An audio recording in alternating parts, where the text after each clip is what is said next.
I'm still waiting. Oh.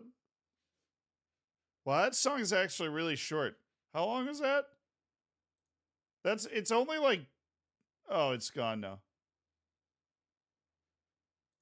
I feel like it's very short. I'll tell you, Rasmus Hoyland's got a voice, though. Feels late, man. Well, it's not. That's like maybe 2 minutes, dude. Did I know that? Yeah, dude. I heard that song is like actually number one in UK pop charts right now. Andy!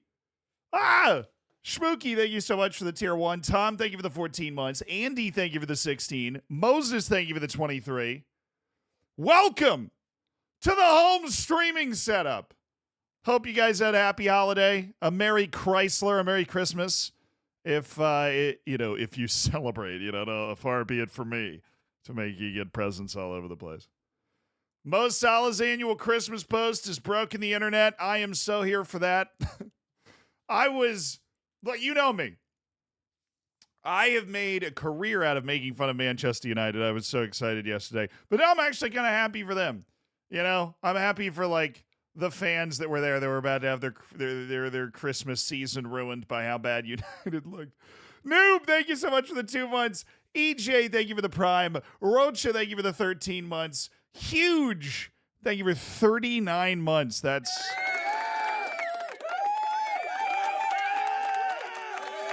We've got that on the button thing today.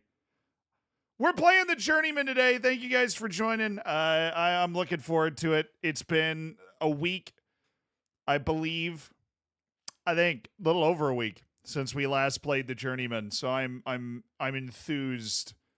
I'm loading it up right now. Great to see you again. It's good to see you guys. You guys been well? Played a good second half. No, you did. Manchester United played a very Manchester United second half. Garnacho's legit, as much as I love to make fun of his hair. So, not a coincidence. The moment that we start to make fun of Garnacho's haircut, he changes it. Not a coincidence. Alejandro Garnacho watches the streams. Confirmed. We start to make fun of his haircut and say he looks like a 9th century peasant. Gone. Instantly gone. Now he's like a competent player with with a haircut that is not reminiscent. I don't want to say an actual haircut. If you want to look like a 9th century English peasant, you can. It's not my job to stop you. You have the right. It's a free internet. All right? Lord knows I wish I could look like a 19th century peasant. This is all I got. 19th. There are no 19th century peasants. Russia intensifies. Okay. There's a transition there. Okay. I didn't know that. It's real ball hours. You're friggin' darn right it is. Real ball hours. I'm just trying to read. Bali Home Games, thank you so much for the Prime. AJ, thank you so much for the Prime. Xanthodin, thank you for the 29 months. Jamar, thank you for the Prime. Alberto Solano, thank you for the 37 months. Zealand, my man, I love you. I hope you and your family had a great Christmas. Up the unemployment. Out of context, that's a really funny message. Like, congratulations on the unemployment. Love you, dude. Congrats. Like, thanks, man. I do appreciate that, Alberto Solano. All the best to you and yours. Ridge Roller, thank you for the 20 months. Moses, thank you for the 23 months. Almost 2 years. Merry Christmas and a Happy New Year. Oh. James, thank you so much for the 3 months, dude. Thank you, everybody, for supporting the channel. Make sure you're in the subsection of the Discord. Make sure you enjoy the bacon and the emotes. That's a command. You must. Blade, thank you for the 37 months. Patty, thank you for the 28 months. Paz, thank you for the year. Chief Cardinal, early morning Zealand. I know. Well, there's like a bunch of matches later. I want to watch them. So do you. So I figured I'd get on early today. What the heck else am I doing? I'm home. I'm at the home streaming setup. Unemployment of 15% is fine. I am more than 15% unemployed. All right. I should start saying that. People ask me what is your job? I'll be like, I'm unemployed. I do not have a job. James, thank you for the 3 months. I can't believe you're on this early. I don't. Hey, you like it? Do you guys like me being on this early? Now, clearly, what we're able to discern here, right, is if you guys are here. You look tired? I actually don't feel that tired. It'll hit me in a few hours. I stayed up till like 3 a.m. playing NCAA football with my brother, with Adler, actually. We were playing NCAA football until 3 a.m. So that hurt. But, you know, win home on vacation. NCAA 14, yeah, we always play it when we come home. It's an American football game about college football. So basically, the European mind can't comprehend. Basically, they haven't made one for a decade because of like name, image, and likeness rights. So if you ever think that like EAFC having to have like Calcio or whatever, and in Football Manager not having naming rights for some, in America they just stopped making the game. So that's unfortunate. What's my local time? It is 9:30 in the morning. It's not that early, like for normal people, right? I'm just not normal people. The South American mind can't comprehend it. That's very true. That's very true. The non-American mind cannot comprehend.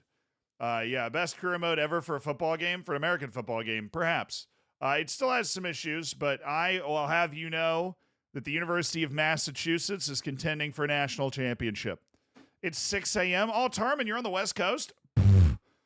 Sid, thank you for the gifted sub. Okay, that's what that button does. The buttons are different at the home setup, so I'm learning what we have in front of us. If you're on vacation, you have a job. I don't know if that's true. I'm not at my apartment, so that sounds good. UMass? Yeah, of course. Aiden, thank you for the 11 months. Can you play with Vasco da Gama? We suck lately. Tell him to offer me a job, dude. If you're going to play with somebody, tell me to offer me a job. Where in the world are you guys watching from? We've got 2:30 in Portugal. It's 3:30 in Germany. I knew that. I already knew. Hey, thank you for the 3 months. I knew that. Sydney, Canada, Bangladesh, Germany, New York State. Oh, I'm sorry I left you. It's probably freezing. Hawaii, D.C., Belgium, Australia, mate. How'd I do? Portland, Perth, Norway, Missouri, Portugal, Scotland, Edinburgh, England, Poland, Norway, Isle of Man. Wow. You guys should. It's a lot of dudes there. Virginia, Brazil, Ireland, Wales, Rhode Island, Kentucky, South Africa, Italy, Tampa. Oh, dude, I'm going to the Lightning game later. I'll see you there. Vienna, Fiji, Paraguay, Sweden, Dallas, Glasgow, Norway again. You guys should hang out. Texas, Nottingham, Colorado, the Shetland Islands, New Zealand. Sweet. We've got all the Oceania folks here today. Virginia, Minnesota, Copenhagen, Milan, Balgoy, Netherlands, Malaysia, Indonesia, Denmark. Ultimo, thank you for the 27 months. Puerto Rico. Vamos. I love Puerto Rico. Peru, Phuket, Israel, Birmingham, Thailand, Romania, Cape Verde, Cambodia, Hong Kong. Hungry. People watch from everywhere. Dude, one of the most global communities on Twitch. All you guys, I just want to give you a big hug. What do you guys think of the matches yesterday while everybody gets in so we can start this journeyman experience? Well, not start it, but like find a new job. You know what I'm saying? Albuquerque, Algeria. What do you think of the matches yesterday? I was very pleasantly surprised by Manchester United. I also feel like if you're Aston Villa, we've all played these games on Football Manager. Chris Wood's prime Pele. I got so much. I made a short the other day that was about Santos, a little while ago. And I like had a stroke and forgot that I was like supposed to pretend not to be American for a second. And I said Pele. And I'm pretty sure I identified most of the country of Brazil in the comment section of that. It's Pelé. I know that. But sometimes I cannot overcome my upbringing in terms of pronunciation. Anybody put Chris Wood in FPL? If you did, you're a psycho. I don't try. Those are the people I think have time machines. The people that like, well, I just happened to triple captain Chris Wood in my FPL. Shut up. No, you didn't. Well, you did, but like, there's obviously a reason for that. No, then there's Liverpool. How about the fact, what blows my mind, I know they didn't do it, because Aston Villa played one of those games that you play on Football Manager where you're like, oh, the first half was great. More of the same in the second half, and then it's just like, after that, right? You're like, what happened, dude? I gave one locker room talk that said more of the same, and then all of a sudden, the air goes out of the balloon, and we suck now. Everybody's managed that game in Football Manager. That's what happened to Aston Villa. But how about the fact that if Villa had won that game, they would have been top of the league? Sauce Olivera, welcome to the stream. How you doing? Oh. I sold Wood my FM24 online career. An hour later, he scores a hat trick. Hey, they're unrelated. In your universe, you made the right decision. Okay, the Peace, thank you for the tier 1. Mike, thank you for the 47 months. Wait, what's this do? Oh, yeah.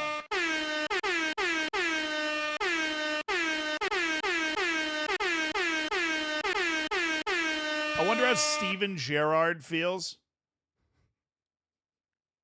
I feel like Steven Gerrard feels lukewarm about most things. I feel like he doesn't get too excited. He doesn't get too down. I don't know the guy personally. I just feel like he doesn't get too excited about things. You know? Except for the fact, wait, didn't he request more transfers? Isn't that what he's up to? Let me look this up. I think that's what he's doing. I think dude, you're in Saudi Arabia. Just take the paycheck and hang out. What are you doing? Steven Gerrard makes transfer demand as Cristiano Ronaldo extends Liverpool legend's drought. Steven Gerrard has said that he will need to do a lot of business in the transfer market next month in order to greatly improve his Al Ettifaq side, who are in 8th. Well, I don't know where they're supposed to be. I'm going to be honest. It's disorienting. I don't know where I'm, like, I just think that is funny. I think that's funny. I didn't know that you did that in Saudi Arabia. Like, can you actually, you better be careful. He's going to go to the royal family and be like, hey, man, you got any more of those $1 billion transfers laying around? Like, who are they going to go pick up, dude? You can only have 8 foreign players. Do they not have all 8 yet? You going to go sign other Saudi dudes? Fisher, thank you for the 3 months. Appreciate you spending the Prime. Thank you so much for supporting the stream. And doing it with $5 of Jeff Bezos money. Wow, this is... Okay. Good morning to you too, Spotify. Goodness gracious. You want to step into... what playlist do we want today? I have no idea.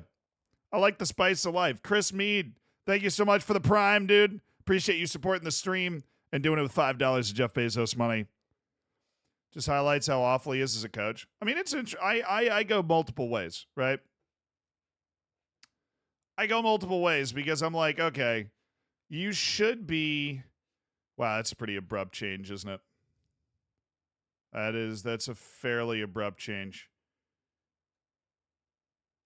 That's okay. We want some groovier tunes today. I wasn't...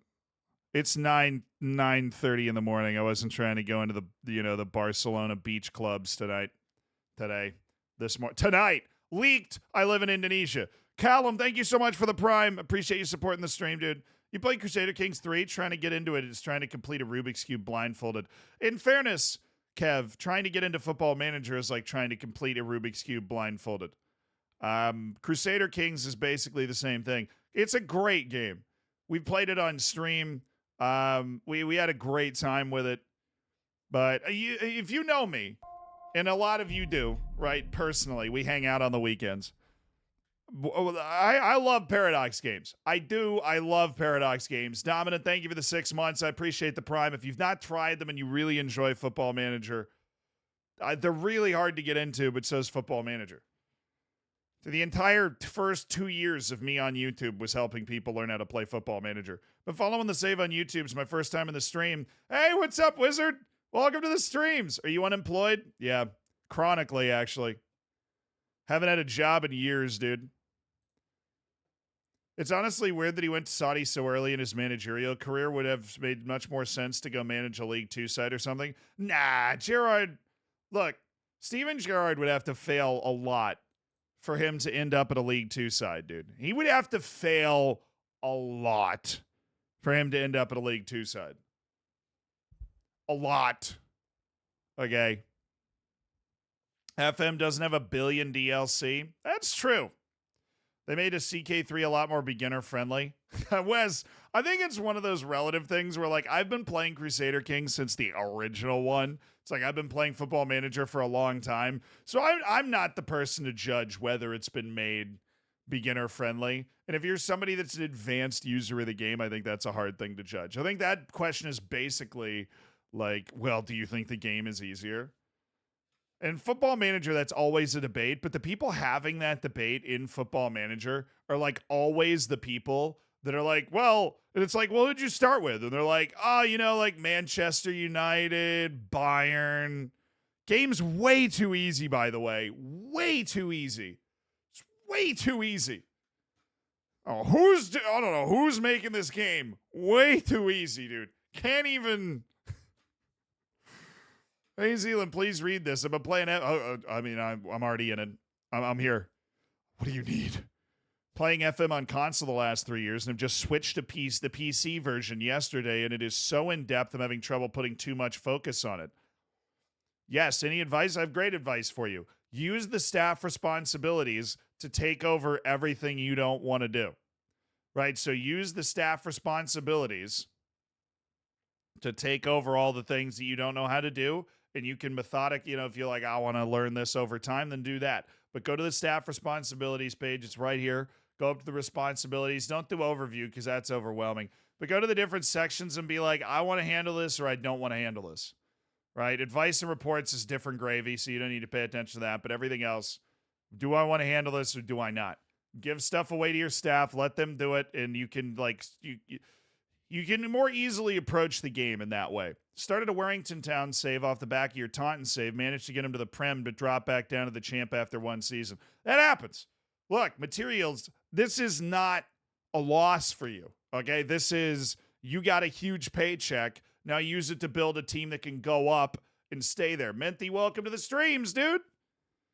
Avoid responsibilities. Exactly. You understand. Avoid responsibilities.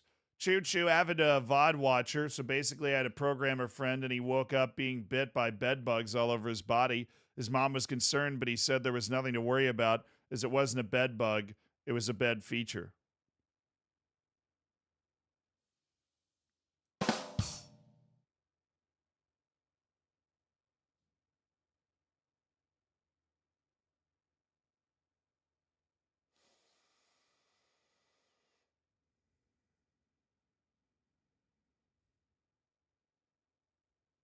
Okay.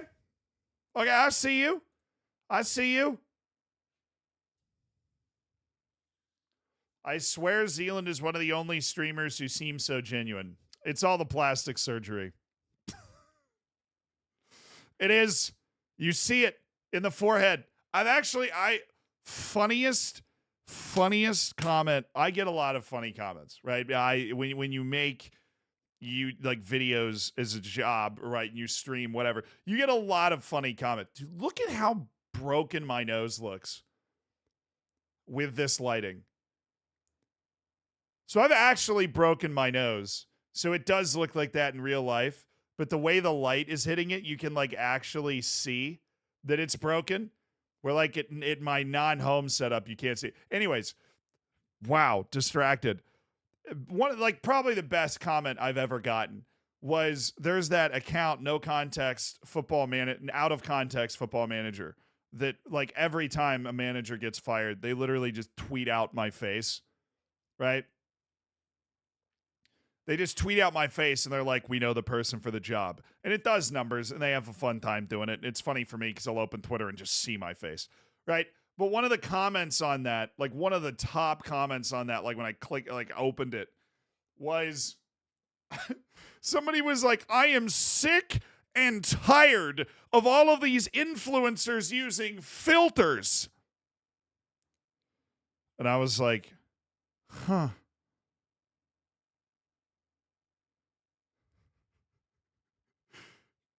How did they figure it out? Dang it. How did they figure it out? I've been caught. They couldn't believe that you could have this much surface area with nothing. They couldn't believe it. They couldn't believe it. They were like, how does a man have that much surface area with nothing in it? It's just like empty space. It's dark matter.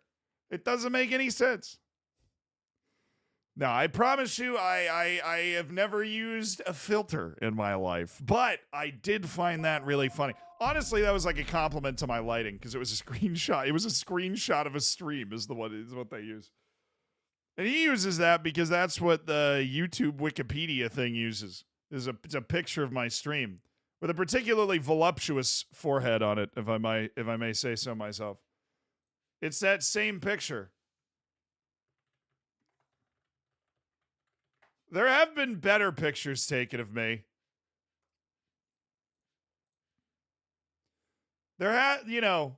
This is a particularly foreheady picture of me. There are pictures of me, believe it or not, that are able to not highlight the forehead as voluptuously as this one, but they understand the brand. When they were putting this together, they were like, yeah, we're going to do it big, literally, with the forehead, and we're moving on from there. We're doing it big. We're doing it with a forehead. Showtime. I'm glad you think I seem genuine, though. That means I've fooled you. Charlotte, thank you for the 38 months. Long live Hammers Nation. Long live Hammers Nation, brother. I appreciate you. It's too small. I can't see your forehead. Please zoom in. Got you. Zico, thank you for the 4 months. I appreciate you supporting the stream, dude. Sean, thanks for supporting the stream. You look cute in this lighting. Thanks. It's the drapes. They match my personality. Very bland. All right, guys. We just completed the quintuple. If you didn't see it, it's on the live YouTube channel. Recommend watching it. I've rewatched it. It was awesome. Loved it. Have I ever been to Scotland? My last name is Shannon from the MacDonald clan on the Outer Hebrides. Have I been to? I am Scotland. Oh no, I'm pretty sure I'm pretty sure they left in the 1700s. I don't know. I've been to Scotland twice in my life. But I've had a good time. One of my really good friends lives in Glasgow, actually. He's a streamer. And so I've been to hang out with him personally. How's your rep? Oh, dude, it's 3 stars. But Africa, we've completed it, mate. We have a 3-star reputation. We've won 9 trophies in the last 2 years with Orlando Pirates. We have dropped 10 points all season and won the DSTV Premiership. Emphatically won the DSTV Premiership. Ilya Shkurin won the Golden Boot with 21 league goals and 30 league matches. He had an 8.16 rating. Tapela Maseko had 10 assists. We are the real deal. Dude, how did Tapela Morena have 6 yellow cards? That dude played maybe half the games. Ali Ahamada had the second most clean sheets in the league.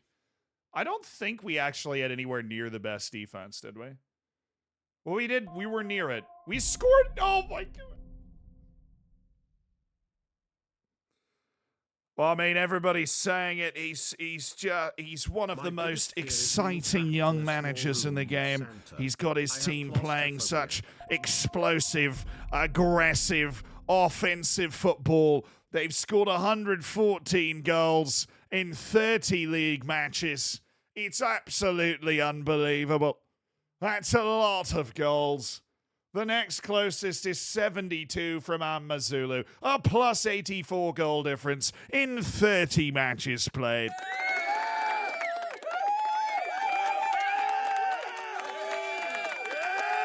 Pump One, thank you for the 16 months, dude. I appreciate you supporting the stream. My biggest fear is being trapped in a small room with Santa. I have claustrophobia.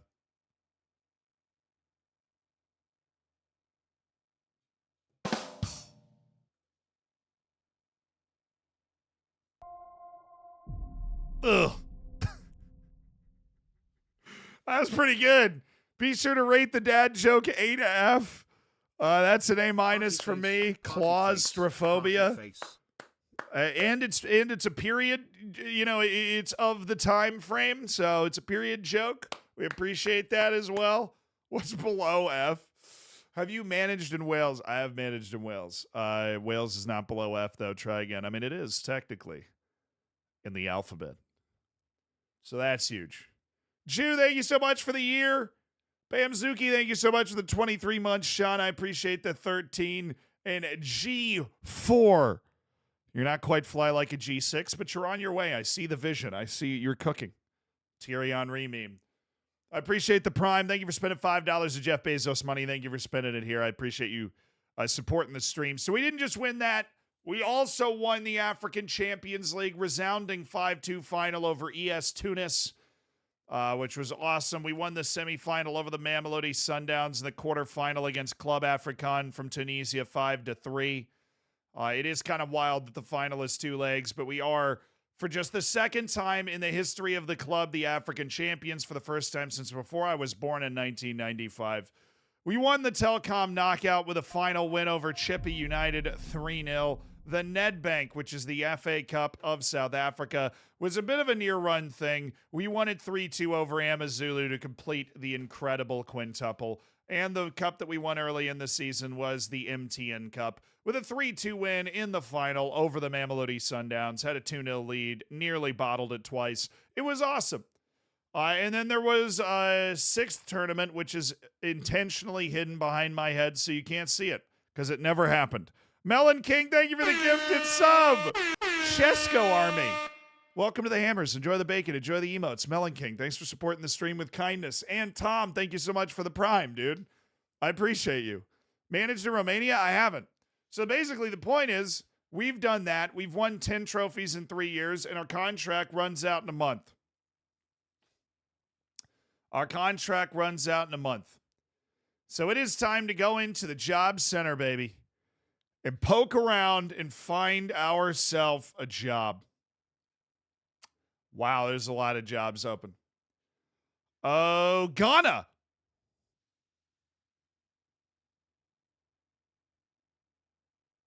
You say don't resign, but we have won everything. And they're not paying for new coaching courses, so they're not paying for any. Yeah, hold on, let me filter this. They're not paying for any coaching course. I'm only on a C right now. But I have a 3-star reputation. All right, so we are going to sort by nation with every head coach job. Boca Juniors is open. Oh, I would have so much fun at Boca Juniors. Boca's open, dude. That's like a really nice next step too. So Universidad de Chile. Where are they in Continental? I recently joined a dissection course. Thursdays are open mic days. Oh, tough for Mike, dude. Thanks for the 29 months, C-Ray. Tough out there for Mike. I'm gonna go with a B-. It doesn't deserve a C. It's better than that. I did this as well, but got no offers while under contract. I had to resign first to get actual chances. Might be a reason if no one wants to talk to you. Okay, yeah, but I don't want to resign, because then you get that reputation as a coach that, like, resigns their post. There are Premier League teams open, but they both got relegated. There's a Bundesliga job with Eintracht Frankfurt. We could just go to Mons Kalp. I actually have a Mons Kalp kit. That's like might be one of the most that is arguably the most random kit that I have. Napoli's open, but they're probably, they're so far out of our reach. It's nauseating. Now Boca is in. Stahlbuka. Ooh. Wait, are they 10th? Oh, dude, I forgot. Wait. Oh, okay.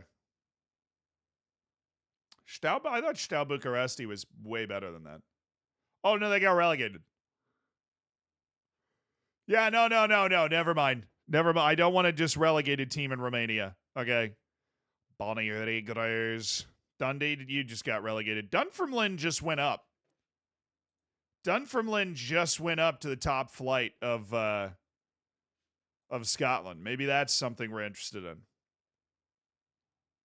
Novi Sad, the Radnički. Radnički's terrible. Vojvodina had a bad year, too. That's top flight in Serbia. Nothing in Belgium. There are offers in South Africa. Spain, 4 La Liga teams.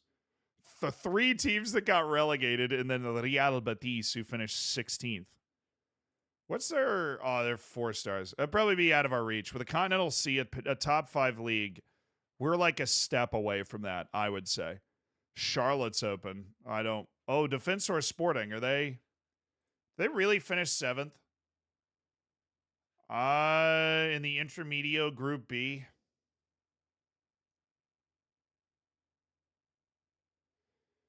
Wow. Bad run there from Defensor Sport. I think they're right in the middle of a season, though. Okay, Netherlands. We have Den Haag and Nacht Breda's there. Nothing great in Korea right now, which would have been interesting. There's only Belgian. Is that is top flight? No, that's second division. That's what I thought. Luke, thank you so much for the tier 1, dude. I appreciate it. Bad O, thank you for the year. Enjoy the bacon, enjoy the emotes, and yeah, that golden bacon is what I meant to say. Thank you for supporting the stream. Materials, thank you so much for the prime. Spending $5 of Jeff Bezos money. Ant, thank you for the same. When's the World Cup? It's 2026.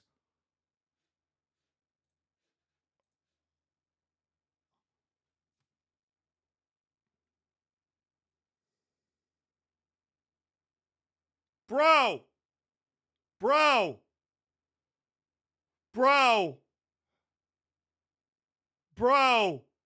they're in the World Cup like right now. They are in the World Cup right now. Iran, Ireland, and Brazil, they should be able to get out of the group as well. Ghana's in the World Cup right now. Young Grazel, thank you for the 2 months. That's an easy top 2, right? All right. Why is a job open at just a World Cup team? I mean, Ghana's 34th in the world. They're actually the pot 3 team in the group, but Harry, thank you so much for the prime. Wow, Ghana's in the World Cup right now. Oh, that changed, but I really like that job is perfect. This job would be perfect. I can get both. Boca Juniors would take us to South America. We would have a chance to compete for the South America. Like, we could. Oh, dude, they're not in 18th, are they? What is happening with Boca Juniors? Oh, I guess that's why the job's open. Well, this season's literally about to hit a break until after the World Cup. It's fine. But they are in the Copa Sudamericana, which is the second one in South America, which is fine. Oh, they didn't make the playoff, though. Did they not? Is that how that works? Knockout playoff round.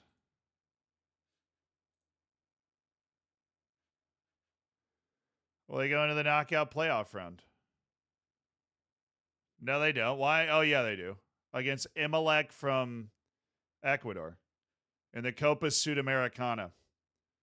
Board meets to discuss new contract. Oh, sorry. Why are they bad? Where'd they finish last year? The League Cup, they finished first. They were there first. They were 5th in the league last year.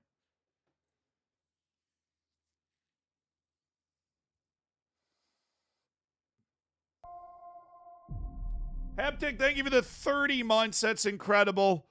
You were only 6 months away from the Z Bacon, the legendary 3-year sub bacon. Everything everything's coming up Millhouse. Congrats on the silver bacon, dude. I appreciate it.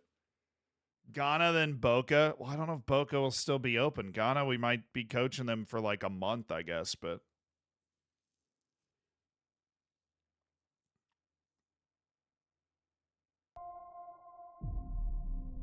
We can apply for both. I guess I'll do that. Let me view the job ad.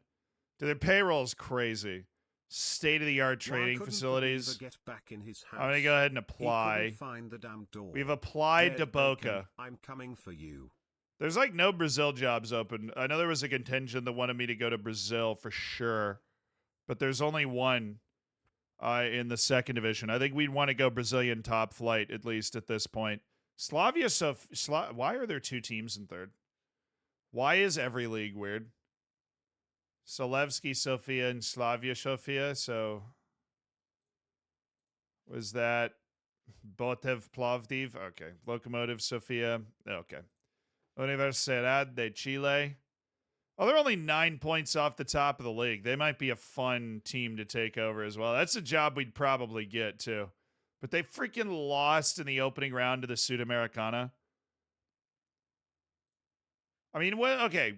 What? Where's the application?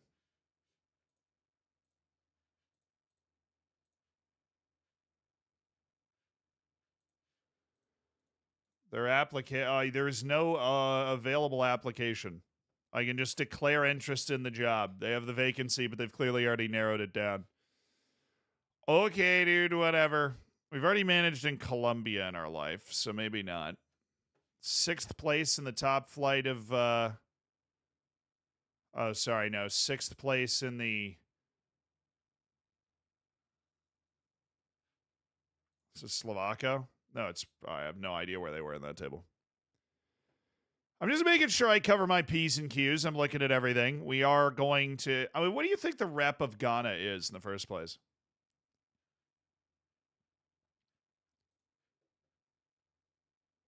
Rep 3 stars? Oh, we can get this job, dude. We can get this job. Take me home, country roads. Take me home, Ghana. Take me home.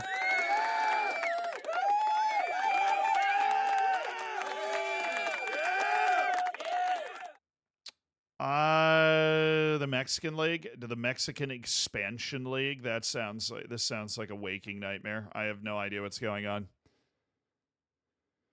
Peru, none of the good Peruvian teams. I think we'd want, if we moved to South America, we would want to land at a team where we could compete for titles. We're not trying to build anymore, right? We're not trying to build. So like Criciúma,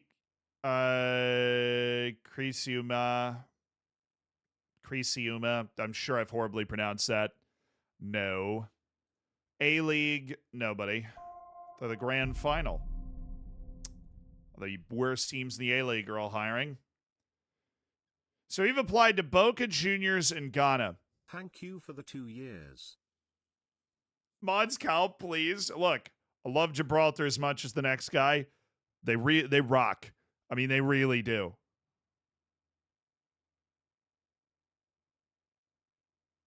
Huh? A+, right? A+, huh? Huh, Chad, is that an A+? Is that an A+? Tough crowd. You know what? That material's great. When are you going home? I'll be back streaming from the home setup on the 8th. On the 8th of January. We're streaming from here this week. The next 3 days, we're going to be playing this save. And then I will not be streaming the week after that. So there's like a week without streams, and then we're back. Higher Brow, thank you for the 5 months. I appreciate you. Thank you for supporting the stream, Bass. Thank you for the 20 months. Abdul Ali Morakayo, Olapso Koiki, Premier League level left back. Dude, how did you... I did not know his name was that long. Mr. Choke, thank you for the 30 months. Why couldn't the Beaver get back in his house? He couldn't find the damn door. Getting out of a toxic workplace, making more dollar bills, and it's a promotion to boot. Crazy 2023 for me. Fond memories of biking to the gym with the stream on. Hope you and the fam had a great Christmas. and you'll be seeing more of me in the new year. Here's to 30 That was good. more. That was a B. Ian Hammer That was a times B there. Ian Hammer times Ian Stair. Thank you, Mr. Choke. Bogo B said, hey, dude, we're getting the Boca job. Higher Slar, thank you for the motivation. I appreciate that. 30 months. Appreciate you supporting the stream. That's a long time, brother. All right, so we've applied to Ghana and Boca Juniors. Now, first we have to deal with this board requesting a meeting for a new contract. I think the money should be spent elsewhere. How would you like to spend the money? Set piece coaches. From Bali tonight. Loving the Okay, cool. Save even if I'm normally a YouTube so we've applied to both of these. I'm glad you're loving it, Shaka. Thank you so much for hopping in to drop the sub and support the stream. I appreciate the 23 months. I'm glad you're enjoying the VODs of the live channel. I can't remember what you just said because I can't read. YouTube, right. Cool.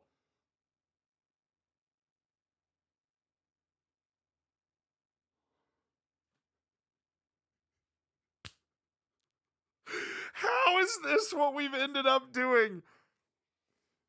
Guys, we're managing the World Cup on stream today.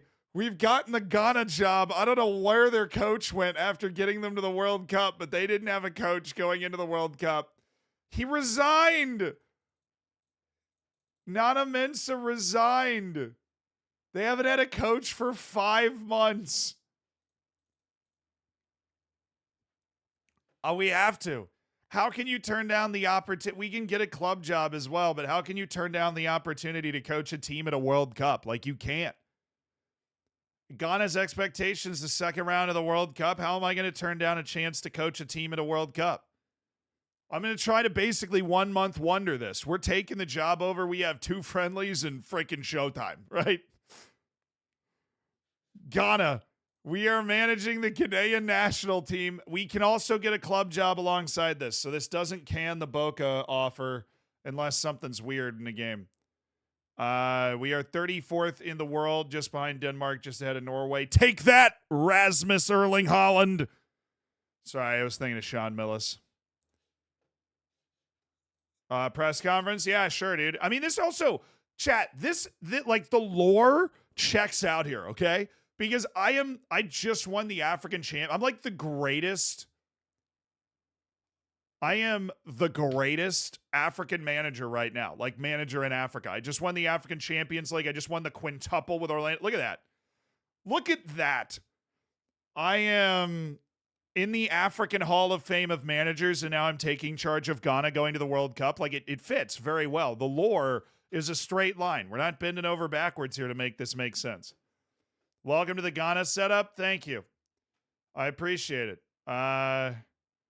We have our first friendly, and wait, did they already call up the team? Did they already call up the...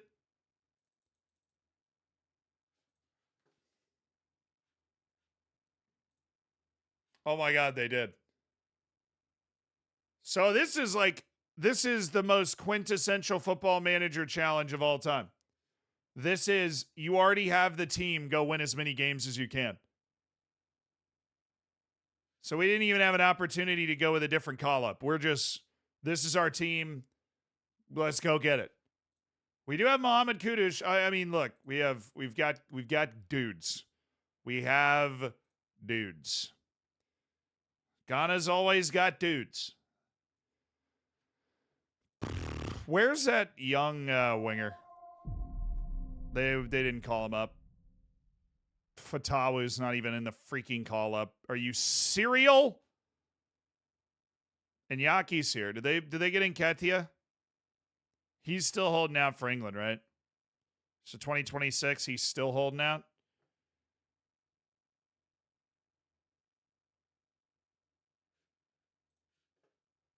He's there? Oh, he is.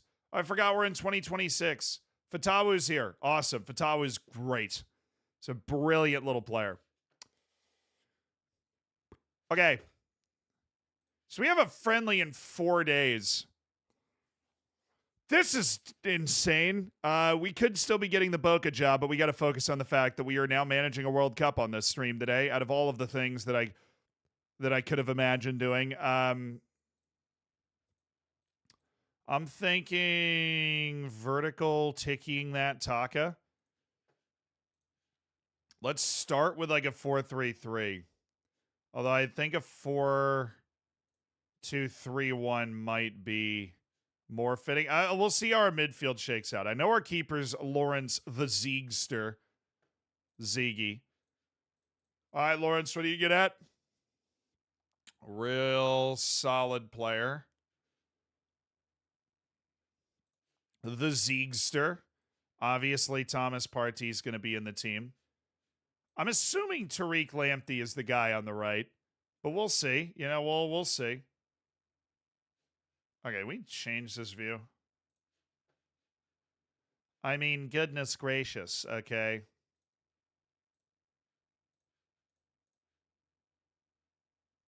It's literally what's already there. I'm just looking for position. General position. If we could just add that, that'd be super sick.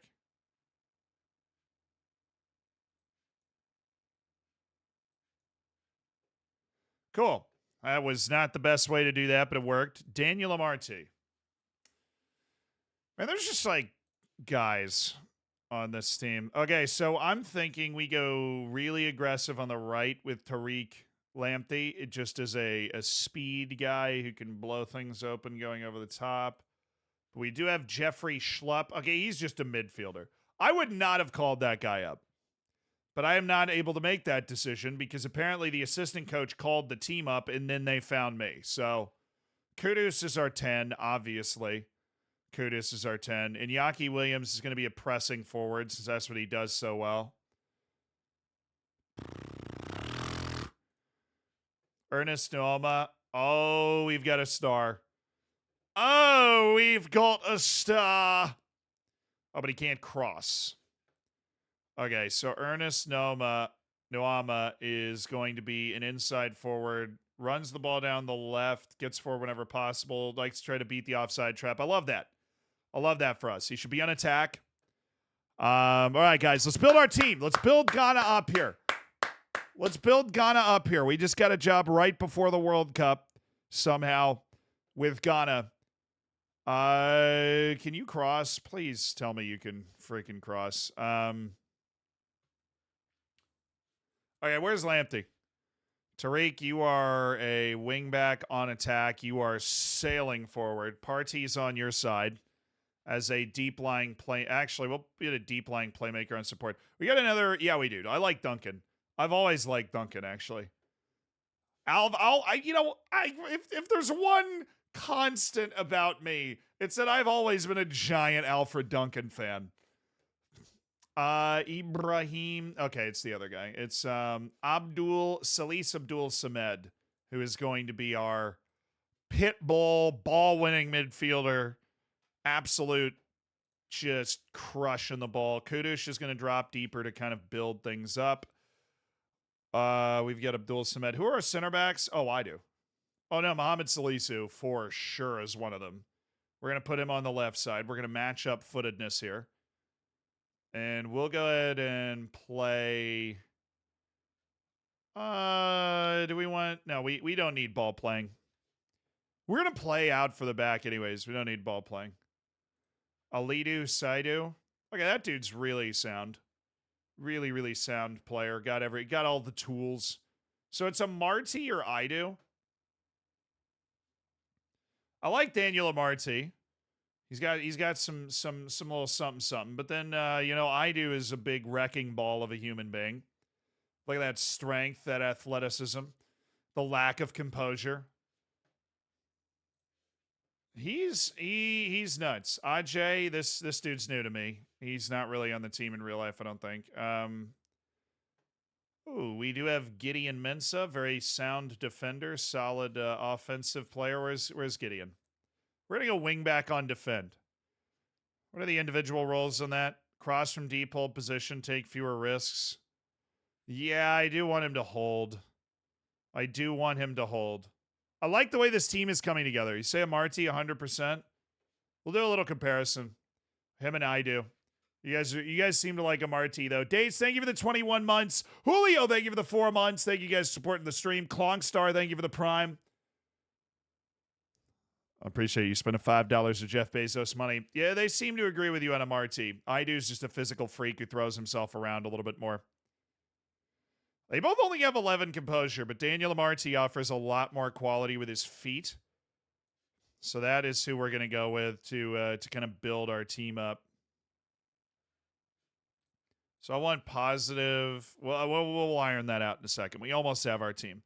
We need our left wing. So there's Jordan Ayew, who is a wild guy in terms of where he can play. There's Kamaldeen Sulemana. Oh, I am going to blow the lid off a few teams with subbing Kamaldeen Sulemana in. It's probably Fatawu, but like on support.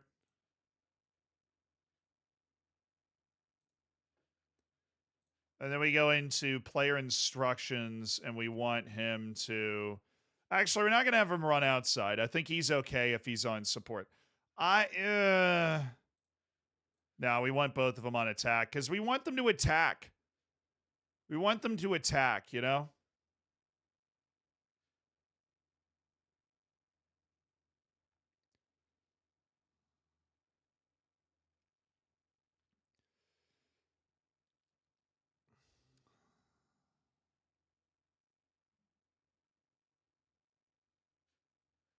The cross more often I don't like. So I'm like, if we can find a different role to put Fatawu on.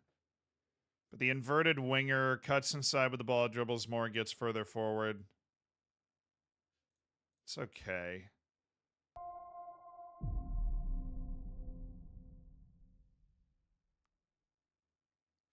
Okay, we're going to have him be a winger, but then dribble it in. A year on this channel, worth every penny.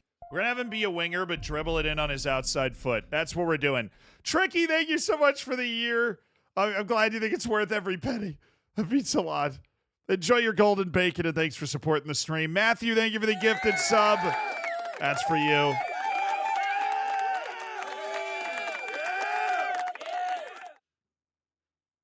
Fatawu's better on the right, yeah, but so is Nuama. So is Nuama.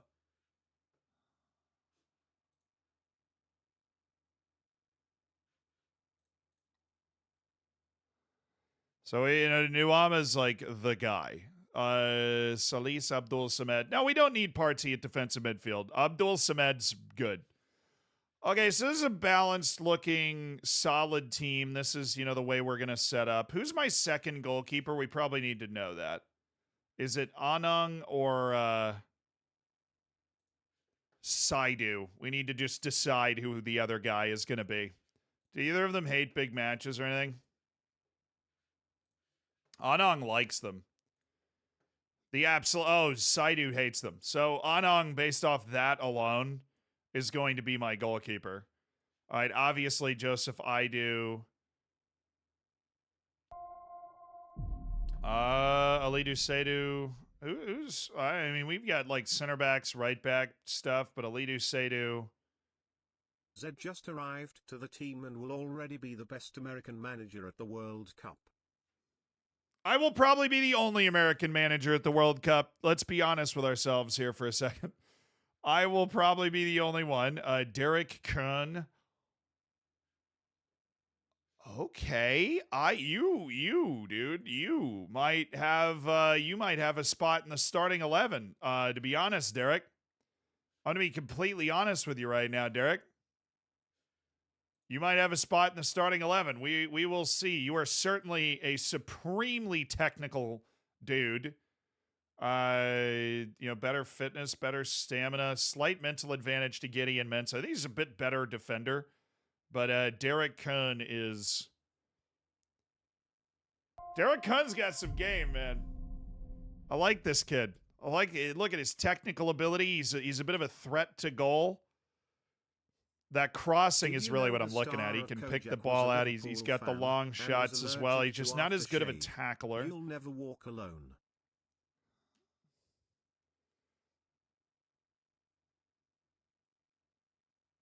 Did you know the star of Kojak was a Liverpool fan and was allergic to aftershave? You'll never wore cologne.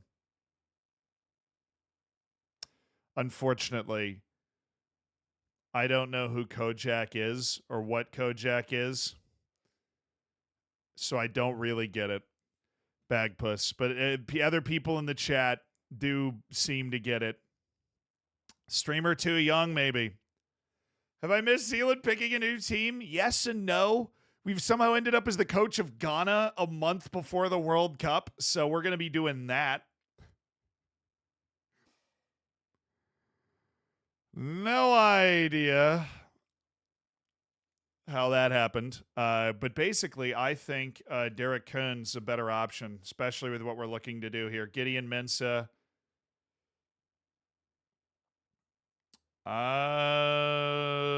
Then Schlupp, then Ajay. Is Aziz Yakubu and actually, oh yeah, he's a very solid advanced forward that has good kind of hidden attributes. We love that for him.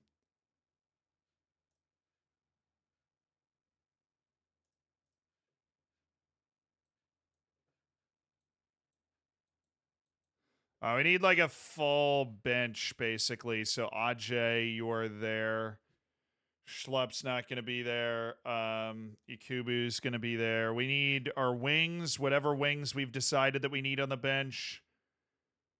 Actually, Suleimana is the other holding midfielder, considering that's our formation. That's what we need. Then we need an attacking midfielder, which will... Kamaldeen Suleimana is going to be there. I know that. Semenyo's got some pace. He's a dribbly boy, Antoine Semenya. Bonsuba, also dribbliest boy. Christopher Bonsuba, 17 in real life. I guess he's 18 in real life. I can't count. There's a lot of players. This preliminary squad? No, this looks like a World Cup squad. This looks like 26 players. This is 26 players. So this is not a preliminary squad. This is the squad. So Jeffrey Schlupp's missing out. A finish on. Oh, he moves, but he has terrible technique. So it looks like we just take Bonsu, Ba, and Semenya. And then Schlupp, a finish on, and Seydu are both... or all three of them are off the bench. But this is with a team. As far as I see it, this is the team. So let's get rid of all this nonsense. We definitely want to spread the other team out. My 12-month anniversary by being the first African team to win a World Cup. Joe, can you imagine if we win the World Cup on this stream, dude? Can you imagine the scenes? I think we're going to go wide. We're going to look to run. Going to be more direct with a higher tempo, but we are going to play out of defense. Distribute quickly. Roll it out. We've got a very good back line with the ball. Honest to goodness, we have a very good back line with the ball. I think all of that, keeping up a high press, and then kind of dropping it off once they break through that initial line.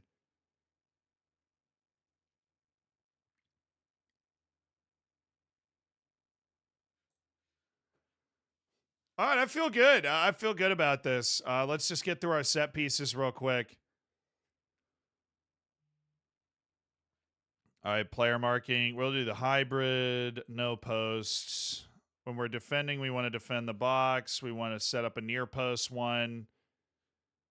How many players do we want to leave back? We want to stay high for sure. Keep the pressure on, Okay, sweet. I would like to create a new routine, far post end swinger. And then we're going to create a new routine, short end swinger. And then we're going to run that a little bit of the time.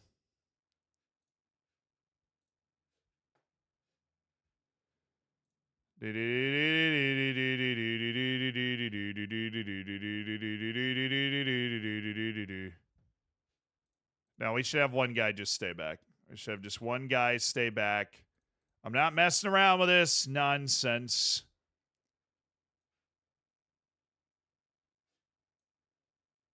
We're going to have a bunch of guys lurking on the short routine. Okay. Set piece takers. I guess it's just all those guys. Derek Cohn looks like a very good. Do I want to take control?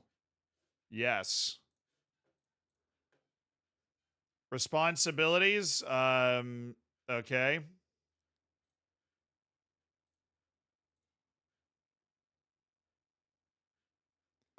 Interesting. Attends press conferences and broadcast interviews. Yeah, we'll do that for the World Cup, I guess. We'll do that for the World Cup, he says now. 6:30 is my favorite George time of day, Boateng. I suppose we hands don't really have down. time to change out the stuff. Set pieces. Yeah, that was where the issue came from. Now all of a sudden I'm not in charge of my own friggin' set pieces, man. Come on. Now Derek Cohn's actually the best option over here. If we want the in-swinger, Derek Cohn's the guy that's going to provide it. What about the right-footed guys? Oh, they all suck. All right. Set Derek Cohn as the default taker from both sides. Yes. Every right-footed taker, all of our talented takers are left-footed.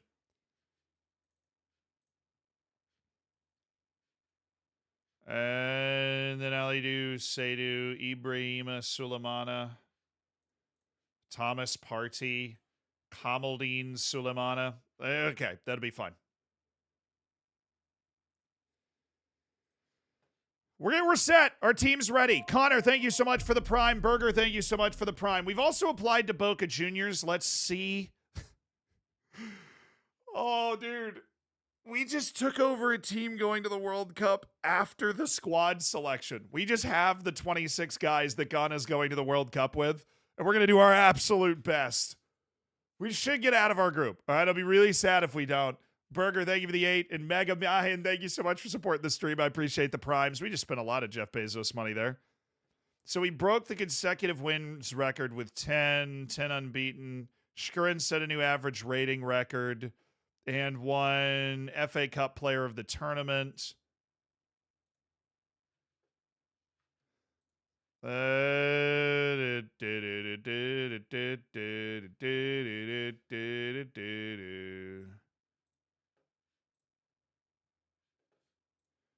So,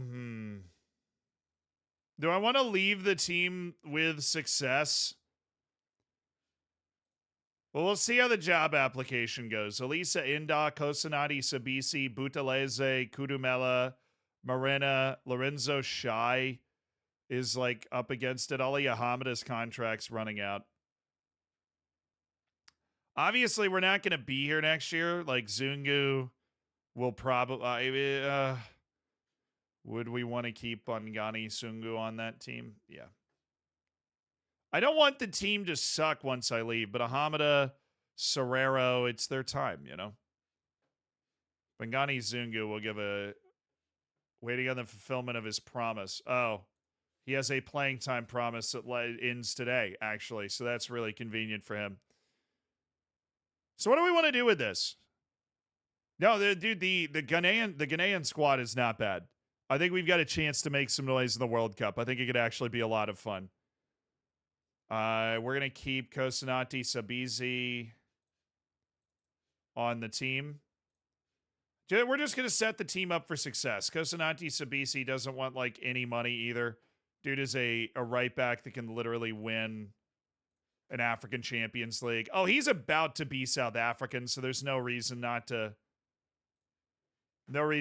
toss a contract his way. He is about to be South African, which is so huge.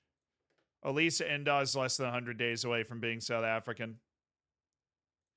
I'm going to create a save point for people that want to play with Orlando Pirates to be released after the save. Orlando Pirates done. We'll go ahead and save that up right now. So you can continue with Orlando if you want to. If you wanted to continue with this glorious team and try and win all 6 trophies, but Currently, the 3rd division of Sweden, loving this save. Dude, I'm glad you're having fun with that. That sounds like a fun place to be. Yeah, you're also just in Sweden. You know, there are worse places to be in the world. Budalese is our backup goalkeeper. I don't know about that, but Tabiso Kudumela, it depends on what he wants. If he wants, like, squad player, that's fine. Impact sub, you can work with that. Little 2-year deal. And a 1-year extension. I'm going to lock that at 25 games, which he will not play. I think the 1-year extension that turns this into a 3-year contract's a little absurd. You're taking $140,000 over the next 2 years, Tabiso. And Tapello Marena, not a guy I like, actually.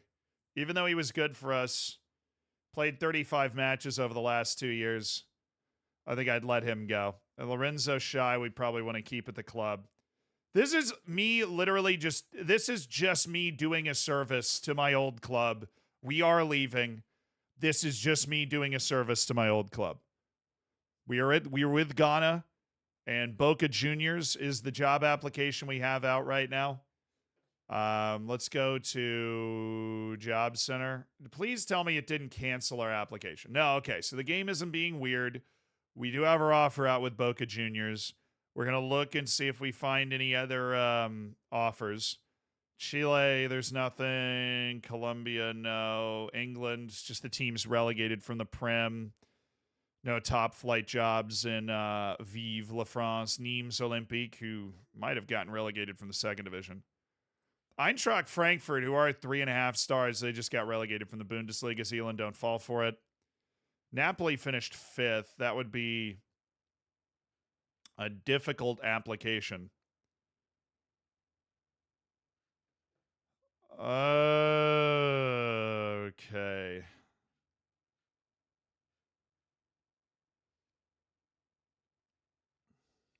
They got relegated from the Romanian top flight. Dunfermline. Interesting. Dunfermline going into the top flight. Definitely an interesting job. Vojvodina being 10th is kind of wild. They didn't even get into the top half of the league. Vojvodina, normally a really competitive team. Oh, Rio Ave is open. I didn't notice Rio Ave until now. Oh, Olimpia Ljubljana.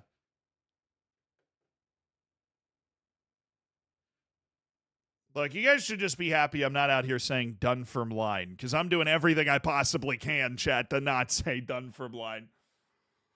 Everything I possibly can. Real Betis. Yeah, they did almost get relegated, but then they didn't. They were actually 11 points clear of relegation and 9 points clear of Europe. No, I think South America is beckoning. I think a good South American club is really beckoning. We would jump in right in the middle of a season as well. The good news is there is a World Cup break if we get the Boca Juniors job. So it's not like we would be interrupted in our management of the World Cup. There is a World Cup break in the season for Boca Juniors, and then they would come back. We'd have a chance to build our squad, familiarize ourselves with the team, try and put something together. But I think South America is beckoning, and there's really one South American job that I want. The Peruvian clubs aren't great. Defensor Sporting.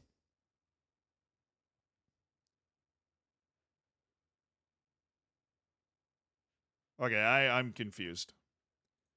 What group or what? They're in a group. Somebody tell me what the heck is going on here. So we have the opening stage, which is done, which Defensor Sporting finished 6th in. But Defensor Sporting has some of the best Uruguayan players. Anderson Duarte is still on the team. That guy is really good. The other one's gone. I don't know where he went, but Anderson Duarte is still on the team. That guy's nuts. Have they ever won? Yeah, they did a while ago. Okay. So,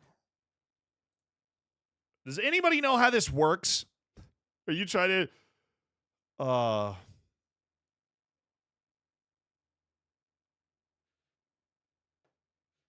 So you have the opening stage, the intermedio groups, which they're in intermedio group B, and they're in last. But I mean, they have a win and 2 draws in 5 matches. It's a very, very tight group.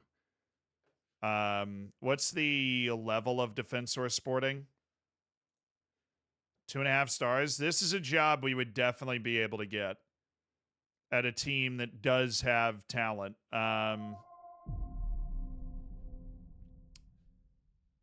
Squad registration, 6 foreign players, so it's mostly Uruguayan lads. We keep on trucking. Good. But yeah, I think one more stop before we go to Europe. Charlotte in the MLS. They finished 14th. Well, that's a solid second to last in the Eastern Conference. Okay. Are we? Yeah. Boca's just like, outside of getting like the Napoli job, Boca's a huge job. If we can get that, it's better than going to like Olimpia Ljubljana or Vojvodina in Serbia.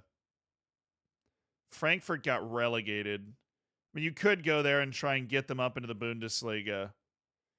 Napoli is a job we can't get. And I don't really want to get fired for applying to too many jobs again. All right, let's just continue. Hopefully we just get Boca. The Boca Juniors job, that's awesome.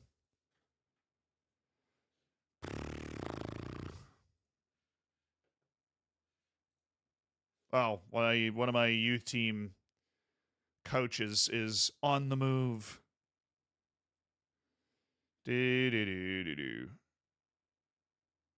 Okay, how I've failed becoming the most reputable team in South Africa. I won.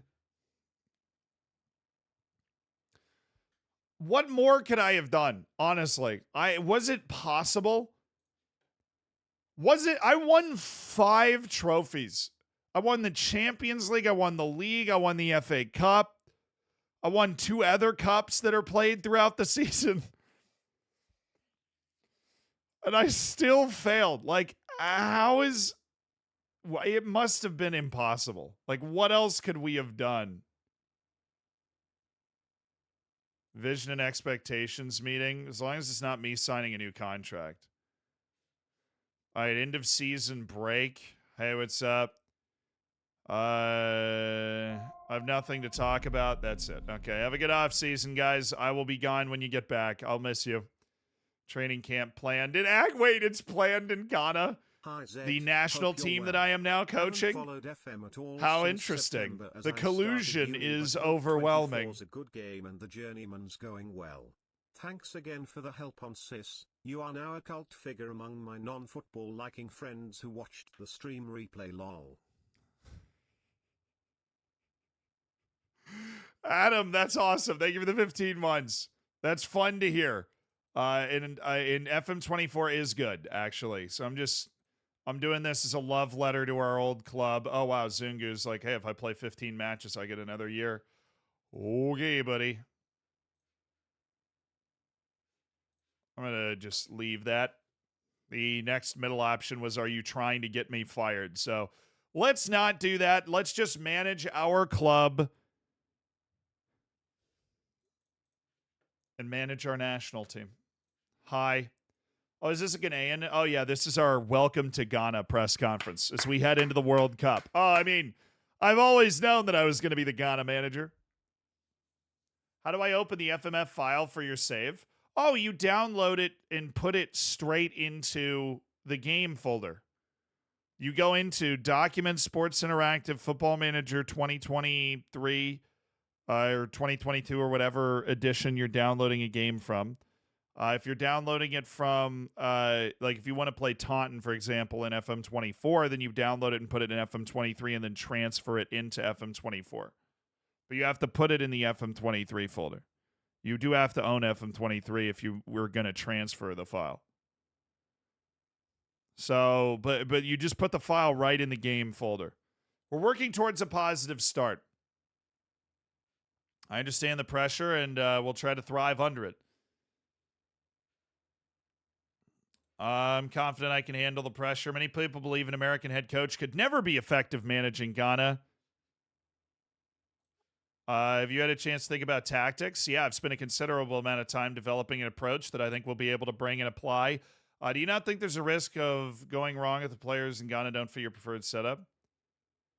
We'll settle in place. Mohamed Salisu is a wonderful player, yeah. Honestly, both the Mohameds. Kudus is great, too. Kudus is a quality player. So we have an application out for the Boca Juniors job in Argentina.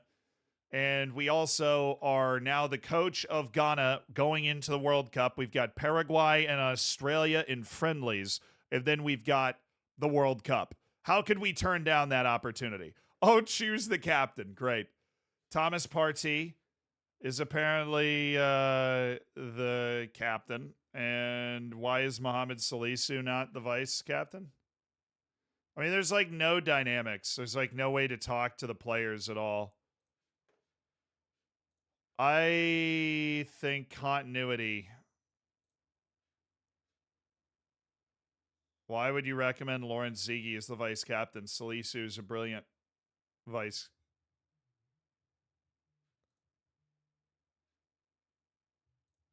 No, Salisu's the vice captain. Thomas Partey's the captain, and we've got a good setup. Yeah. Thomas Partey leads the boys into the World Cup. Let's get it. Yeah, overall the team's lacking leadership. I mean, what does he have? 11 leadership. We don't have a strong mentality monster in the squad, but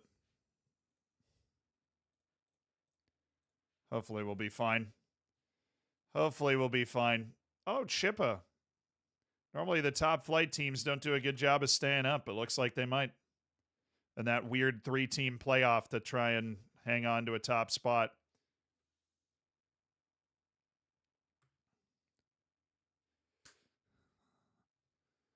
Last good Paraguayan player was Rocky Santa Cruz. I know I made a short about him recently. He's still playing. Your video from the Faroe Islands, the best one I've seen this year. Thank you, dude.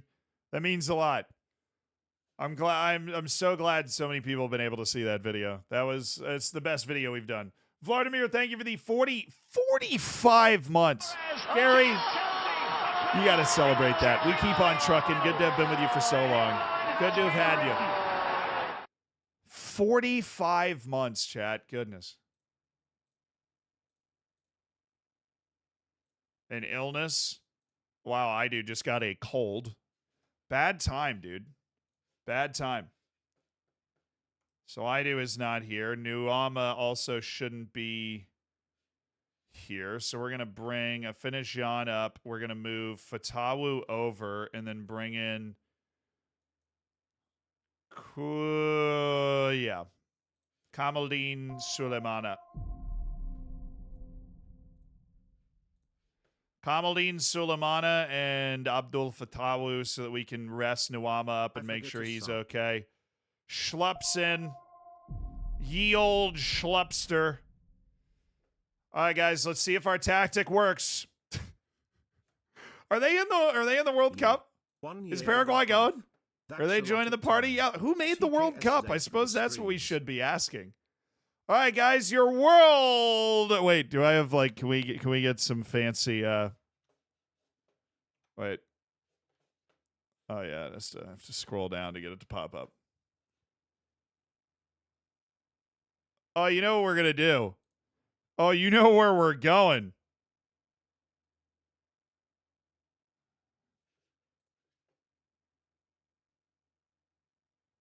All right, chat. So this may or may not have been set up for the home setup.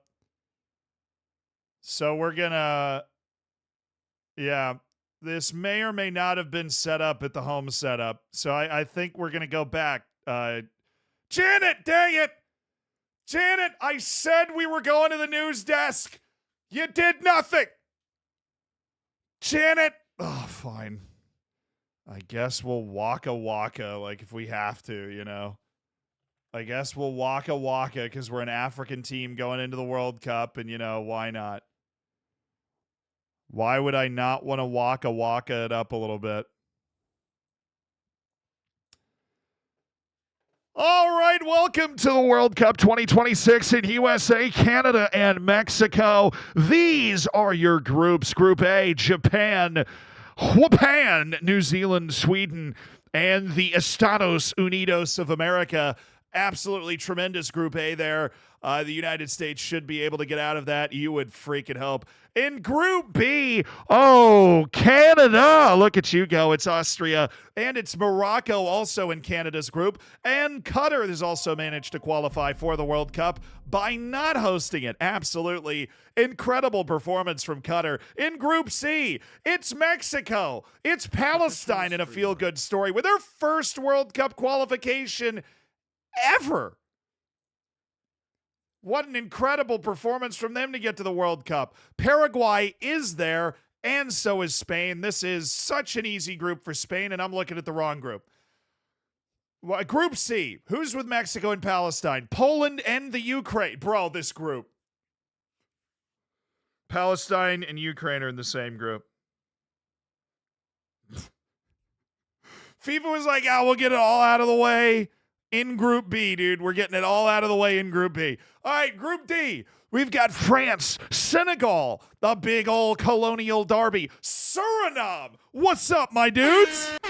Welcome to the World Cup. They CONCACAF'd it up and qualified. Excellent performance from Suriname. And they've also got South Korea. This is a brutal group for Suriname. They're going to get massacred. But I'm super glad that Suriname's qualified for their first ever World Cup with those 3 open spots because Mexico, Canada, and the U.S. are all there already. Suriname capitalizing. Are we able to see CONCACAF World Cup qualifying? Wow. Wow.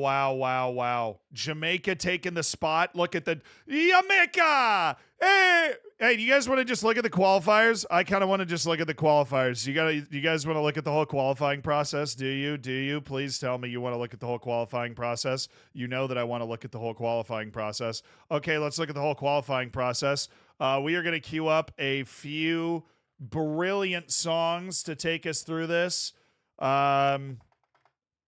Give me besides Waving Flag, give me a World Cup song. Give me a World Cup song besides Waving Flag.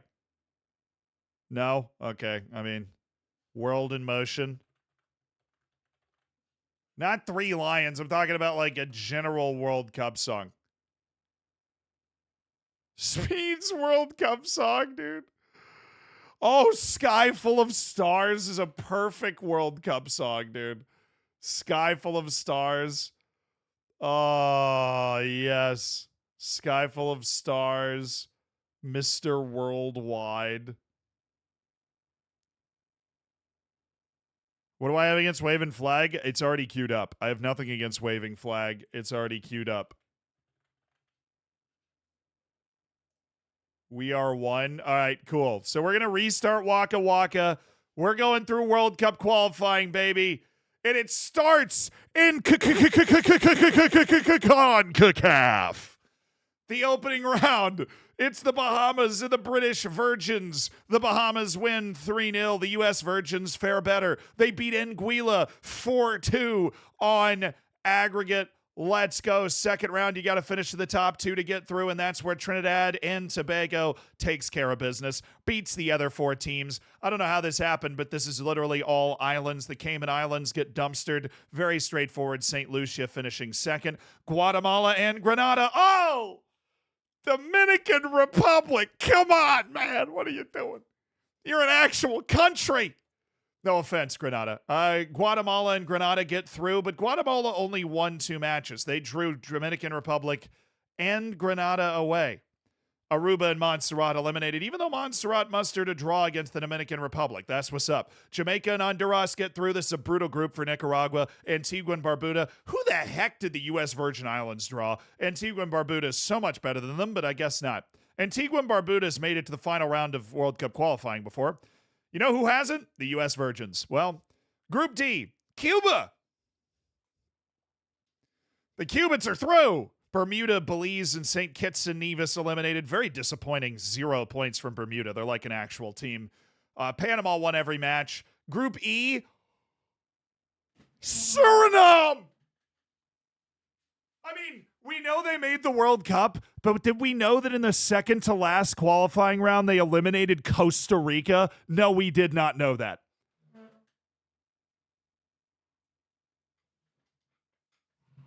They knocked Costa Rica. This isn't even the last qualifying round, and Costa Rica got bumped. Puerto Rico and Dominica at the bottom as expected. Haiti steering clear just with a draw against Suriname. Costa Rica lost to Haiti, drew Suriname. Suriname drew Costa Rica and Haiti and won the other two matches. That was enough. Costa Rica, fire everybody. They missed the World Cup. They didn't even get to the last round. Suriname pulls off the huge upset. Let's go, Curacao. Come on.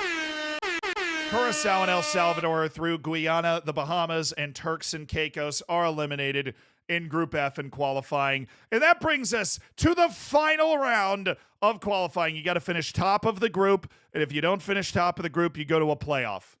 That's how it works. So in the third round, you go to the World Cup, then the best two second position teams qualify for the World Cup playoff. And in Group A, it was Jamaica. All day, every day. Hey, man, it's the reggae boys, man. You're welcome. I know, that was perfect.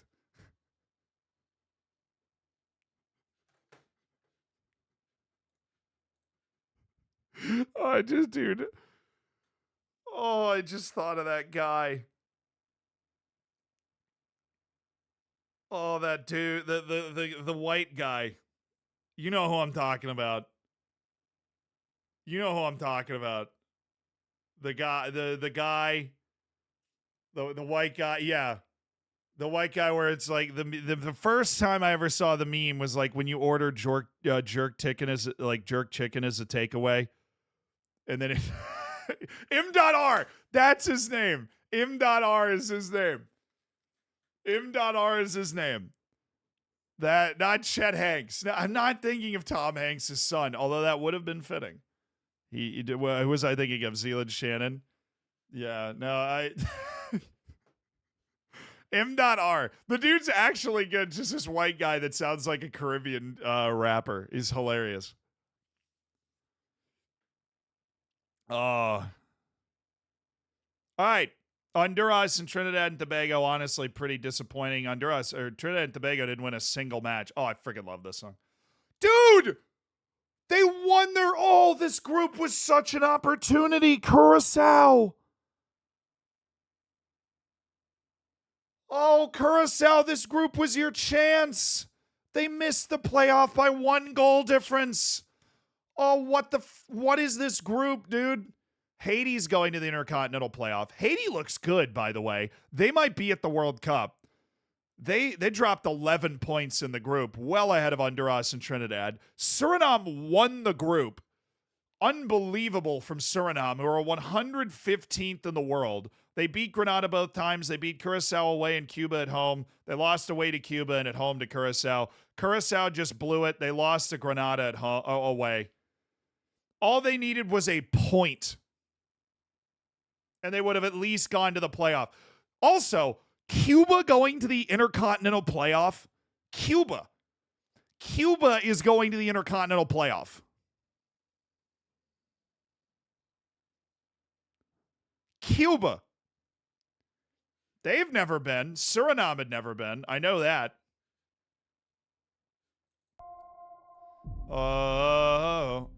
Cuba might have snuck one way back in the day. I don't think they did, though.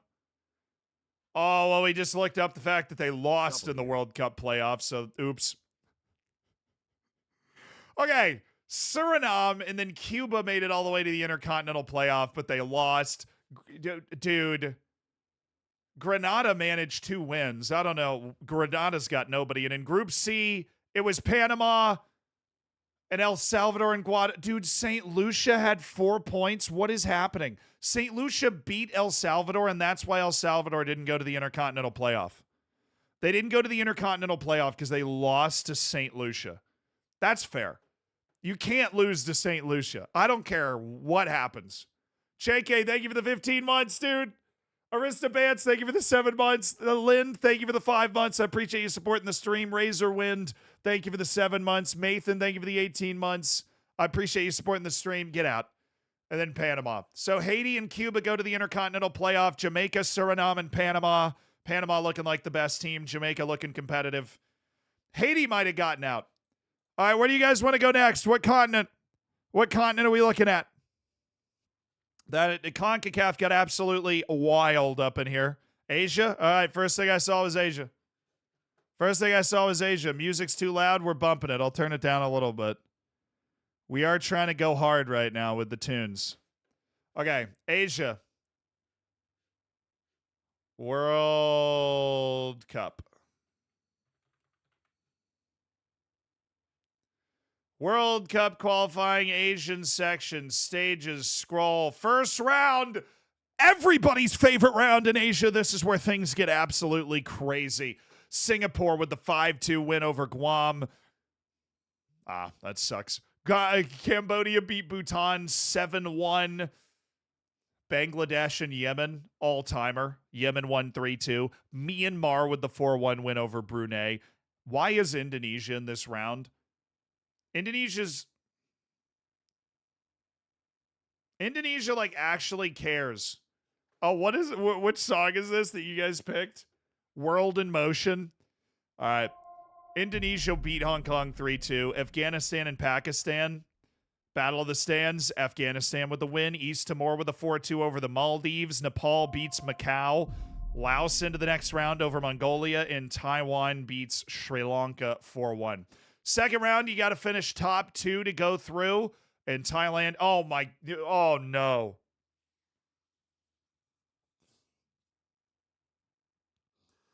Uzbekistan. The White Wolves. One of our favorite teams for World Cup runs. And yeah, they just didn't get it done. They couldn't take any points off Thailand. They lost both their Thailand matches, and that was the difference. Vietnam was able to find a draw against Thailand, and that sends them through. Will, thank you so much for the Prime, dude. I appreciate you. Thank you for supporting the stream. Next group, Saudi Arabia, India. Don't look now. Don't look now. Myanmar gets run over. Malaysia nearly got out, so they seem to be improving. Saudi Arabia drew 2 matches, one against Malaysia and one against India. Don't look now, but India's got itself to the next round of World Cup qualifying. Don't look now.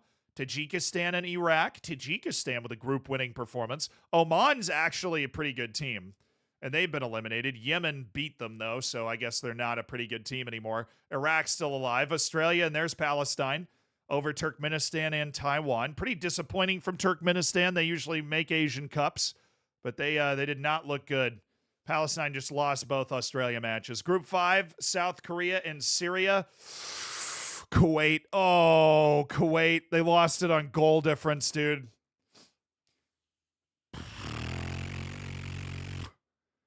Lord, thank you for the 14 months. I appreciate you supporting the stream. Happy to be back. We're happy to have you back. Syria threw on goal difference. South Korea. Wait.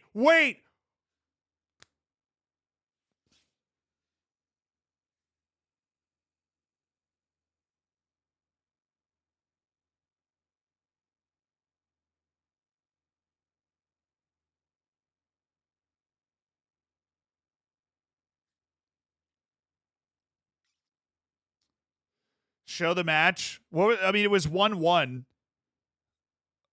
Afghanistan equal. Oh, they got a red card. Okay. The match was like 2 years ago, so we don't have the data from it. But in the first minute, South Korea scored away against Afghanistan. Afghanistan equalized in the 4th minute through my boy, Amran Haydari, 28-year-old playing for Dynamo Batumi in Georgia. That's the team Kvaratskhelia came from, actually. So random fact. And then that was it. South Korea got a red in the 24th minute and never scored again. And Afghanistan's only point was a draw with South Korea, which is the only points they dropped. Japan. Oh, the Philippines get into the next round. Let's go. East Timor and Kyrgyzstan with the 7 points. Looking all right. Japan won all 6 matches. Iran and Bahrain go through. How was Indonesia in the previous round? They showed up in the next round and got 9 points and nearly got out of the group. They just happened to lose to Bahrain. Well, they split with Bahrain. The thing that Bahrain did is they went and beat Iran. That's how they got that spot. The dear leader is displeased. Qatar wins the group. China finishes second. North Korea eliminated with 9 points. The dear leader is displeased. Group 9, UAE and Lebanon. Jordan eliminated. Laos with no points. And then the final group, I believe, we're learning this. Top 2 is World Cup. Second 2, you go to the 4th round. Where there's 2 groups, I guess. Oh, so this the 4th round is 2 groups of 3. If you win your group, you go to the World Cup. If you finish second, you go to the playoff. So only the bottom 2 get eliminated in this round. This is wild. All right, so next, 3rd round. Who went to the World Cup? Oh, the Philippines gave it a really good go, actually. South Korea and the UAE tied on points. The United Arab Emirates is at the World Cup, fully earned, early phase of qualifying. They are there. Who did South Korea lose to? They lost away to Syria and Lebanon. They drew Syria at home, drew away against Australia and away against UAE, and won all their other home matches and beat the Philippines. Lebanon wasn't close. Philippines was close. Syria and Australia grabbed the other 2 spots. The other 2 World Cup spots up for grab this round, Japan and Saudi Arabia. Japan literally 8 wins from 10. The other 2 they drew. They are the best Asian team right now. Tajikistan and Vietnam. Tajikistan. But Palestine and Iraq are going to the next round. And then there is a 3rd group, if I remember right. Iran and Qatar got the automatic spots. Iran looking good. Qatar comfortably in second in the end. India missed the 4th round by a point. They're getting better. Dude, they're getting better. They were only 1 point off China. They're only 1 point off China right here. Peter, thank you so much for the 6 months at tier 1, dude. That's for you. Wong, thank you so much for the 3 months as well. I appreciate you supporting the stream. India. I do stand for stands. I do absolutely stand for stands. So Iran and Qatar, Japan, Saudi Arabia, South Korea, UAE. We go to the 4th round. 2 groups of 3. Australia gets the automatic. Oh my. It was all goal difference. They only play each other once. Australia goes to the World Cup on pure goal difference. China is eliminated from the World Cup on pure goal difference, and Syria goes to the Intercontinental Playoff. That is outrageous. So the 2 matches were for Australia. They lost to China 1-0, and they beat Syria 2-0. Syria beat China 3-1 and lost to Australia 2-0. And China beat Australia 1-0, but lost to Syria 3-1. And so Syria is going to the playoff. In the other group, it's Palestine! It's an unbelievable sporting story. It's Palestine at the World Cup. They drew Iraq, but they beat Thailand by 2 goals, and Iraq only beat them by 1 goal. Iraq is going to the Intercontinental Playoff, and Thailand, with a good effort, is eliminated in the 4th round. We will be looking at the Intercontinental Playoff. They had a playoff before they went to the Intercontinental. Oh, okay. And Syria won it 2-1 over Iraq, winning the 2nd leg at home, flipping a 1-0 loss in Baghdad. Syria is going to the Intercontinental Playoff, as we knew, but Iraq does not get to go. They lose in the Asian Playoff to send Syria to the Intercontinental Playoff as Asia's representative. All right, what continent next? What continent next? What continent next? Your hair looks great. Hair transplant? No, different angle. I'm not ever going to get a hair transplant. If my hair decides it's time to go, it's time to go. Oceania? I don't think there's a lot going on there, but we'll check. World Cup qualifying section. So World Cup qualifiers. We've got the groups. We've got New Zealand winning the group over Vanuatu and Tahiti. New Caledonia won their group over Fiji and Papua New Guinea. And the final. Oh, dude! New Caledonia had him. Almost. It was 1-1 in New Zealand, and then New Zealand went to New Caledonia and beat them 2-1 to take the World Cup spot. But New Caledonia drew 1-1 in Wellington, in Auckland, wherever the heck they played, and took it to their home field where New Zealand was able to win it 2-1 to get the automatic spot. That means that New Caledonia is in the playoff, though. They still could go, but they're in the Intercontinental Playoff, which is tougher. Now where are we going? First thing I see, where's the next continent we're going to?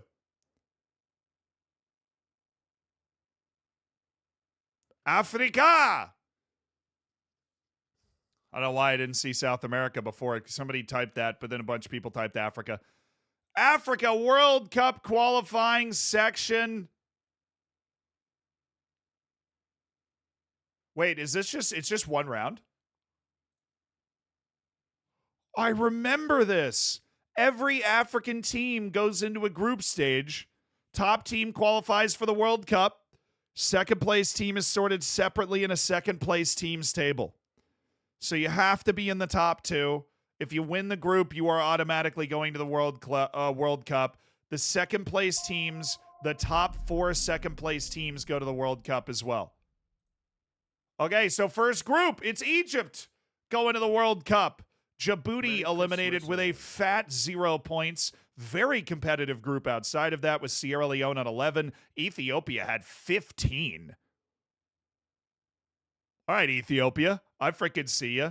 Guinea-Bissau with the 17 points, but it's Burkina Faso that goes into the second place table for sorting. How many groups are there? Well, 54 teams. I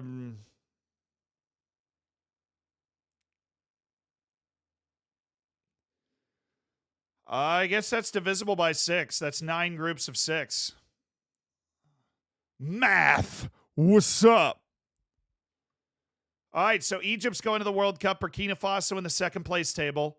That means only 4 of the 9 second place teams are going through, which means Burkina Faso, because they dropped so many points, is not going through. Group 2. Oh, Senegal, watch it. Senegal? Careful now, Senegal. DR Congo wins the group, but Senegal goes through as one of the 4 best second place teams. But Dr. Congo is ready. Togo finished 3rd. They gave a decent chase. Dude, why did you have to put both the Sudans in the same group? They just got over the war.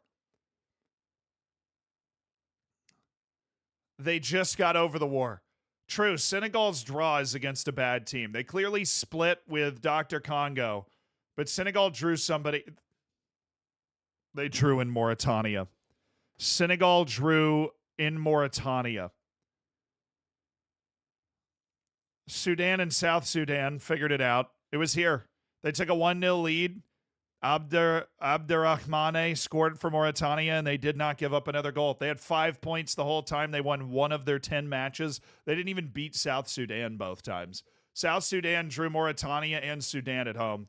Sudan with a decent run. They're normally in like the AFCON, but all right, Group 3.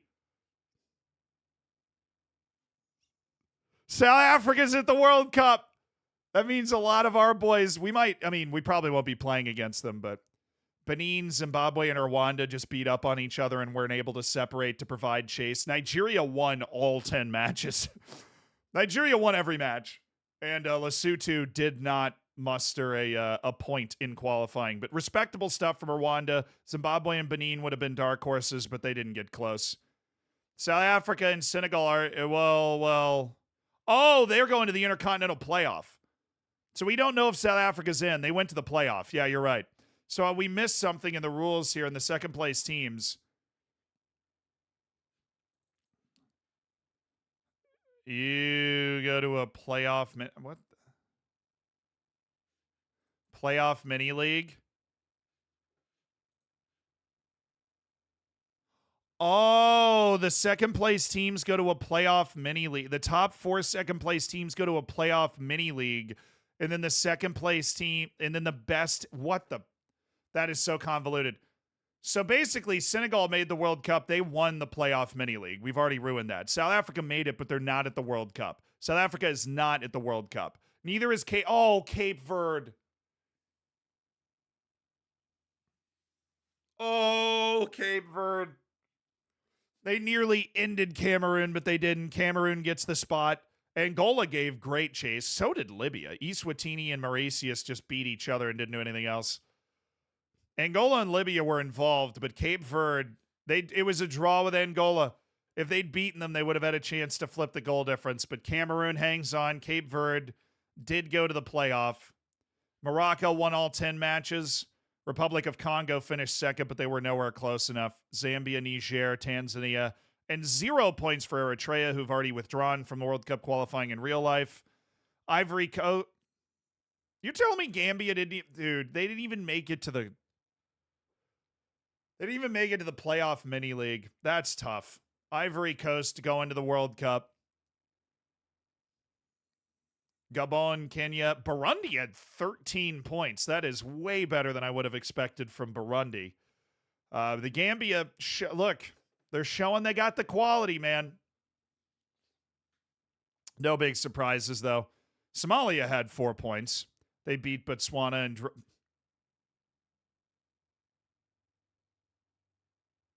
Well, Guinea, you don't deserve to be in the playoff league if you're drawing Somalia, so I kind of get it. Mozambique and Uganda there. Algeria takes the spot.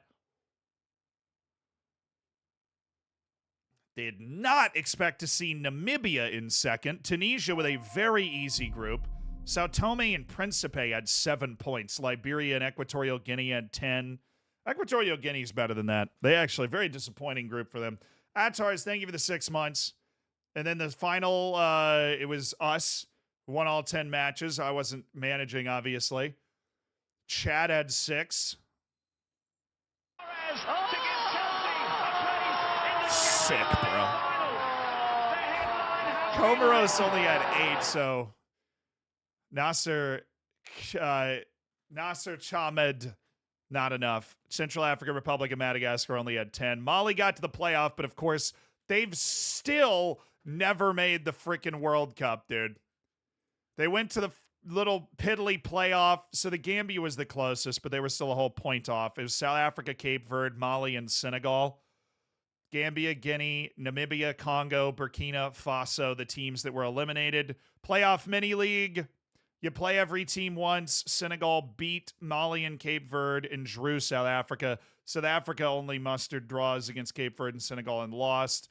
Mali lost to Cape Verde and Senegal and beat South Africa. So that was all Senegal. They go to the Intercontinental Playoff as a result of that. So somebody said South America. That's where we're going next.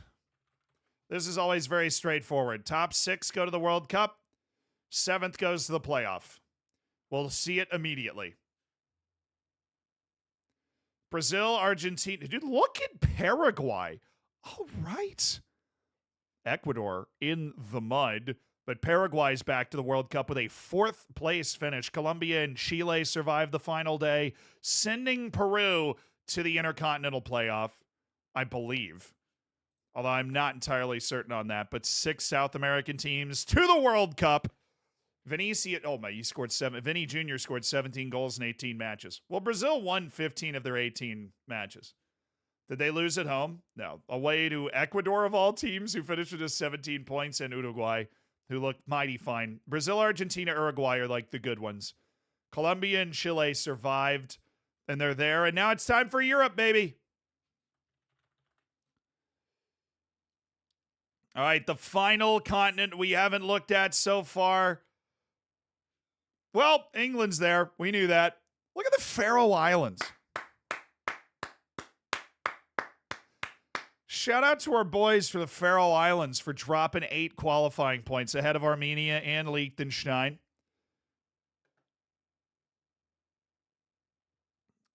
We haven't looked at South America. We just looked at South America. I promise. Turkey comes up short. Austria goes into what I could imagine is a second-place teams table. And in that table, the top 6 teams go to the World Cup. So that's the situation. So Austria is into the second place teams table, and they did enough to get themselves the World Cup. Group B. Oh, Erling Haaland's going to a World Cup. Portugal won their group. Norway, heck to the yeah. They did lose away to Slovenia, but Slovenia couldn't do enough else to get there. Montenegro, Cyprus, San Marino did score. They scored against Norway. So, heck yeah. Whoa. Norway only won by 1 goal in San Marino. Very competitive performance from San Marino there. It was 2-1. All right, Group C. We've got Erling Haaland going to the World Cup with Norway. We've got Netherlands. Oh, Denmark. Oh, my God, Denmark.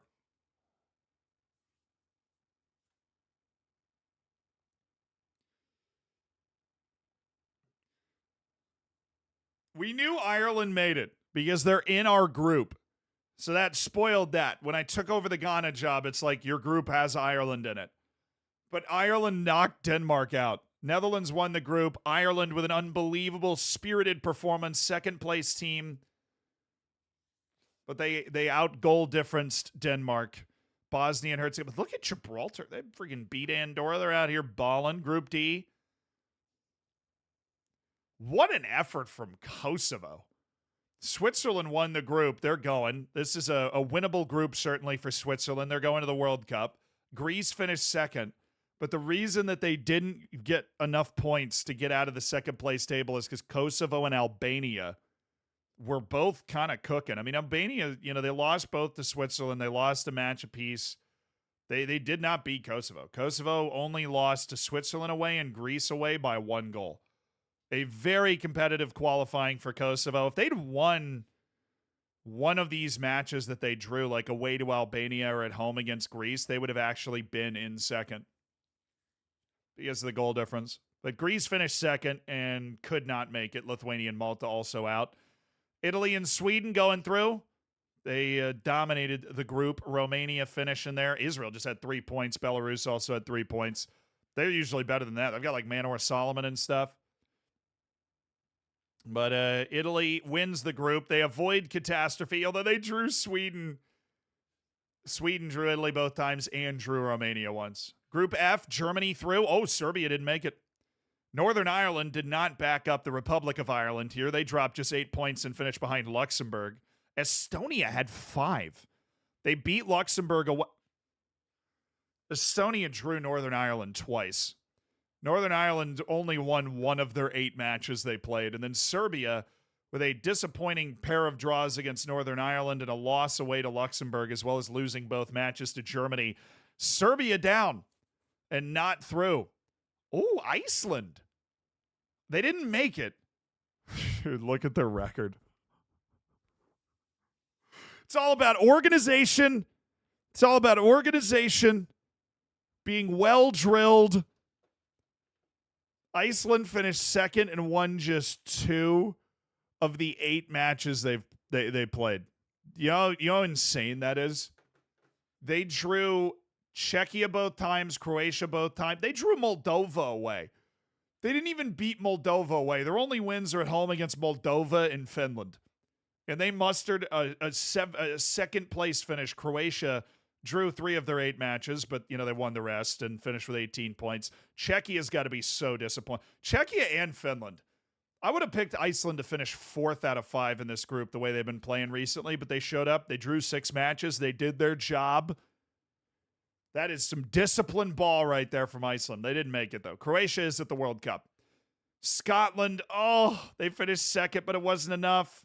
Wales is well and truly cooked. They finished 4th behind North Macedonia. This is a tough group. This is a difficult group. Azerbaijan's not a terrible team. They drew Scotland at home, but they only got 1 point, and it was that point the entire time. This is a very difficult group. France survived it unscathed, winning every match and making the World Cup. Scotland and Wales, North Macedonia, Azerbaijan, all out. Belgium and Ukraine going through. Wow, Ukraine must have been like the last team on the second place team table, because I did not think 14 in a 5-team group would be enough. They drew Belgium and Bulgaria. They lost to Belgium and Bulgaria. How did Bulgaria fumble the bag, dude? They lost to... Oh, dude. How does that make any sense? Bulgaria took 4 points from Ukraine and 0 from Hungary. Those are the only 2 matches that Hungary won. They didn't even beat Latvia. This is the most confusing group I've ever seen. Oh, hi, thank you. Mombot has arrived with a pancake covered in strawberries. Nice. So we've got that. I'll be snacking on a Mombot. Hold on. There's bars and stuff. Yeah, I know. There's a bar on the way. Nice. Yeah. Happy holidays, everybody. Hope you're having a great one. They are. Vibes are great today. Yay. Yay. Thank you. Reese, thank you for the 9 months. Bombot, the real legend. The real legend. Reese, thank you. 9 And months Rash, to the thank you for the 2 Hammer months. Let's go, baby. Atars, thank you for the 6 months. I appreciate you guys supporting the stream. Mombot, appreciate you guys supporting the stream. And thank you for this pancake, Mombot. All right, let me take a bite of this while we ponder the existential crisis that is the qualifying group before us.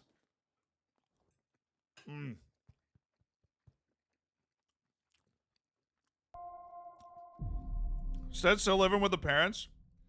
Not that there's anything wrong with that, because I streamed while living with my parents for like 3 years. Happy holidays, guys. But no, I'm home for the holidays. We have a streaming setup here so that I can stay home longer when I visit and hang out with you guys. Mombot is a true saint, 100%. Caesar, thank you so much for the Prime. Blazer, thank you for the 7 months. Appreciate you guys. Yeah, weirdest group of all time, but Ukraine manages to make it through despite the fact they cannot handle Bulgaria. Terribly disappointing from Hungary, only managing 2 wins over Bulgaria. Spain, Poland's through. Georgia, Slovakia. Wow. Kvisha Kvaratskhelia leading a bit of a rejuvenation to finish ahead of Slovakia. Spain through in the second. Yeah. Oh, Greece and Scotland had enough points. They just didn't have the goal difference. Tisk, tisk, tisk, tisk. Second place teams through: Sweden, Norway, Poland, Ireland, Austria, and Ukraine. Greece and Scotland had the points. They just didn't have the goal difference.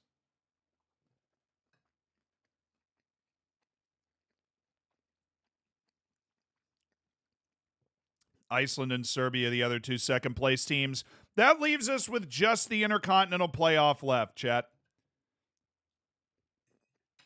And then we know the teams.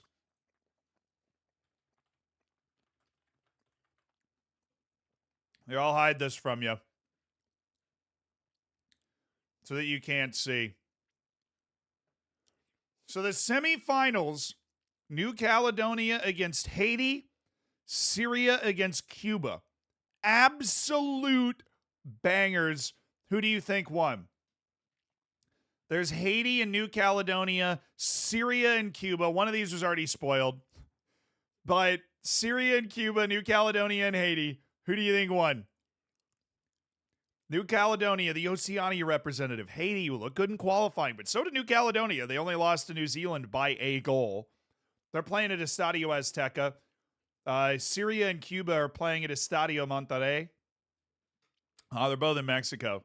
Cuba with the unbelievable trip to the World Cup playoff, which I can't believe Cuba's made it to the World Cup playoff. So here we go. The semifinal. By the way, they're playing for the right to go against Peru and Senegal. They're playing for the right to go against Peru and Senegal. Those are the 2 teams that are waiting, like, on the tree. You know what I mean? All right. It was Syria 3-2 and Haiti 2-0 over New Caledonia to get to the final round. It's good effort from New Caledonia. They were certainly not like chump change, you know? They were a competitive team this cycle.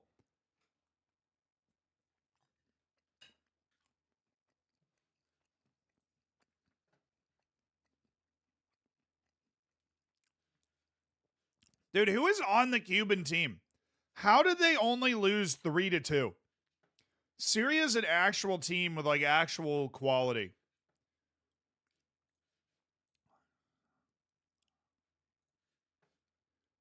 I don't know anything about the I live in CONCACAF and I don't. Oh, it was a 96th minute winner? Oh, the heartbreak for Cuba. Oh, the heart. They scored in the night. Oh, this was a great match. This was a great match. We're watching the goals. We're watching the goals. This was an incredible World Cup playoff. Syria in the white, early doors. Oh, terrible mistake from Mendez. And it looks like Cuba's folding on the big stage because they've never been here before. With an early second half with the set piece. DeWolf, Hernandez, Portal! And it's 1-1. And then in the 81st minute, a 1-1 match in a World Cup playoff semifinal. It's Syria. Soma. Dude. Cuba with a terrible mistake at the back and then an own goal. Oh, I feel so bad for them. I feel so bad for them.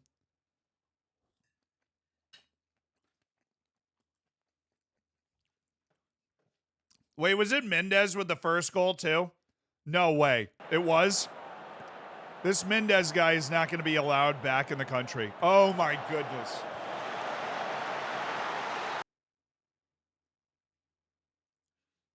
It was the same. Can you imagine?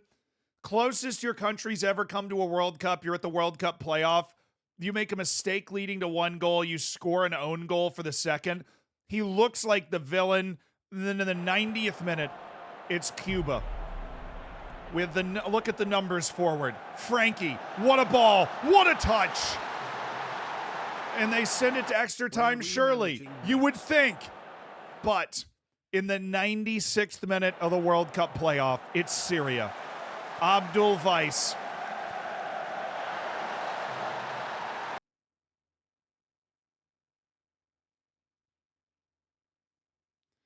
You know the craziest thing? Mendez had a 7.2, dude.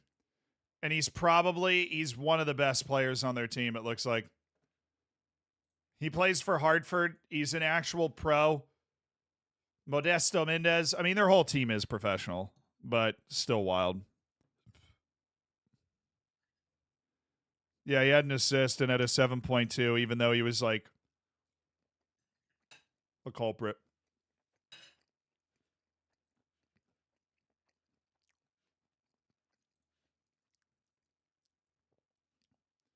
Wow. Wow. What drama. In Syria to the final. So Syria is playing Peru. Haiti is playing Senegal. Great matchups. The Haitians and Senegalese can speak French to each other, so that, it's actually not a huge culture divide there.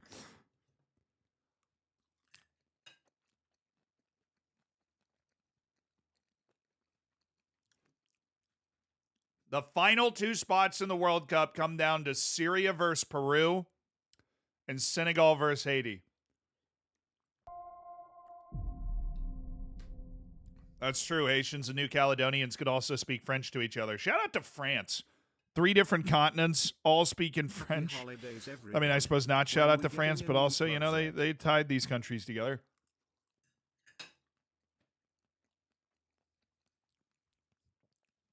Hey, everyone. Hope Santa treated you well. Richie, Santa did treat me well. I got a Wayne Rooney signed ball on Christmas. It was awesome. Sandor Saidos, thank you for the 11 months. Can we get a hell yeah for colonialism, my dudes? Yeah, let's not. But they can all speak French to each other. All right, the World Cup playoff final. Oh, Syria. Well, I guess Senegal handled Haiti. Dominant 4-0 win. Senegal did not win their group in Africa, then had to get through the playoff mini field and then win this match as well, but they did that in flying colors. They flattened Haiti. Hey, what's up, FinStars? Hope you're doing well. Luke, thank you for the 6 months as well. Where are we managing next? We've applied to the Boca Juniors job, but we've taken over as the Ghana manager right before the World Cup, so we're managing the World Cup today while trying to get the Boca Juniors job. There's a lot going on, honestly. There's a lot going on. So we've been looking at World Cup qualifying to set the scene for the tournament we're about to play in. Come on. There we go. Wow. Oh, this dude. Soccer giveth and football taketh away. You know what I'm saying? Syria scores a 96-minute winner in the previous round of the playoff. But this time, Peru is up against it, dude. Peru's back's against a wall, even though Peru scored early. Oh, what a hit from Grimaldo, tipped in by Tapia. Now 65th minute. Syria rocking the Reds. Going with a cross. Al-Mawas. That's a pretty straightforward goal. Just a great header. Poor marking by Peru. But then 7 minutes later, it's Hassar on a set piece for Syria. And it looks like Syria's going to the World Cup. Syria is stoppage time away from going to the World Cup until Grimaldo. Peru absolutely desperate. Wave of players coming forward. Beautiful finish led by Lapadula. That brings us to extra time. And in the 110th minute, after all that drama, 10 minutes from penalties, it's Reina, it's a goal, and Peru grabs a 7th World Cup spot for South America. Senegal grabs a 10th for Africa.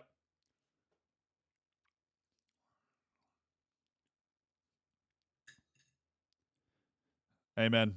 Well done. A great World Cup qualifying. Great drama, some surprises, and now it's time for the World Cup. The groups are as follows: Japan, New Zealand, Sweden, and the U.S.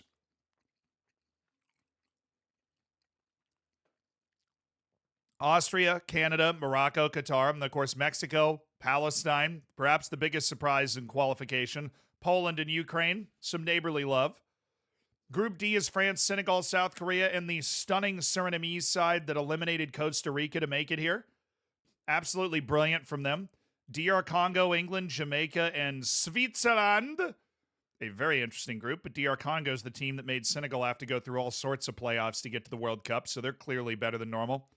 Argentina, Egypt, Italy, Saudi Arabia. Why are Egypt... This is the most straightforward group of all time. Why are Egypt and Saudi Arabia always like in the same group? Well, the last time Egypt made the World Cup, Saudi Arabia was in the group. Australia, Nigeria, Paraguay, and Spain. That's a fun one. Australia had to make it through the playoff, but Australia always seems to have to make it through some sort of play. They didn't make it through the playoff. They made it through the Asian playoff. On goal difference.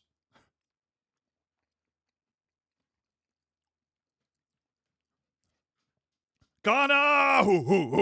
Let's go! Ghana! We some dogs!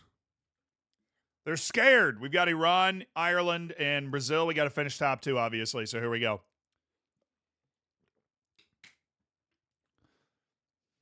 They're scared. We intimidated them. Chile, Ivory Coast, Netherlands, and Norway. That's a really fun group, honestly. That is a tremendously fun group. Chile, Ivory Coast, Netherlands, Norway. Love that group. Belgium, Cameroon, UAE, Uruguay. Okay. Obviously, Belgium, Uruguay probably favored. Cameroon wasn't brilliant in qualifying. Algeria, Colombia, Croatia, that's a group of death. That is a 100% group of death. I'm going group of death.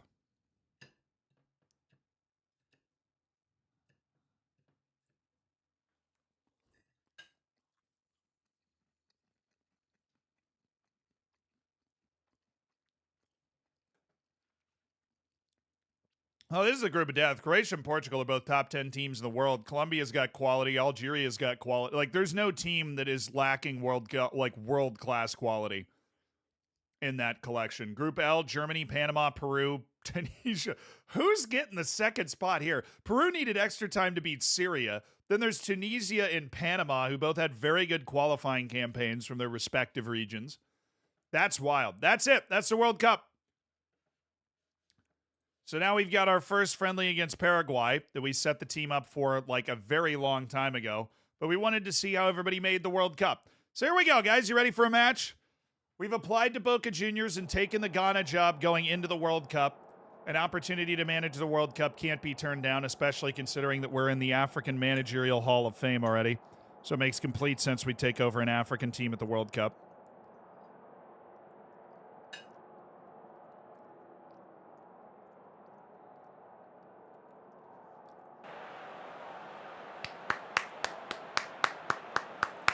See a good performance today.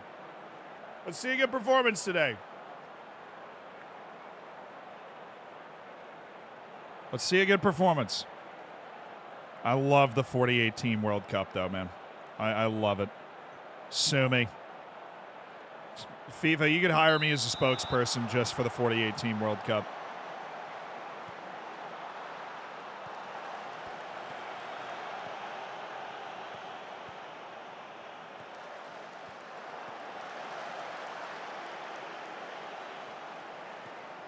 What happened to your past job? I technically still have it. We just won the quintuple in South Africa, so it's kind of time to move on, you know? Oh, that's not good. Wow, what a counter. And Abdul Samed still blocked it. What's up? Crowd's going nuts. That was an incredible recovery by Abdul Samed. Do you think Argentina's time has passed? Yes, but I think they'll probably... I'm guessing Argentina loses the semifinal of Copa America. They could totally win it, though.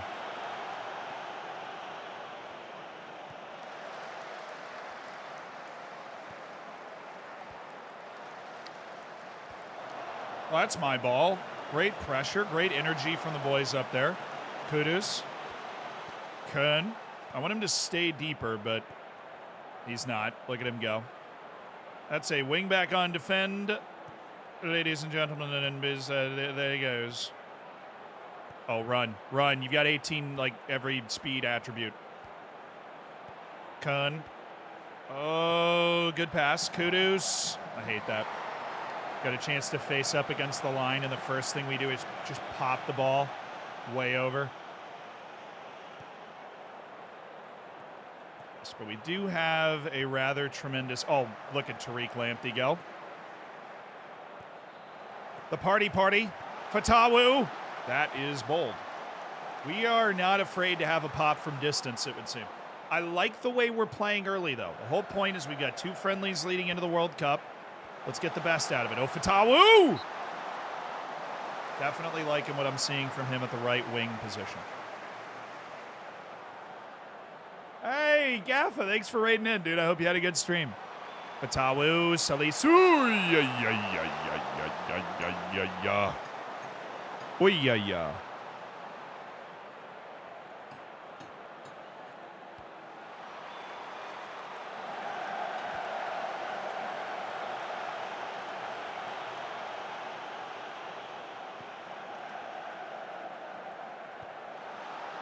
Are the streams going well? Yeah, dude, we just took over Ghana. Job was open, Walt, and they'd qualified for the World Cup. So, you know, their manager, like, retired after getting them qualified. So it now falls to us to see if we can get the most out of this Ghanaian team. Ooh, good look by Kudus. Lamptey. Tariq Lamptey. I'm going to have a player instruction to shoot less on him. He, in particular, is just not a good goal-scoring threat. I absolutely am going to player instruction him to death to run wide with the... I want him to take the ball. I want him to carry it wide. He's not the... he needs to use his pace to push the team back. And then we can recycle it. Oh, dang it. I actually don't have Ayu on the field. He's on the bench. This is the 2026 World Cup after all, but... we do have a very good collection of wings, and we have a great ball-playing defense. Very natural 4-2-3-1 from the team selection with defensive midfielders. Really like our starting options in the defensive midfield. Kamaldeen, Iñaki Williams. We hit that. One of my forwards tipped that over. We're playing well, though. This is good stuff.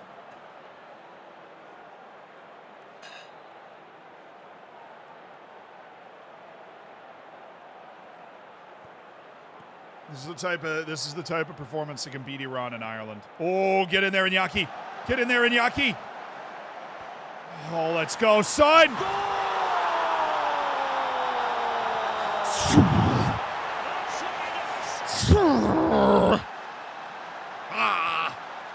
That's a nice ball. Thomas Partey, Iñaki Williams. That is not an easy finish once he works his way into that spot. Does a really good job going over the shoulder. Unquestioned starting striker on this team, Iñaki Williams. As a pressing forward, great work rate, great athlete, great mentality. Ooh, Kudus can score this. If he scores it, I'm going to say, great, do that at the World Cup. If he misses it, there you go. Save it for the World Cup. That's what I was thinking. Save it for a World Cup knockout match against, like, freaking France or something.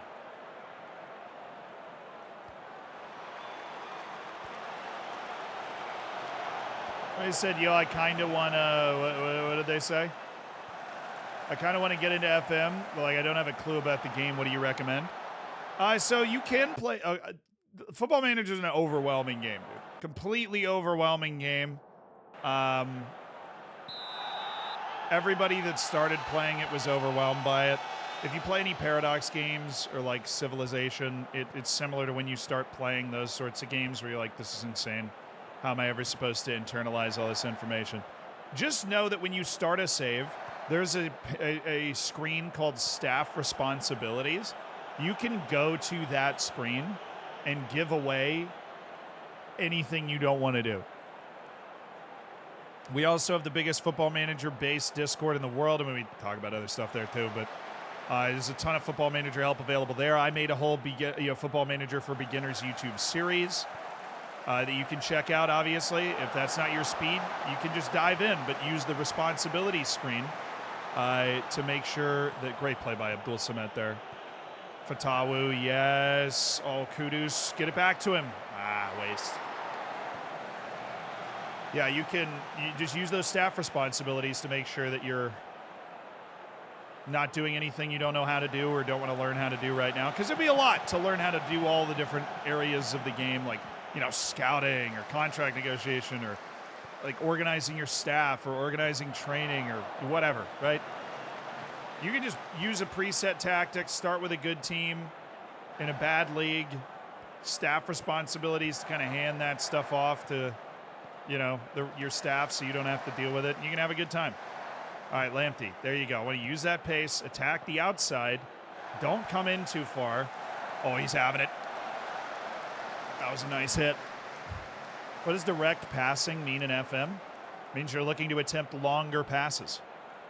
It's pretty straightforward. Your team is going to look to work a more direct approach to passing, where the shorter you're passing, the more they're going to emphasize the shorter passes. It doesn't mean if you're on super direct that they're not going to make a short pass, and if you're on super short, they're not going to hit the ball into a channel every once in a blue moon. That also depends on your tempo.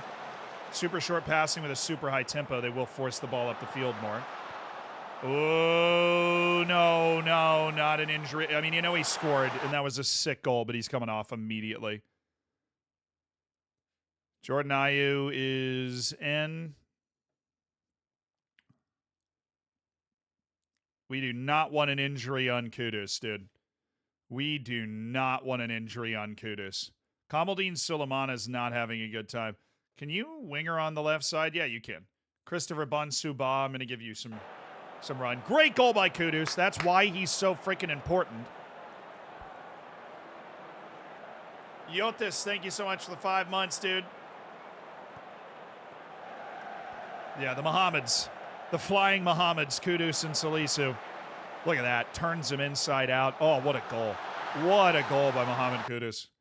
Please be a nice short injury. This has been a dominant display against a World Cup team in Paraguay. They are going to the World Cup. So this is exactly what the doctor ordered, dude. Let me try out some fullbacks. Let's try Agie, but as a fullback on attack. Or sorry, Sadhu's the guy I wanted to do that. And then Gideon Mintz is going to come in. Who else? Ziz Yakubu. Does he have the mentality? Yeah, he can totally play pressing forward. Okay. And then Alfred Duncan for Thomas Partey. Great performance, though. Loving what I'm seeing from the team. Taking care of business, utterly dominant. We have all the shots. We have all the momentum graph. We've had a ton of the ball. You know, Zealand Shannon's Ghana. People are going to be talking about the way they played, the way they swaggered around.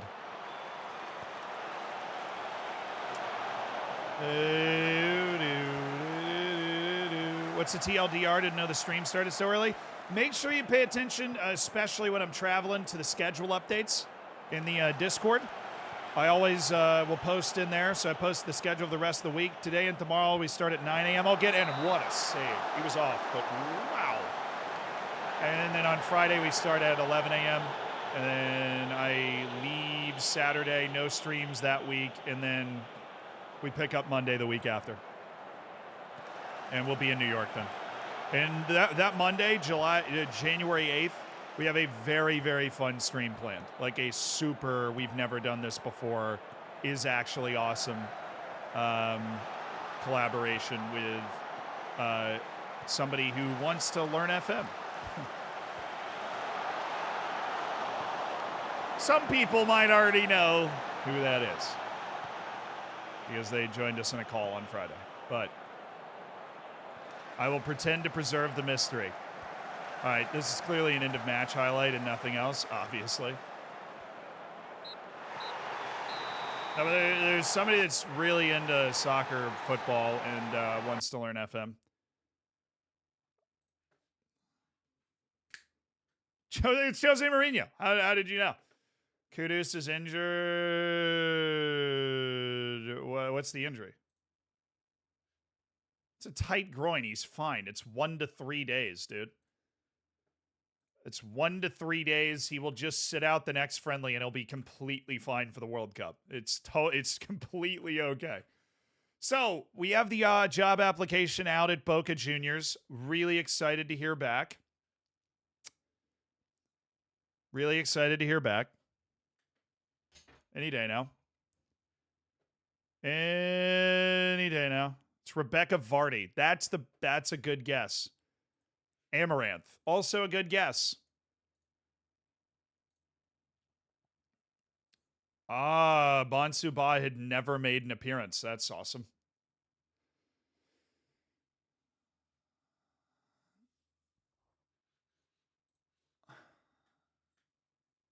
When's the next Streamer Showdown? Dude, there hasn't been one in like a year.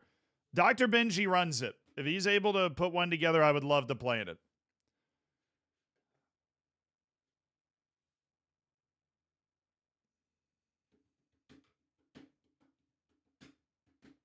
I have actually met Amaranth before. Since the interacting with Amaranth would be very entertaining, I've met Amaranth before. I have. I met her in the this is going to sound like I was stalking her. I swear I was not stalking Amaranth. I met Amaranth in the lobby of a hotel at TwitchCon in San Diego. I did. I swear I met Amaranth in the lobby of a hotel I was sitting in the lobby with a group of friends with some guys that play Destiny. Yeah. Sweatsickle is a dear friend of mine, and he's a big Destiny guy. And so I've befriended a couple of other Destiny players, and we were sitting in the lobby of the hotel, and we just ran into Amaranth in the lobby of that hotel. We just happened to be there, chat. We just happened to be there. We just happened to be there. All right. We just...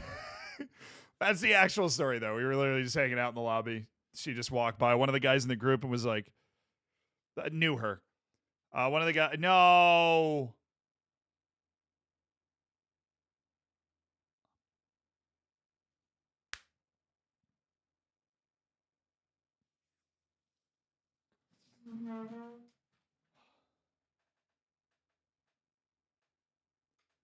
Boca Juniors have rejected us.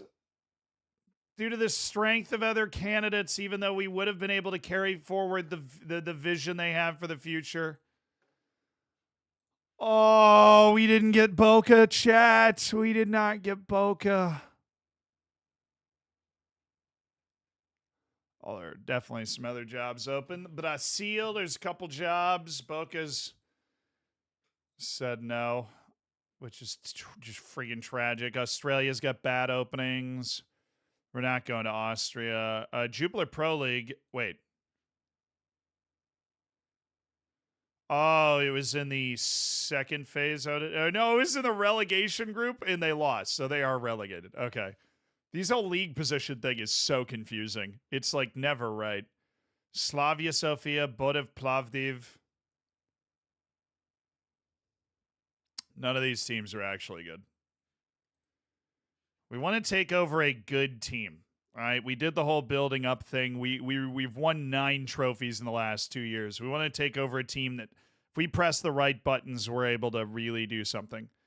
Teplice is in the second league of Czechia, which I feel like I'm bigger than that, right? I have a higher reputation. They're semi-professional. Absolutely not. Absolutely not. The Eintracht Frankfurt job is still open. I will send out an application for that. I don't expect us to get it, but I do think it's close enough that we should apply. They got relegated. That's why the job's open. They got relegated. Dude, they got relegated, but they're in a European competition. They won the Conference League while getting relegated. They beat Fenerbahce in the final. They had the easiest run through the Conference League. Dude, they had Ferivar from Hungary, Dinamo Zagreb for Croatia, Fenerbahce. Mild was their round of 16 match. Wow. I mean, look, we probably won't get the job, but that is definitely a unique and intriguing challenge. Indonesia, every job in Indonesia just opened up. Napoli, the favorites, Jose Mourinho. Dude, I've got it. It's me, though. But it's me, though. Oh, he went to Dortmund. He just managed at Dortmund after 4 years at Roma and then got fired or probably left. Usually a combination of the two, isn't it? The 2 teams relegated from the Divisi. All right, so is this the top? No, it's not the top league. That is the lower leagues of Northern Ireland or what are bouncing around there. There is the Rio Ave job, but they're, we want to take FCSB. Wait a second. FCSB, who's also in Europe and hanging out. Dude, they're good. They finished 4th in the championship playoff, but this is a team that we can make something happen at FCSB. We're gonna feel out this job application. What's the job advert? Oh, the payroll's a little smaller than Eintracht Frankfurt. Sign Romanian players. Yeah, I got that. It's actually a smaller payroll than I have at Orlando Pirates right now. If we go to FCSB. Dunfermline is gone. Yeah. That was a fun job offer, but we were all in on Boca at the time. Boca was perfect for us. So FCSB, obviously long been a very good Romanian team. They would be in Europe. All right, Adrian, shoot. Let's go ahead and stick an application on FCSB. We will probably get that job offer, I would imagine. But hopefully they've got that European money. We'd be able to continue studying our badges as well, which is something we're looking at. TSC from Serbia is available, but I'm not seeing anything I like. Olimpia Ljubljana is probably too small. Yeah. Their payroll's less than half of what I have with the Orlando Pirates. That's just not a job I would want to move to and take. Now, the Real Betis, oh. Now, they are in La Liga. I don't know if that's the challenge we want to bite off. It's building a team up in La Liga. That's not a challenge that intrigues me right now, just to be completely honest. Defensor Sporting is a job that we very likely could get. How much? Their job applications are closed. Okay. The Turkish Super League, but the worst team in it that just got relegated. If there was a top, I guess the two teams that got relegated. If there was an actual top flight deal in Turkey, that could be something that I'd be interested in. They just got relegated. They did not get promoted, right? No. All right, we have applications out for FCSB, and we have an application out for Eintracht Frankfurt. Do I feel good with that, or would we want to go to... God, I wanted Boca. Boca was wonderful.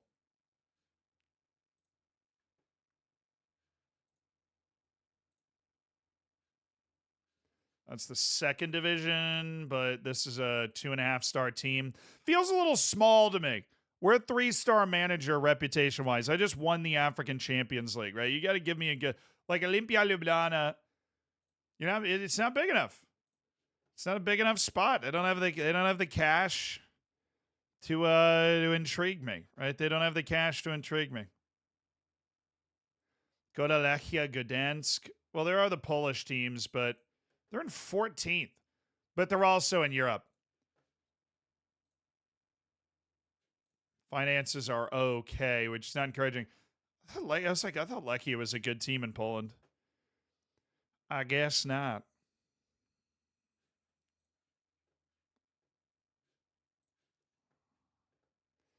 Poland's a very easy country to build a team in, though.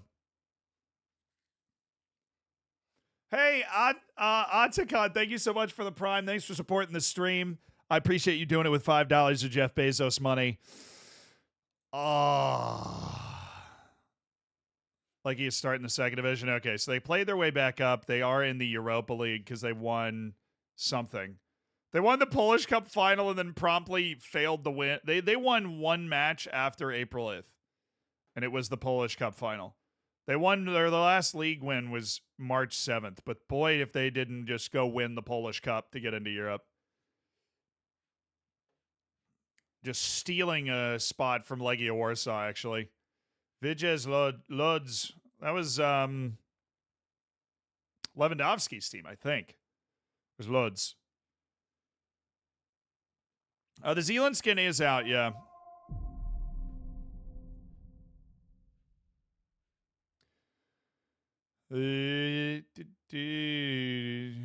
Tampa Bay Rowdies are eager for a manager Kappa. Hey, Sean, don't tempt me with a good time. Thanks for supporting the stream with the 22 months, dude. I actually got an old... You know what I got for Christmas was really cool? Was an old school... oh, look, Real Valladolid is here. But they finished 11th in the second league, Zealand, which is why you have not considered the offer. I don't know, man. Real Betis has been a good team for a while. I have no idea how they ended up down here. I feel like we might be able to turn them around. Let's try it. Do you think we try it? They've got, you know, this would be going straight into La Liga trying to compete. They do have a 16-year-old, like, wonder kid top prospect. I don't think we'd get the job. I agree. We're not ready for a top 5 league, even if somehow we cheese it and get it. We're not ready for a top 5 league. I have a Continental C license with no experience outside of South Africa. So let's change that. Eintracht Frankfurt going into the second Bundesliga would be hilarious. That would be hilarious, and FCSB is great. And then I want to explore something not in Europe as well. Like Hong Kong League. I mean, is this the second division of Hong Kong? No, this is the champions of Hong Kong from last year, Kitschy. But they're like semi-pro-ish.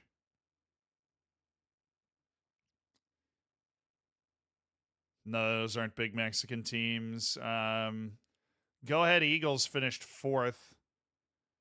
They were 2 points off of promotion. Are they a big enough club for me to consider that? Yeah, they have a decent payroll. And a decent reputation as well. A go-ahead Eagles position, and then we just try and get promoted. Or what about one of the teams that was relegated, like ADO Den Haag? Oh, they're insecure and their finances are not looking hot. Not an attractive job. Nacht Breda has a lot of money. They have a lot of money. There's a lot of money at their disposal. They got promoted and then relegated. We could try to grab Nacht Breda as well if we didn't want to go to FCSB. If I'm doing a Dutch team, do go ahead Eagles. I mean, they did finish 4th in the 2nd division. Den Haag and Nacht Breda are coming down from the Eredivisie. Is that Palermo? Oh, Palermo's here. Oh, yeah, they finished in 7th. Giol Sicilian Club. Oh, they've got cash, though. Oh, they have the cash. Città de Palermo. They're on their way back up. Just relegated. Failed to go back up after their relegation. Iyer, thank you so much for the tier 1, dude. Oh, there's Citigroup. That explains the money. Who else is down there? Pescara. Well, these teams just got relegated. Pescara and Como are hiring, but they just get sent out of the 2nd division. What are the rules? They're always weird.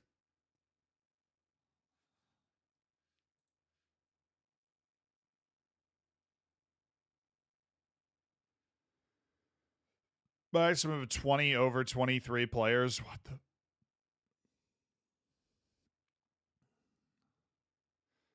There's an icon players rule. Well, I hate that here.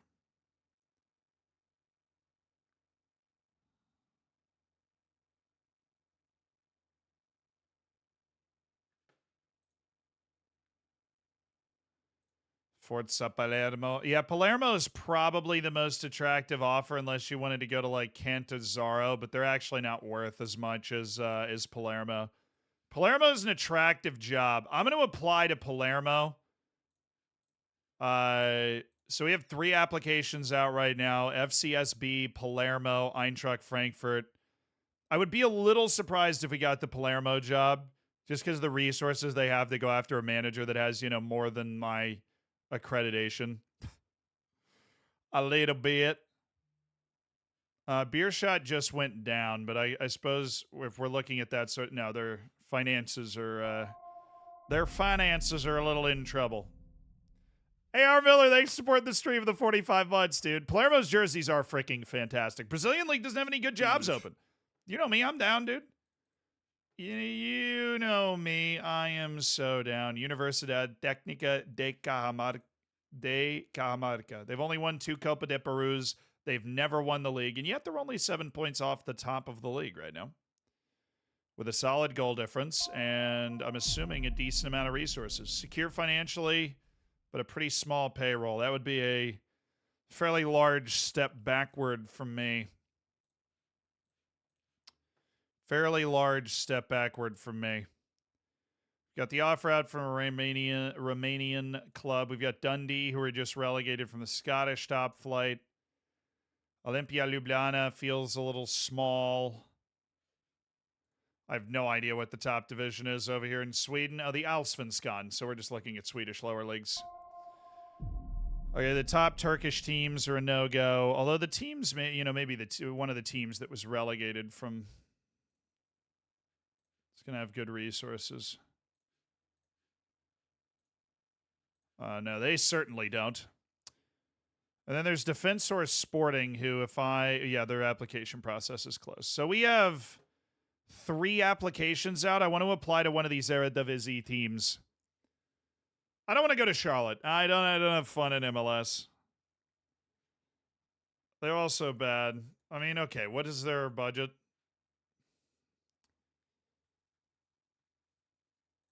Well, they're in the middle of the season, too. So we jump in mid-season in the East. They are in dead last in the Eastern Conference, but only 4 points out of the playoff if you can turn it around. I suppose the transfer window is about to hit.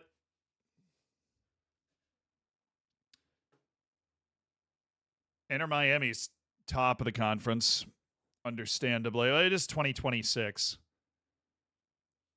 Yeah, but MLS is a little broken in Football Manager. We don't want to run into any of those issues with the player. You know, the teams you're playing against really aren't able to handle the rules super well. In signed players and stuff.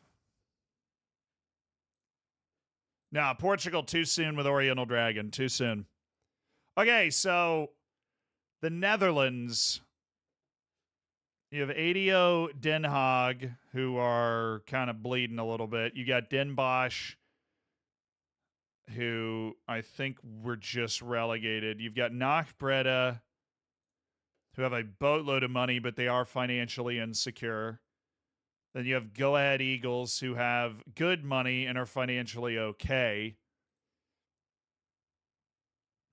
After getting relegated from the Eredivisie, they failed to go back up in their first season with a real struggle.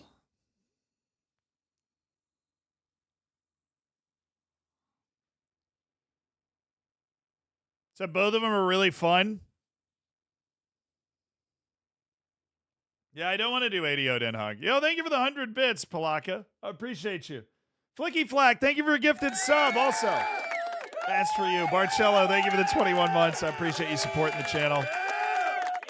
All right, so I'm going to apply to one of them. I like the idea of taking a team that just got relegated and trying to flip them back up. That sounds fun. They've got more money. They are financially insecure, so it'd be tough for us to secure a coaching badge while we're there. It's a bit of a concern, but we should be able to sail right back up if we get the job. So I'm applying to Nach Breda. So Palermo, FCSB, Eintracht Frankfurt, Nach Breda. Is there one more job we want to apply for just to have a job outside of Europe? There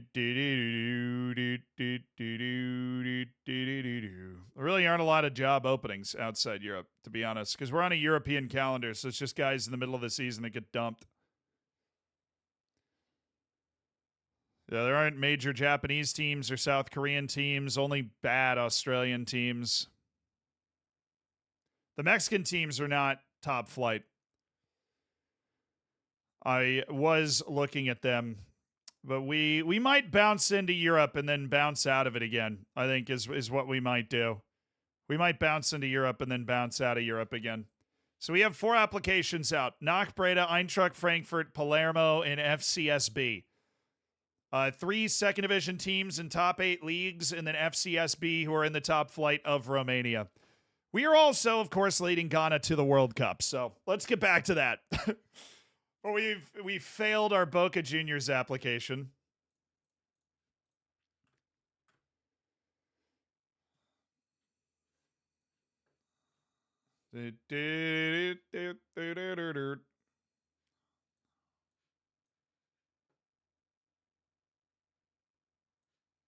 Ajay's going to get a Marty. Derek Cohn's going to keep getting himself sharpened up.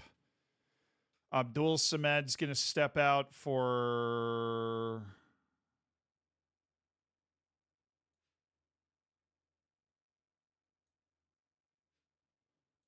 Well, that's not who I was going for. Oop.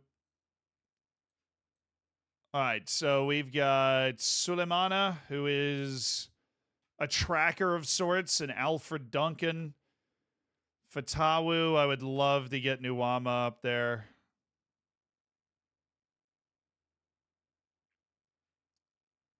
A finish on, not very good. And then left wing, Kamaldeen Suleimana, Bonsuba. You're going to get the run. And then striker, Aziz Yakubu. As we try and sharpen up some guys here. And then Alfred Duncan shouldn't be there because he's not sharp at all. So we're going to have Schlupp play. Who we play in Australia? Should be able to dominate this. The Aussies have got a great setup, great continuity, great toughness. We saw that at the last World Cup, but we've got the quality and we should be able to show it. Last friendly before the World Cup. I didn't even rest Kudus. Somehow he recovered better than guys that didn't get hurt after the match, which is crazy. We will bring him off, though, likely at halftime. We just want him to get sharp. All right, Ghana. We're rocking the whites. The Black Stars are in the white today. One of the underrated national team nicknames. Australia is at the World Cup via goal difference in the mini playoff in Asia. They finished ahead of Syria by 1 goal difference. Final World Cup tune-up for Ghana. And then we have Brazil, Ireland, Iran as the pot 3 team in that. That's mine. There we go. Battle for that, Aziz. Battle for this. Nice. No, I'm up. And again, we've just given the ball away.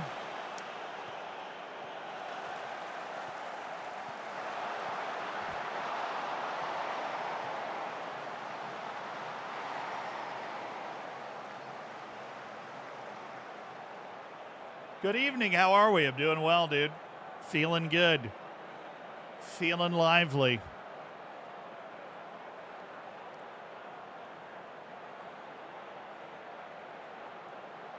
Not really doing a lot, though, with this first half. Our last friendly before the World Cup. Oh, Yakubu, come on.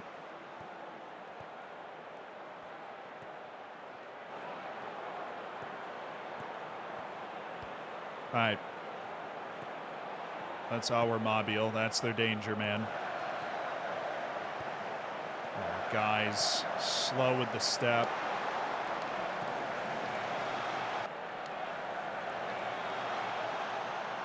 Oh, let's get it. Bit of a sleepy first half, set piece goal, and we're feeling good. Cross it. Yes, Aziz! No way.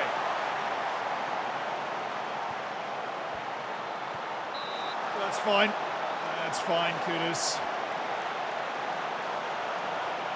Boca Juniors rejected us. We have 4 job applications out right now. In the meantime, we've taken over Ghana to manage the World Cup, and we are now behind in our last World Cup tune-up friendly after a really dominant performance against Paraguay. We are losing to Australia.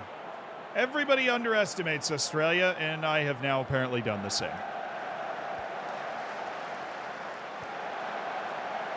Circotti hammering me on the back post.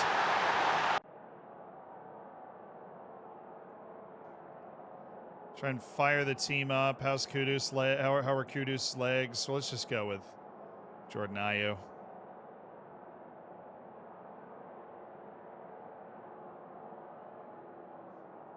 Just wanting Kudus to get a 45-minute run out. Oh, they brought in Nathaniel Atkinson for the guy that scored the goal, actually.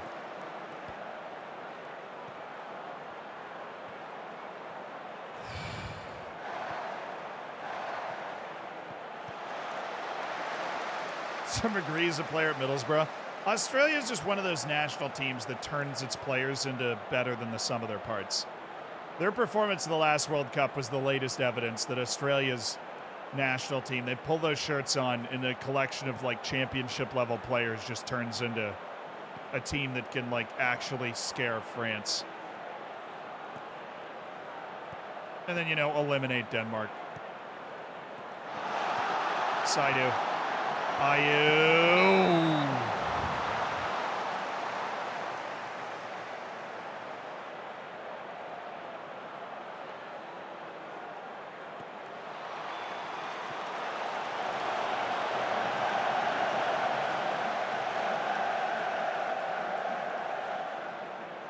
Nuama's coming off. Let's give 30 minutes to Abdul Fatawu. Try and sharpen those legs up. Kamaldeen Suleiman is coming in to try and get some sharpness. Nyaki Williams is already sharp, so we're going to go with Antoine Semenyo. Try and get him some sharpness as well. Party actually doesn't have sharpness either, so we're going to bring him in, drop Schlupp, and go with Salis Abdul Samed. We're just going to swap out the entire front six with 30 minutes to go. Right before a set piece, which, you know, managerial wisdom tells you that's always a good idea. To make a six-man line change right before a set piece. Good. Always like for a highlight to start when we are playing the ball out from our goalkeeper.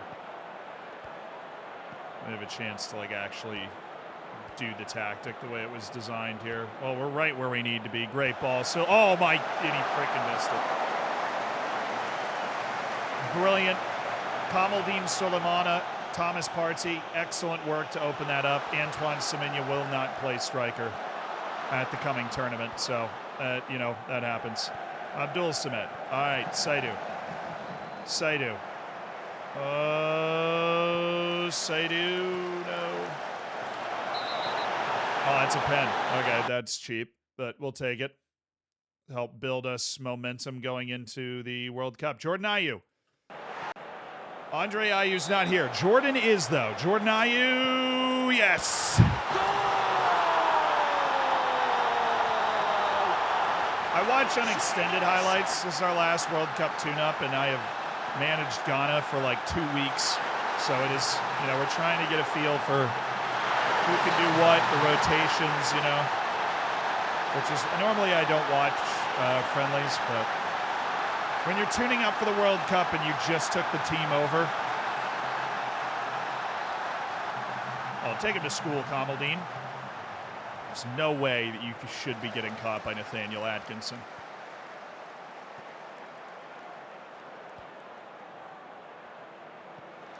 So I love this press. There's just no way through for them.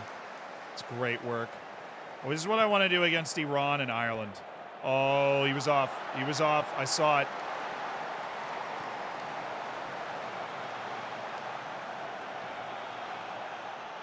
I'm alarmed. I'm uncomfortable that was on and that we just gave them that chance. Oh my goodness. That's on Lauren Ziggy back there. Kundi, thank you for the 4 months. I appreciate you supporting this stream. I don't know if we deserve it. We're losing. Man, and things look so good after our dominant performance against Paraguay.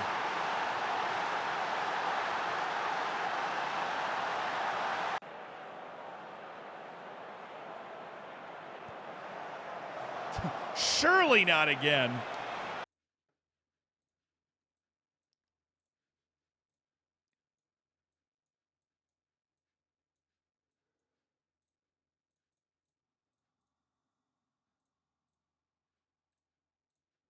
Just want to try an attacking shift. Just kind of get a feel for it with this team.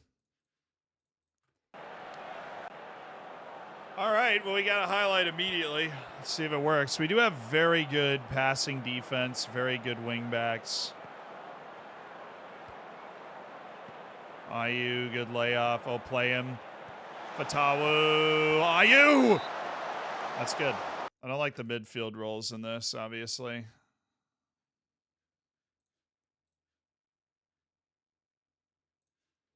We'll just have Thomas Partey get himself involved, an advanced playmaker instead.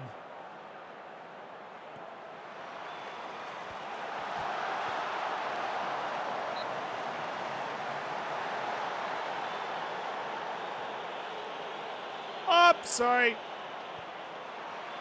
What is happening? I can't see. Go away, Steven. Oh, it's Thomas. Come on. Come on, chip it back. No, you freaking lemon, dude. You lemon. Why? Have I ever worked a computer before? It's a good question to be asking. No, apparently not. Arwer Mabil's about to score the most stylish goal anybody's ever seen on me.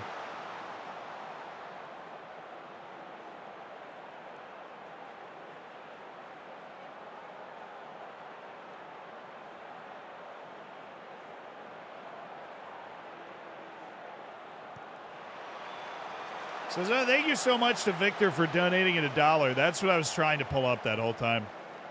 And FCSB won the Champions League in '86. I think I remember it here. Like, I know Red Stars won one. Well, that's not good. I don't like that. I mean, we were the better team, but that is, you know, I wanted to win our tune-ups. I wanted to win our tune-ups. And we have, We did not. We did double their XG, but we also had a pen.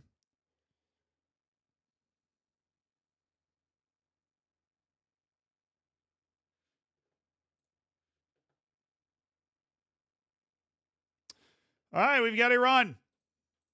Iran on the 13th. Oh, nothing we can do about it now. Fortunately, that game didn't count.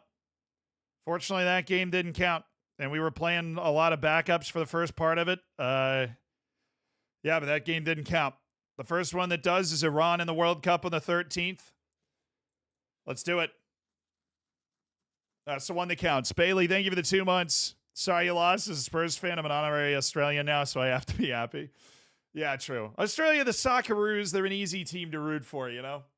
They're an easy team to root for. Mops, thank you for the 3 months. Eric, thank you so much for the Prime. I do appreciate it, guys. Get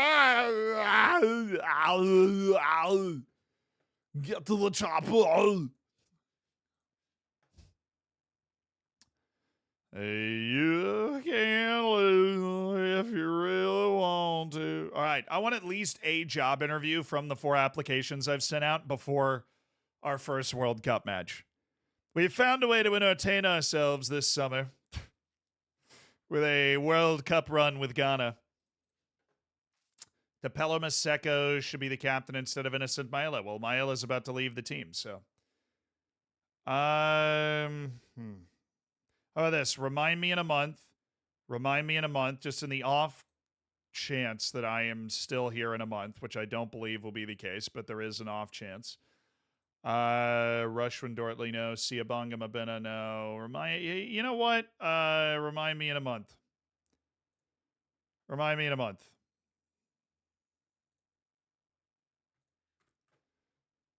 Yeah, I have applications out for like 5 other jobs, but I appreciate it.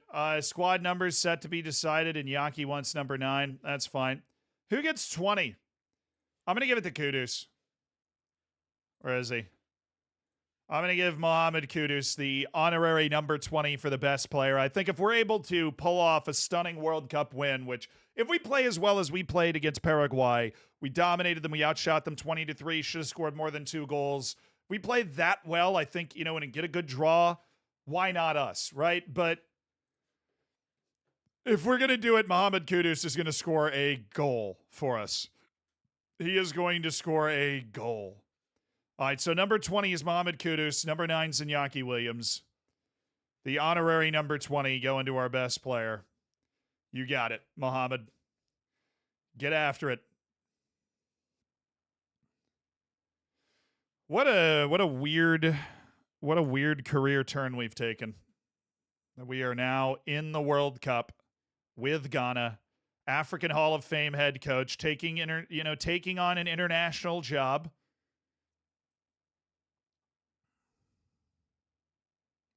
Yeah, we need 3 points. I would agree. I mean, it's not the end of the world if we don't get it, like a draw, but a loss to a loss in this match would make things very difficult because Brazil's gravy. You know what I mean? Like Brazil is gravy. All right, guys, Talani Serrero has retired. The magisterial defensive midfielder who served as a deputy in this big championship season. Born in 1990 in Soweto, he came home to win 9 trophies over the final 2 seasons. He won a total of 11 competitions in his career and was an African Champions League champion, Telcom, MTN Cup, Nedbank. Somehow did I don't know.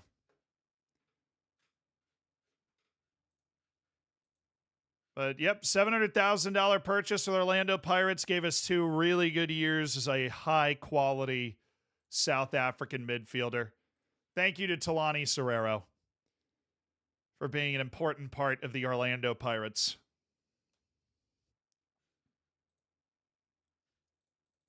Mabena on the move. Siabonga Mabena, you mean? Oh-ho-ho. No job interviews. You know what they call me? They call me Zealand No Job Interviews. That's what they call me. It's great. It's such a silly little nickname. So playful and fun. Maybe wait for the job, try it after the World Cup success. Yeah, I mean, we might string it along. We might string the jobs along through the World Cup, especially if we're feeling good. World Cup kicks off today, though. 3 groups worth of matches today. And the results should pop up for us. We shouldn't have to go looking for them. I see Tim Biswane's retirements out there. All right, the World Cup kicking off. Iran looking at a 4-3-3 with Mehdi Taremi, Ali Reza, Jahan Bash.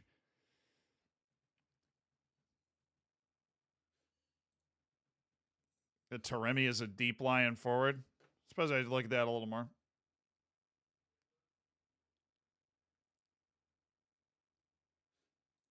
Questions about the squad's marking. That's great. We have a lot of pace and we're looking to play direct and into space. Oh, let's go USA, baby! New Zealand getting smacked by Sweden, but the United States against the best-looking team out of Asian qualifying with a 4-1 win. Smush, thank you for the 4 months. Excalibur, thank you for the 10 months. I appreciate it. Thank you for supporting the stream with those primes. Gosh dang ads. Well, they're gone for you now. No more ads, Excalibur. Thanks to that Twitch Prime. The U.S. the big win. Oh, hosts Canada with the 3-1 loss to Austria. Morocco beats Qatar 2-1. Coming from behind, they were losing. Poland and Mexico draw, and Ukraine beats Palestine 2-0 in one of the wilder matches you will see. But hey, Palestine made the World Cup, and so did Ukraine. Good to see. And Ukraine with the 2-0 win. So it was respectable for a team that had never been to the World Cup before on Palestine's front. Beginning of the match against Iran? Yes, I do, Joseph. Yes, I do. Is it important to win these types of games? Yeah. It's a good opportunity for us to lay down a foundation. How important is to start your group match, group with a victory? Our entire outlook could change if this doesn't go well. With morale in the camp high heading into your opening match, you must be looking forward to making a positive start. I'm very excited to get things underway. How are the players dealing with the hotel environment, being away? They're keen to play. Everything's fine generally. Kind of getting to know everybody. What's the general feeling about the increased media presence? Everybody's focused on the task at hand. You know, look, it's the World Cup. If you're not ready to play, if you're not mentally focused and ready to play in the World Cup, then that's not my job. That's not my job, you know? All right, Senegal, South Korea, France, and Suriname. Suriname not being welcomed amicably into the World Cup. England, Switzerland, DR Congo, Jamaica, which is a massive match. If either of those teams wins it, they are the favorite to push for a knockout spot. Argentina and Italy, Egypt, and Saudi Arabia. Same with the Egypt-Saudi Arabia match. If there is a winner, that's the team that could push for an upset to go through. And tomorrow's us, so... Oh, Senegal, South Korea with a barn burner at 3-3. Oh, South Korea scored in the 97th minute. Oh, this is an incredible match. We'll watch it. Senegal, who came through the World Cup playoff, and South Korea, who had a bit of a weird qualifying. Senegal in the white, South Korea in the red. And it's Senegal first. Sadio Mane! The husk of Sadio Mane in 2026. He's still out there. A penalty. Lee Kong-in, 1-1 in the 23rd. The 30th minute. It's Senegal again. Dia. Sadio Mane again! Dude, I didn't know he scored twice. Sadio Mane. The ageless wonder. Now South Korea on the turnover. It's Dia. It's 3-1 Senegal. But South Korea was not done. In the 56th minute, an immediate response needed, and they got it. Lee Kong-in, Inbom, what a what a shot. And then in the 96th minute, Zhang, Lee Kong-in.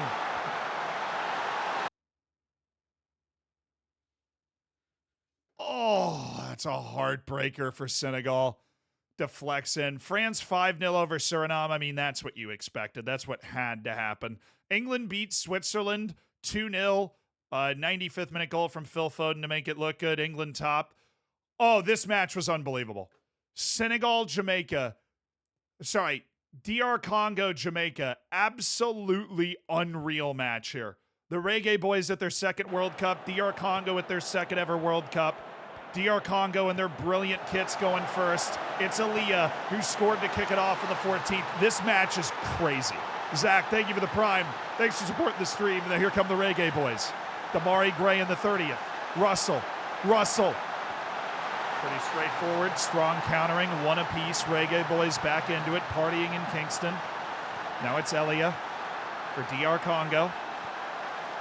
Nketa, what a finish. 2-1 in the 33rd minute to DR Congo. But the Reggae Boys, Leon Bailey, right before the half. It's Leon. Oh, just bad defense. Honestly, very well worked. 2-2 at the half. Right out of the half, it's DR Congo trying to take a lead for the third time.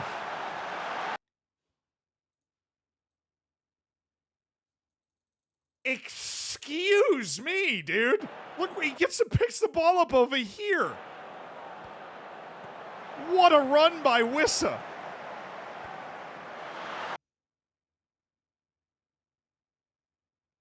I'm sorry, at the World Cup, you're dropping that 3-2 DR Congo, but you know, stoppage time.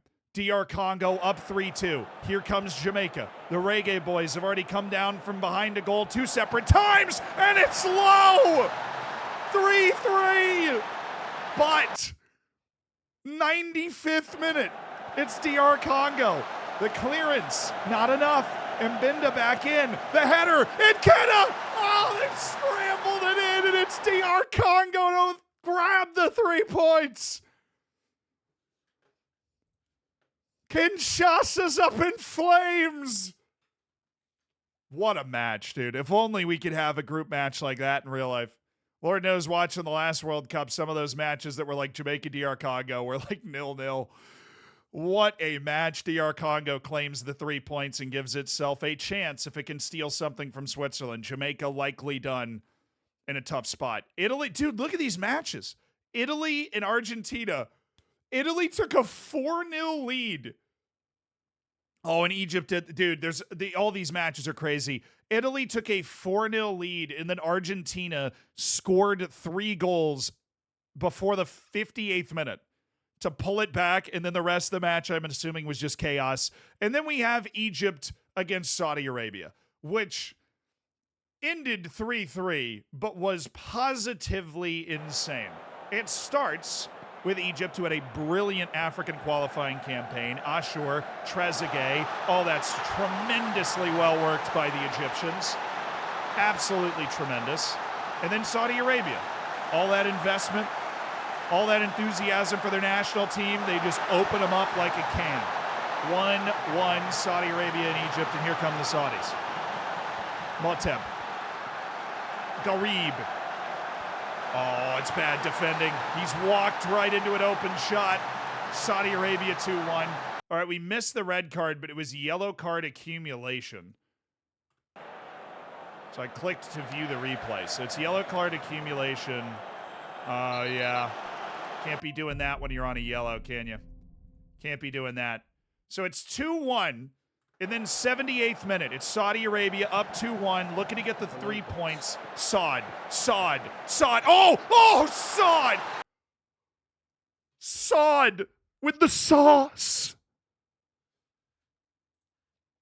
Oh, goodness gracious me, Saad. See ya. Oh. Wow.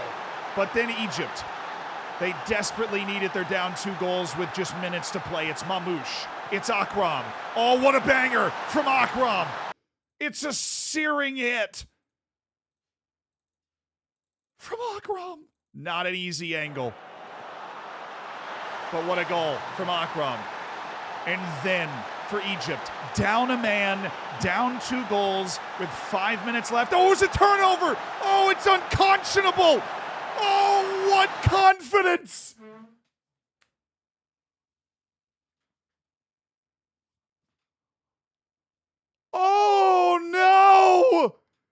It's catastrophe for the Saudi national team.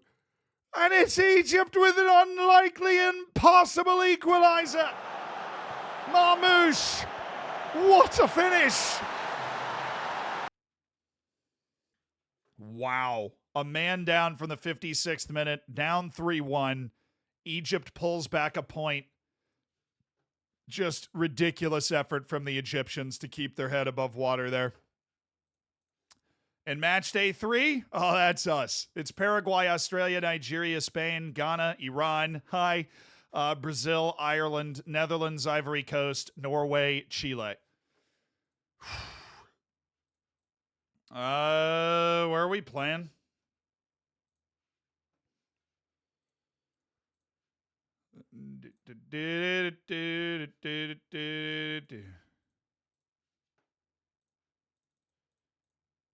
We are playing, in Monterrey. Our first 2 matches are in Monterrey, Mexico, at the beautiful Estadio BBVA. Cool. We're in one of the Mexico groups. Let's go, baby. Once-in-a-lifetime opportunity. Always a once-in-a-lifetime opportunity to participate in a World Cup, to be a part of a World Cup. Spain, Nigeria, Australia, Paraguay, they're playing first.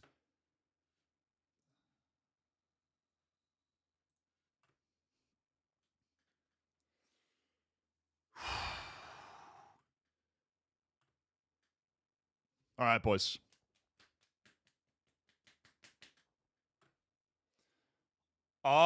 Spain struggled a little bit with Nigeria. It was tied until the 75th minute when Jeremy Pino broke it open, and then a 90th minute own goal finished it off.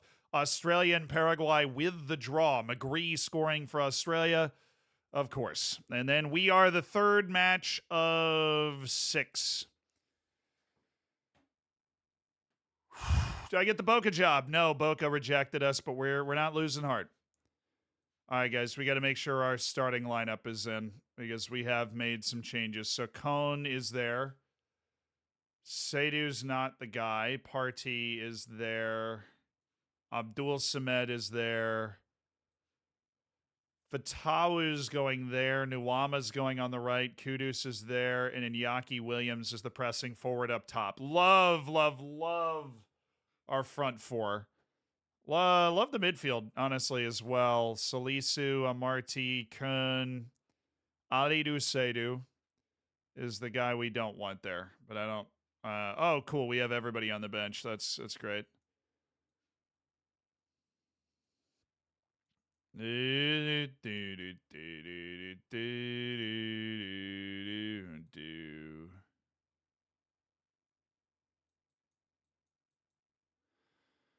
Tariq Lamptey. Yeah, there we go. All right, so the starting lineup for your Ghana national team in our first World Cup match. Lawrence Ziggy's in goal. Tariq Lamptey, Daniel Amarty, Mohamed Salisu, Derek Kun, Abdul Samed, Party, Nuama, Kudus, Fatawu, Williams. Everybody else fits onto the bench, which is great. No decisions that need to be made there. We're playing our basic system. We're going to watch out for Ezetalahi. We are definitely going to make sure that we keep track of Saleh Ardani, who looks like he's going to go for a massive overlap, and we want to make sure we close that down. Fortunately, that's on our left side, so Kun should be there. Actually, I'm gonna start Mensah. He's smarter and a better defender, so looks like he's going to have a little more defensive work to do. That's a last-second adjustment based off the tactic to go with Mensah there.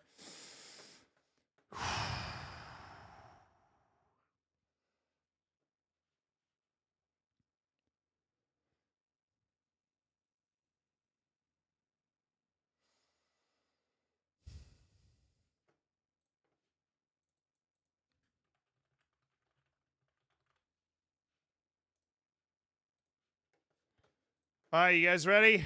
Teams going in. It's the World Cup, baby. It's the World Cup. The World Cup at Monterrey Stadium. Iran, Ghana. Team sheets are in. Zealand Shannon, after just 3 years of management in South Africa, with no badges or coaching and playing experience, is now managing in the World Cup with Ghana. Go and play with freedom. I have faith in you to go out there and get something done. We've lifted the pressure on our creative players, which is brilliant. Oh, excuse me. Please rise and remove your caps for the playing of the Ghanaian national anthem.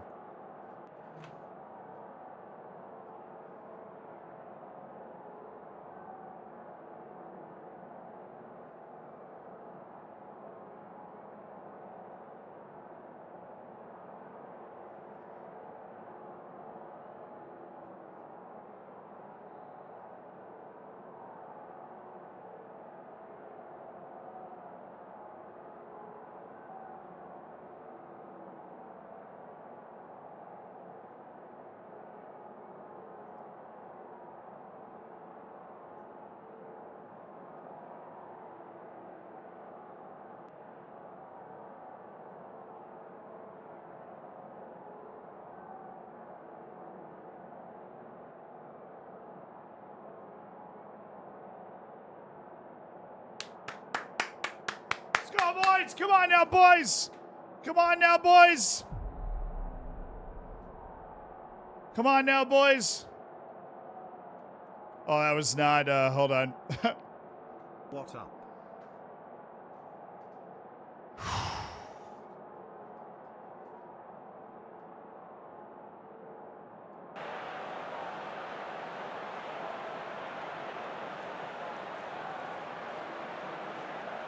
It's World Cup time, baby. Oh, they're in terrible form, too. Let's eat. I'm hungry.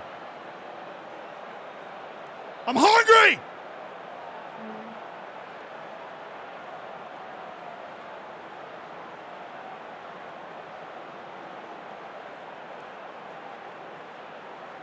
Let's go, baby. Come on. Give me the business.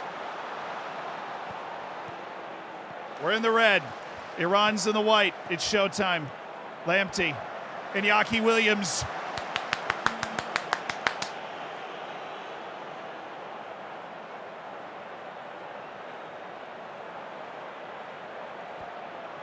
Play it. Kudu. Oh, come on now. With pace.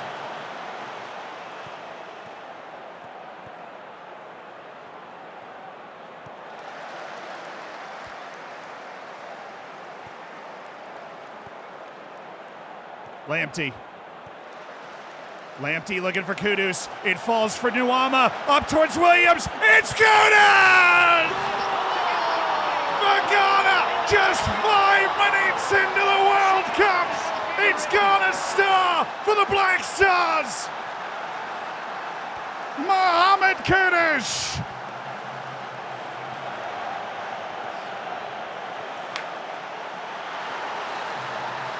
Ghana leads. Let's freaking go, dude.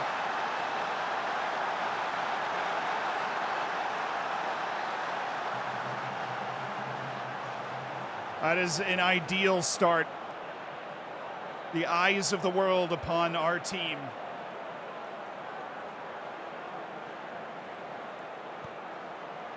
Iñaki. Tariq. Partey, Nuama, fit just in time for the World Cup. Lamptey, swing it. Come on, you can pick that pass out. I know you. Oh, take him. Take him again.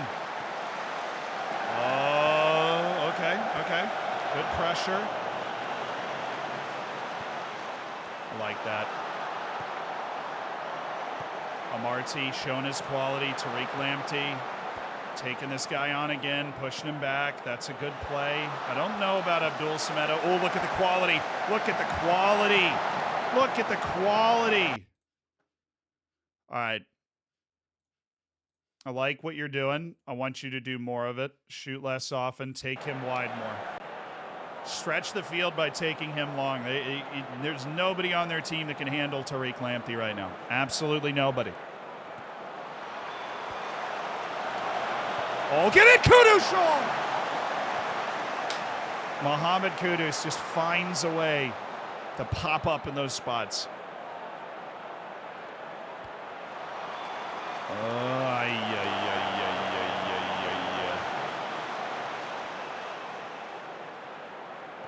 Good recovery. Oh, yes, Mensa. Let's go.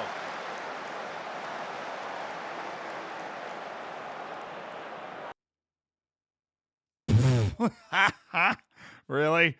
Thomas Partey just got hurt.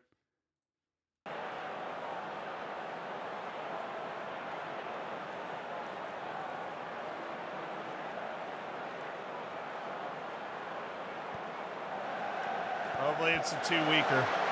Salisu! Come on! Come on! Come on! It's Mohamed Salisu. It's 2-0. Ghana with a well-worked short corner to open up Mohamed Salisu, the captain, with Partey injured. It's a catastrophic injury to their captain, but it's a very good opening performance from the Ghanaian national team.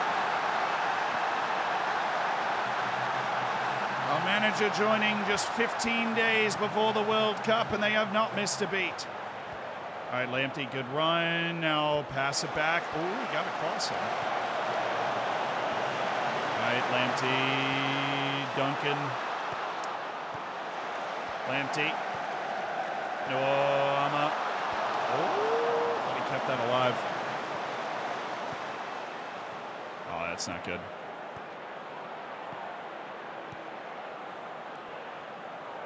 Don't you freaking dare, dude, with that yellow. Don't you dare.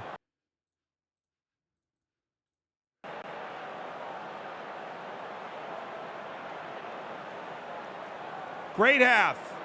Freaking electric half. You're doing brilliantly. We're up 2-0 at the World Cup, guys. Smiles, enthusiasm. Let's go put them away. You're up 2-0 at the World Cup right now. You were the better team against Iran the whole time. We'll worry about Thomas after this.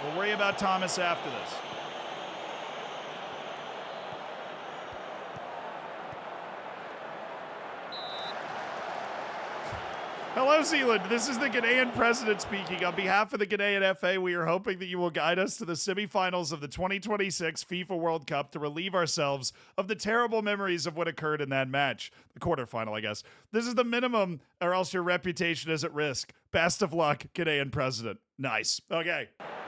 Got it. Understood. Good save, Ziggy. Oh, dude, they lost Mehdi Taremi.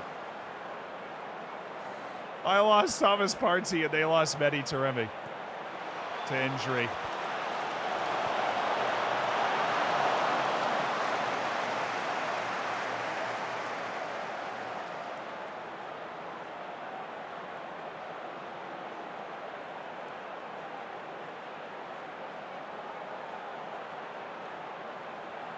Subs. I have 4 subs, 2 stoppages. We are going to keep our wingers fresh. So Kamaldeen Sulemana. We're going to bring in Sulemana. So there's 2 Sulemanas. I'm bringing in both.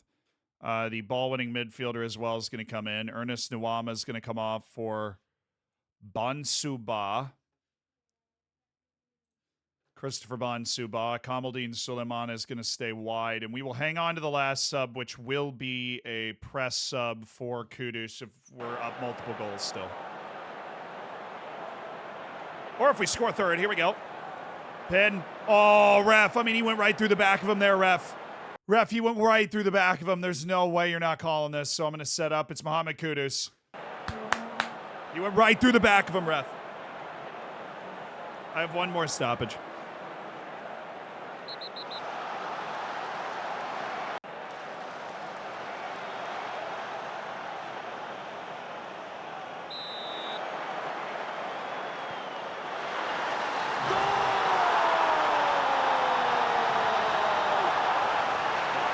Let's go!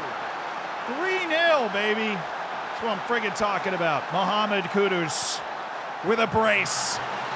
We need big-time players in big-time games, man. Big-time players in big-time games.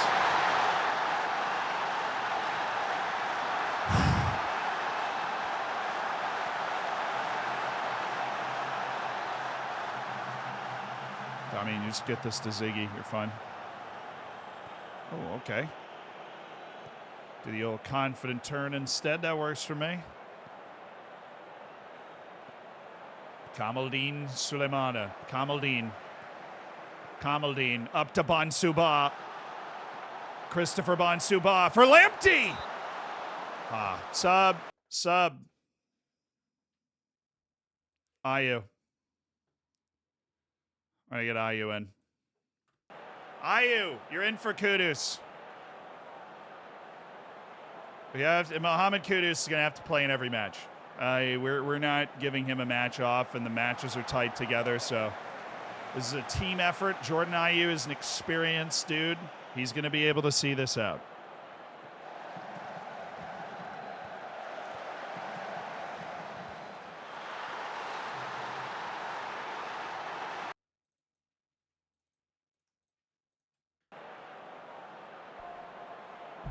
Not much tactically going on there. That's just us getting beat off a throw-in play. Oh, it's poor, dude. We gotta be closing that down, guys. Been dominating the whole game. Can't give them that lifeline. Ooh, get it back, please. Oh, get it back. Why? Mike, thank you so much for the year. I appreciate it, my dude. And D-Knock, thank you for the year as well. Enjoy your golden bacon. Thank you so much for supporting the stream. Plotter, thank you for the 2 months. Dominic, thank you so much for the prime. Your Dinosaur, thank you for the 2 years. Congrats on your diamond bacon. Thank you guys for supporting the channel, for supporting Ghana. Oh, thank you, Alfred Duncan. I really don't want to deal with this.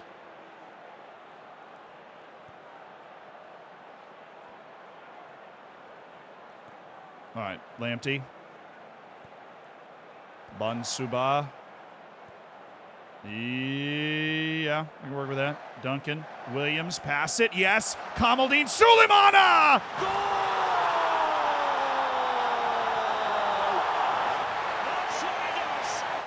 Oh, let's go, baby.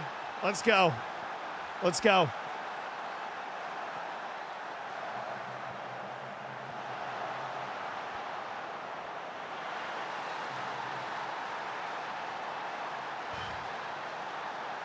Thank you, Kamaldeen Suleimana. And a 4-1 lead over Iran. And we might have a chance for more, dude. Goal difference could be huge. Who knows? You never know. But goal difference very often plays a role.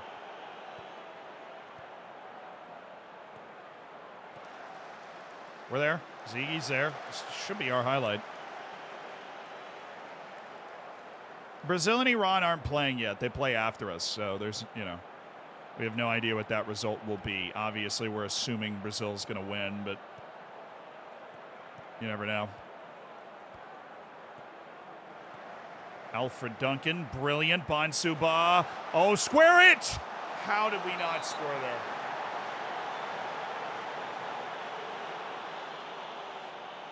Oh, that was I mean, we look great. Oh, we do look great.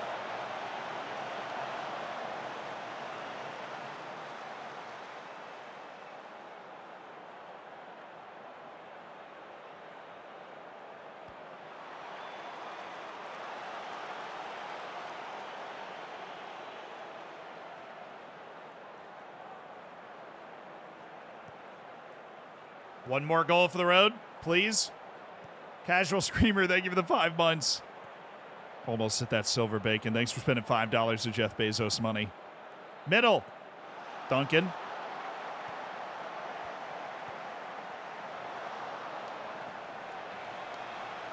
Well, let's see what the injury is to Partey. Because that could be very important. Zaccaneto, thank you so much for the prime also. I appreciate you supporting the stream. And Hargrave, thank you for spending $5 of Jeff Bezos money.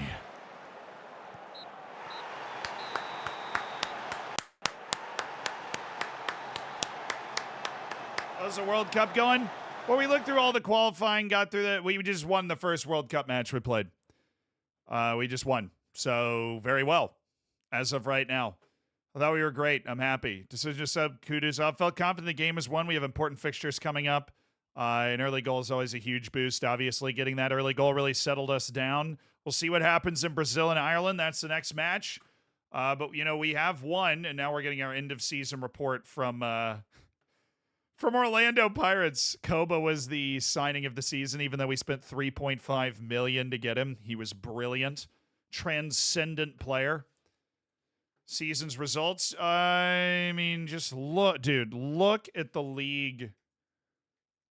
Just look at the league results. Absolute. And this was after we'd already won the league, these two scores. We'd actually dropped points in 2 matches before we won the league. That's ridiculous. Redonkulous. Goal of the season was Timba Zwane in a win against Cape Town City. Well, we might as well watch it. Timba Zwane, who's retiring in 2 days, actually.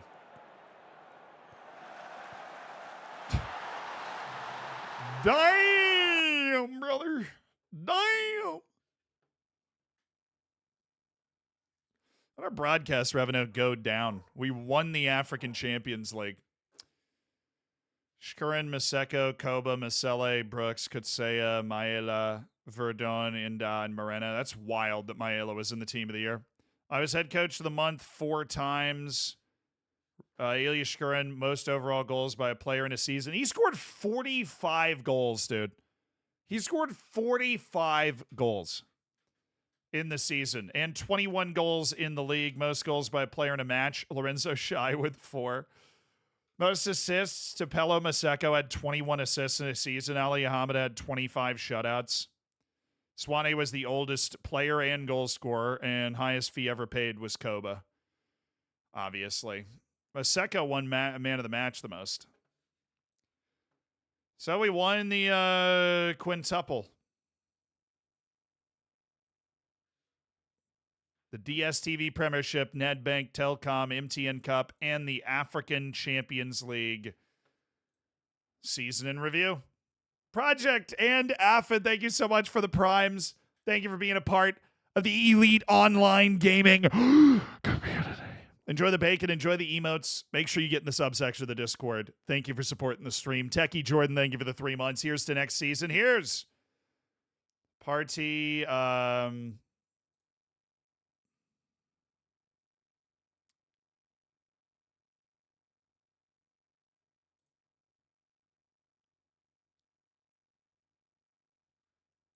He broke his arm. He broke his arm. He's out for the World Cup. No Jamie Vardy option. It's an actual arm break. Thomas Partey will miss the remainder of the World Cup after our opening match. He played 31 minutes. F in the chat for Thomas Partey. Oh, he's literally the captain of the national team.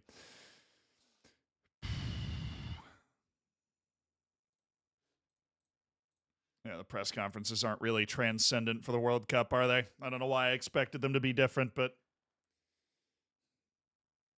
just play with the cast on. Yeah, it didn't seem to have that option. Brazil won.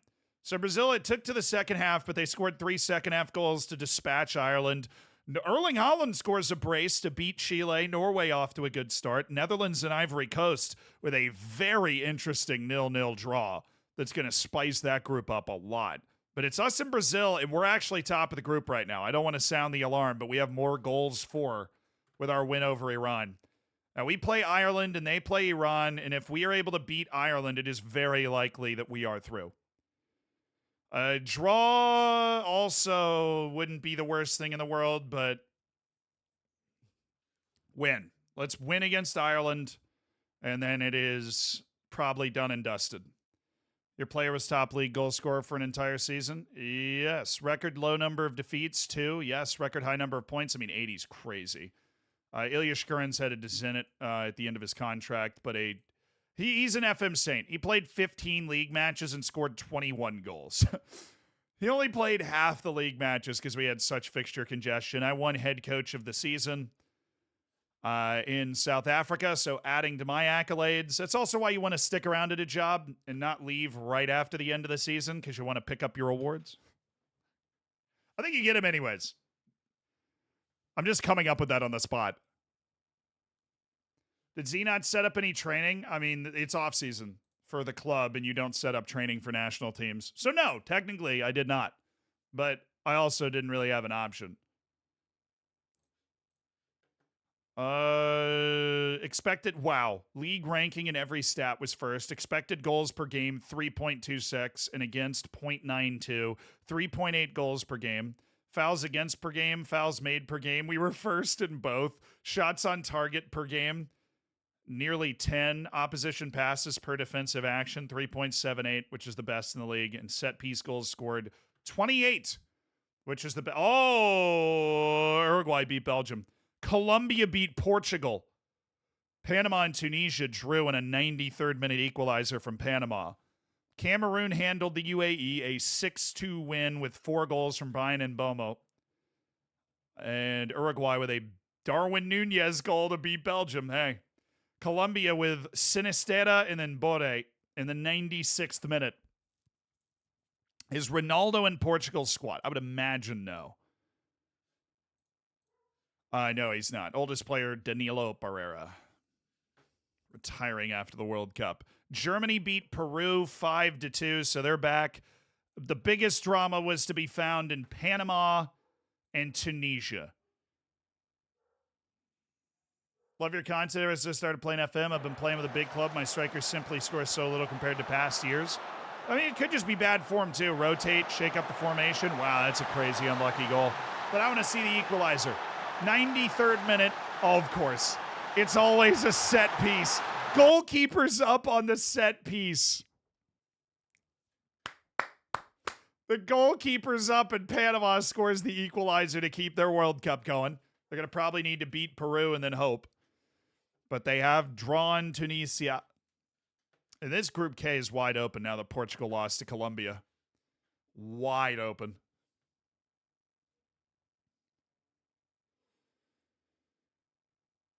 One striker has 17 matches, 3 goals. Ugh. Oh, this is deserving of a massive standing ovation here. Timba Zwane has retired. What a player.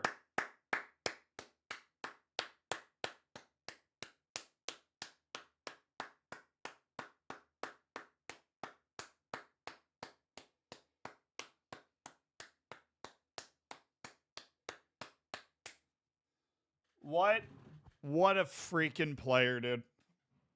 Absolutely brilliant player I will remember for a long time. Signed with us, was released by Mamelodi Sundowns because he tore his Achilles. Signed with us, and in his first training session, he broke his hip and missed half the season at 35 years old and still managed to come back from that and contribute significantly down through the end of his career. Made 38 first team league appearances for us, averaged well over a 7 rating. Versatile, tremendous, tremendous player.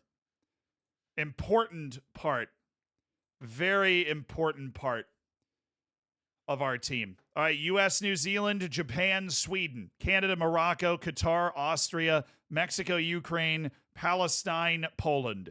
It's the start of the second match day in the World Cup as we build forward to our match against Ireland.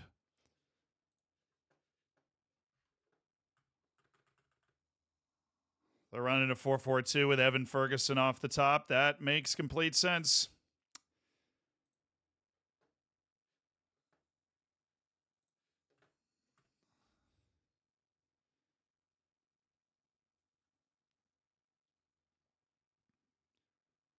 Oh my God, US. What just happened in Group A, dude? What just happened in Group A?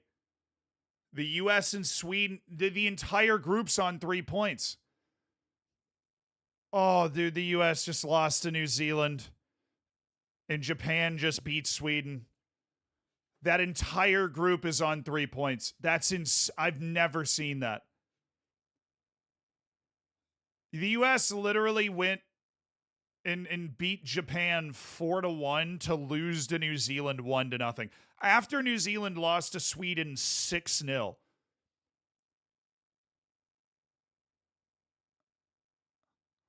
To the Kiwis, the All Whites, with a stunning reversal of fortune after their 6-0 loss to Sweden. Japan lost 4-1 to the U.S. and bounced back and beat Sweden.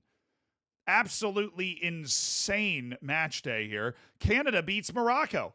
Canada lost their first match. So now Canada jumps ahead of Morocco. They're in trouble. Qatar and Austria draw, which means Qatar is very much alive. In their final match, they have to win against Canada, but that's not out of reach for Qatar. And then Austria and Morocco are playing. Austria with a win gets top of the group, but goodness, Qatar and friggin' Austria needed a 92nd minute goal to draw with Qatar. What is going on out here? The World Cup has absolutely spiced itself. And Qatar scored. Qatar had 2 shots. They had 2 shots, 1 on target, but that one was from Almoez Ali, and it was a goal. And then Austria just kept the pressure on the rest of the match. And finally, in the 92nd minute, a chipped ball. Baumgartner's able to win it. They just scramble it into the back of the net to get a point, a desperate point out of their match against Qatar. Wow. Okay. Wild day. Mexico destroyed Ukraine in separate news. And, Palestine had the lead until the 44th minute, dude. Kind of want to just check it out. Palestine actually had the lead for 43 minutes. Dude, what happened in this match? Did you see that? We'll go back and look at that again. A lot of cards. Oh, nice pass. Oh, nice finish. A wonderful goal by Palestine there. And then it was Poland. Oh, that's just a beautiful play. That's just a gorgeous play to level it. And then right out of the half, Lewandowski, Kaminsky, Davidovic, Lewandowski. It's Lewandowski. He might be old, but he's the captain. He's got the finishing. It's 2-1. And, Poland. Poland. Oh! Matty Cash, you dirty dog. What a goal by Matty Cash at the World Cup. Oh. Okay, Matty Cash. And then in the 80th minute, Jozwiak, Karbovnik, Lewandowski gets his second. No, but look at this. I'm sorry. Look at how many yellow cards Poland got.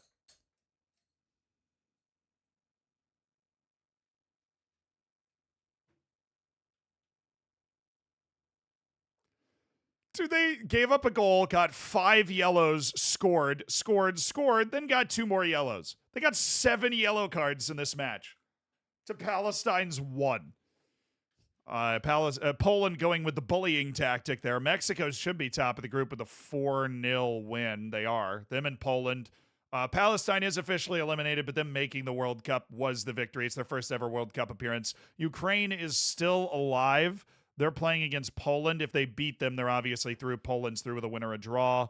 Mexico plays Palestine. Next match day. Here we go. Yeah, someone turned on Get Stuck In. Someone had that on. We'd be in fantastic position, yeah. If we won our first 2 matches in the group, obviously, we'd be in tremendous position. But we can't get ahead of ourselves. We've won the first match. We're excited about that, and we'll see what happens. We'll see what happens. You know, I've got some job applications out. We'll see what happens.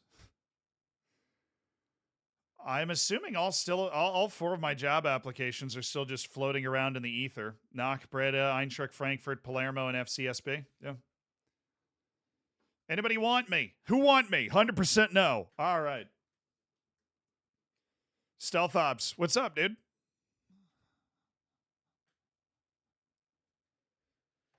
Why not South America? There are no good South American jobs. So Suriname!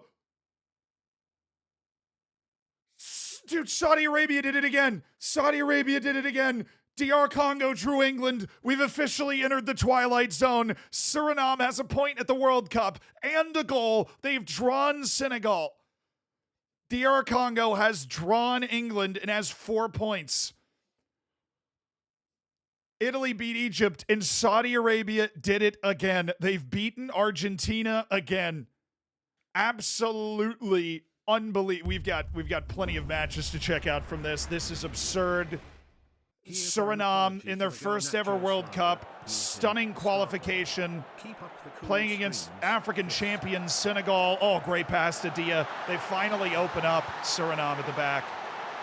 But in the 93rd minute, the nation that eliminated Costa Rica, still hustling. What a take. Bergzog. Oh, what a goal for Suriname.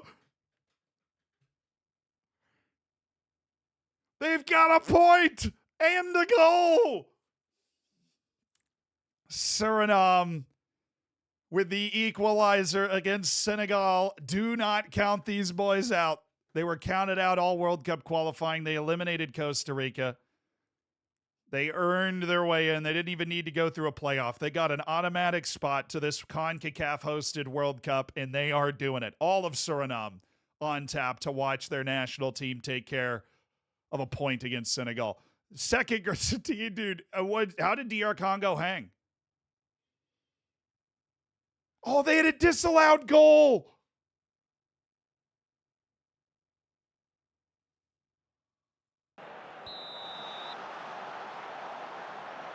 Bro, they had a disallowed goal. We're watching it. DR Congo in the 94th minute. Mbemba. Mfulu. DR Congo looking for the unbelievable. Mfulu. Masuaku! Oh, he was a little offside, but he was not a lot. He was a little offside, but he was not a lot.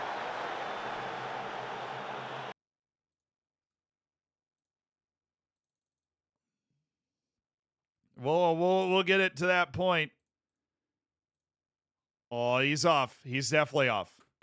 He's definitely off. There's no rigging for England here, but that was close. That was close. Switzerland beats Jamaica. They had a 3-0 lead at one point. And then Italy with the 2-0 over Egypt. That's just handling your business at the World Cup right now. And then Saudi Arabia shows up to the World Cup again and stuns Argentina for the second consecutive World Cup.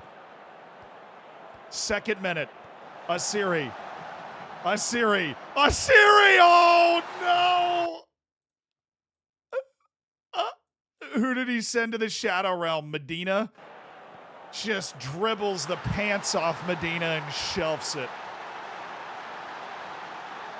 And then the pen, 2-0 to Saudi Arabia. And then this is all too little too late for Argentina. Lautaro Martinez scores. Wait, they have 0 points. So if we look at the groups here, France is guaranteed to go through. Senegal, dude, look at that. Senegal, South Korea, Suriname is a mess. And Suriname's playing South Korea. The winner of that match is likely through because Senegal and France are playing each other. Senegal is unlikely to win that match, obviously. DR Congo's in second. DR Congo is in second and plays against Switzerland. And if DR Congo wins or draws, they are going to the World Cup knockouts over Switzerland, and Jamaica's officially eliminated. And then in Group F, Argentina's out. Argentina just got knocked out. That loss to Saudi Arabia just eliminated Argentina.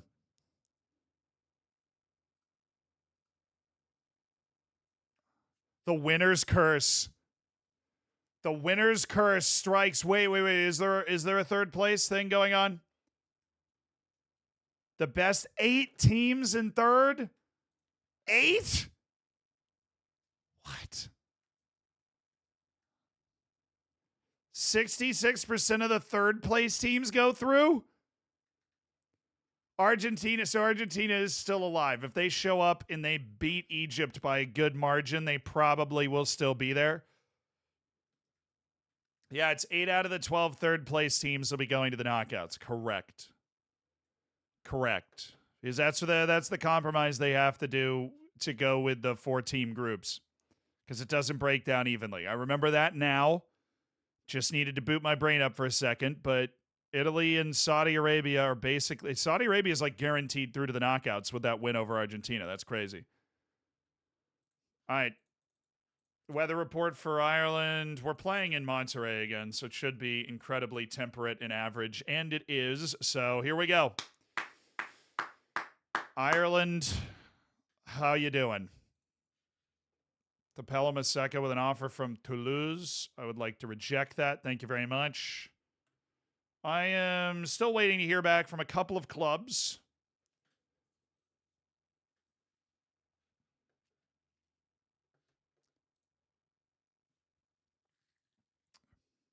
Well, it's the same number of teams going to, or wait, no, it's 32 team knockouts. So it is easier to get to the knockouts in the new World Cup format, yes.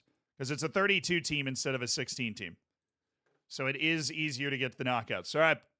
World Cup match day 2. Let's do it. World Cup match day 2. Thomas Partey's got a broken arm. We'll see you later, dude. Alfred Duncan, you are the starter now. You are the starter now. Alfred. All right, who's tired? All right, yeah, the training that these guys go through between matches is like truly absurd. Mohamed Salisu is so important to the team, but we just don't have the ability to live with that. Alidu Seydu. We'll go Tariq Lamptey for 60 and then bring in Alidu Seydu. We're also going to go with Derek Cohn. Nuwama, I'm going to take him off for Bonsuba.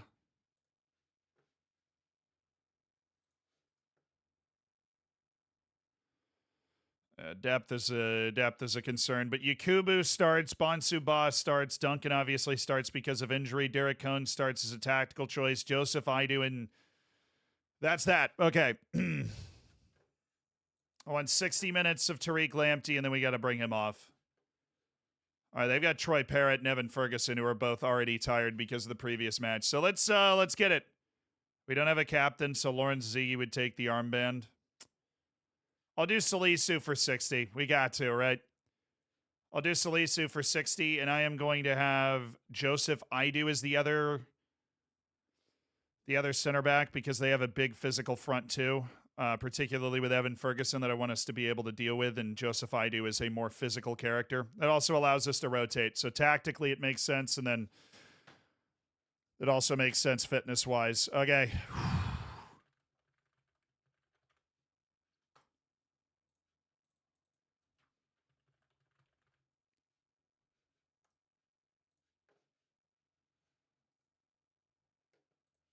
All right, here we go. World Cup match day 2. Ghana against the Republic of Ireland.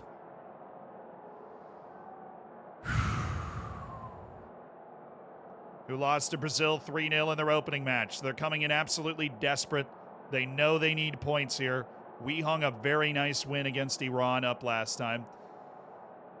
Okay, we could effectively secure qualification for the second round with a win. Have fun, enjoy the match today. That's what I'm saying. This is the match. All right, please rise and remove your caps for the playing of the Ghanaian national anthem. World Cup, match day 2.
Ghana were impressive last time out against Iran. How do you carry forward from that into this match? We want to play well in every match we play.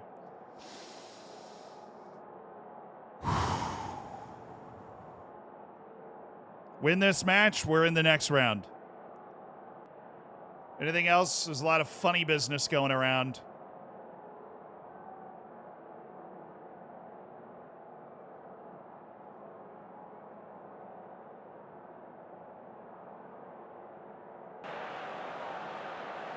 It's Ireland and Ghana. A match to determine in all likelihood who will be claiming a spot alongside Brazil in the final of this World Cup, the playoff, the 32-team playoff that these two teams are hoping for. It's Ghana that's top of the group on goals for after their drubbing of Iran. They'll hope for a repeat performance today.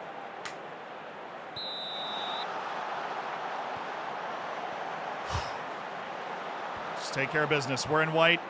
Ireland is in green. The Black Stars on 3 points, top of the group. Looking to stay there, hopefully. Brazil plays after us against Iran. We are missing Captain Thomas Partey through a broken arm from the opening match. Oh, nice, Kudus.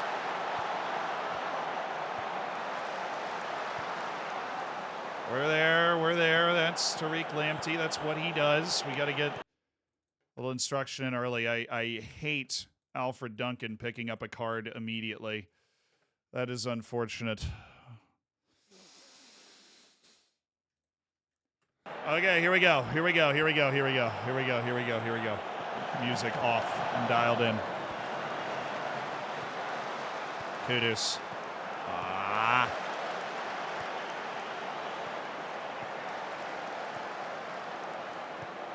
Oh, let's go, Duncan. Great step. Abdul Samed. Lamptey. It's Bonsuba. Come on, boys. Come on now. First highlight of the game to us. Ireland. This is Ireland's. This is their Super Bowl, to borrow a phrase. Because they lost the opening match to Brazil, which, you know, they were expecting to lose, but this is the match that determines their fate. Fatawu, square it!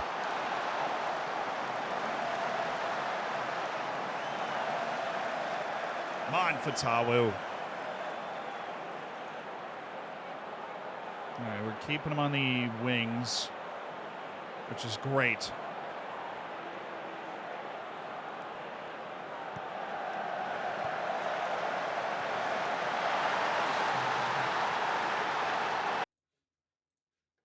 That's a cross and a half, huh? Oh, dude.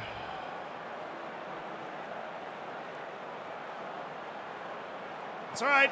We had a good start to the match. Manning is capable of doing that. Played a great ball.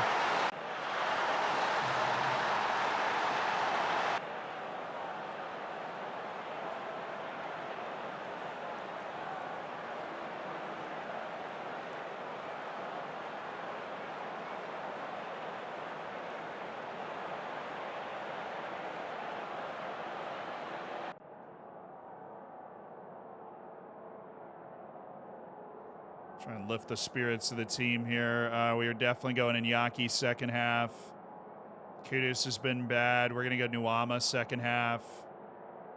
Derek Cohn's been anxious and not particularly helpful.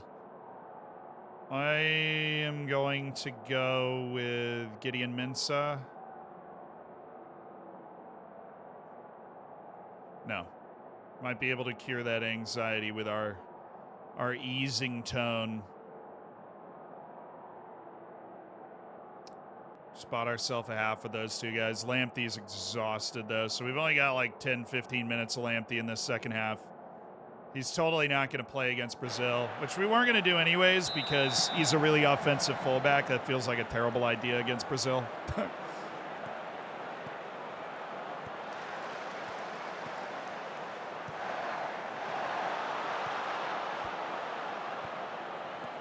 Nice. Good work, Salisu. Good work, Salisu. Let's be positive about what we're doing here. Nice encourage early on. Get the guys ready. Fired up.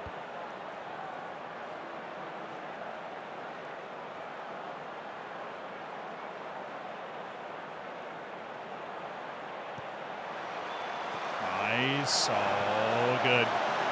Chase that out. Oh, my goodness. What a play by Nuwama. Oh, he was there. Oh, if he'd kept running. Oh, I saw the vision. Look at this. This is what Nuwama sees, and he goes, you know what? I'm hitting that into space. And he stopped running for a second. He didn't expect it. That was a sick idea from Nuwama.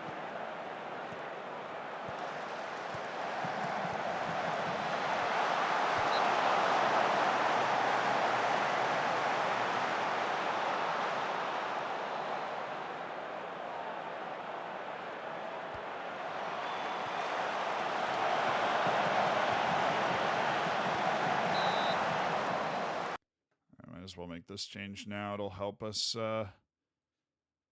deal with the stuff they've got headed towards us. All right, Ibrahima Sulemana is going to come in there. And Salisa was the last guy that I wanted to help. So, sub!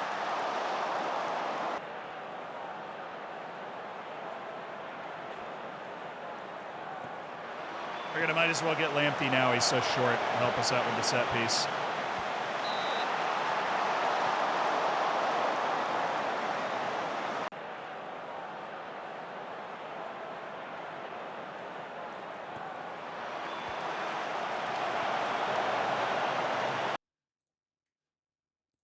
We're not pressing very well.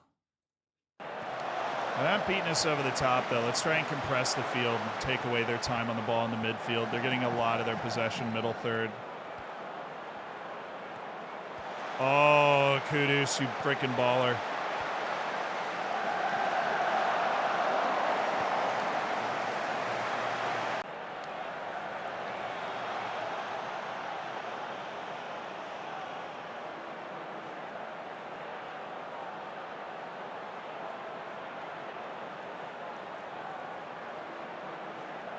We're starting to win the momentum graph now. This is great. We need to keep this up. Obviously, we're not seeing that in highlights, but we have the play right now. We own the play right now. We're going to go to very attacking. Fatawu's coming off for Kamaldeen Sulemana.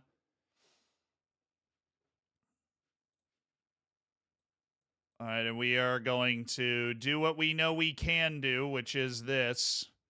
Wingbacks on support.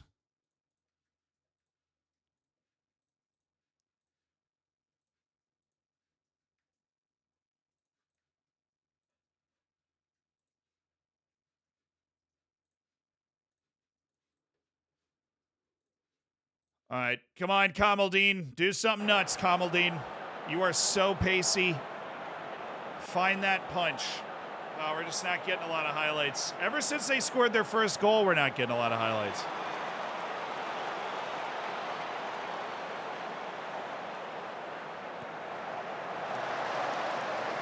It's fine. It would have had to be something absolutely stupendous from there.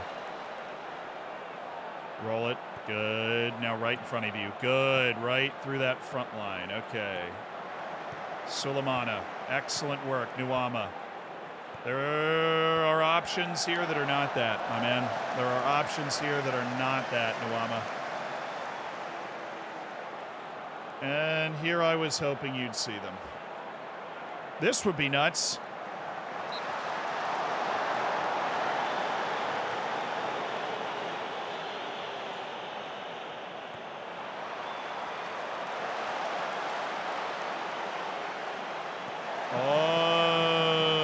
Okay.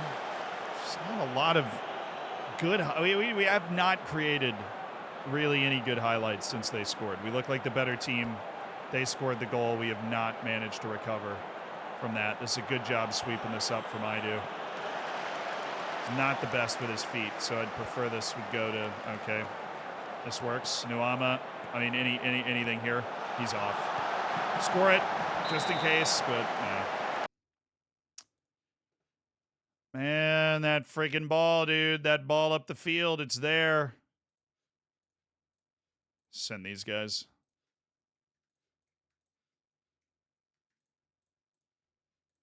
Take long kicks. I believe in they're pressing like that.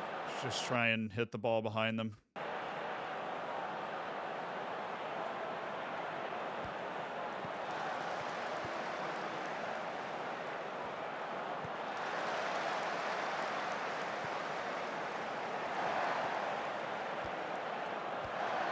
Good step, good step. All right, we need to get the ball up now. We need to get the ball up now. Need to get it up now. Side it. Jesus. That's a loss. That's a loss. We just lost to freaking Ireland.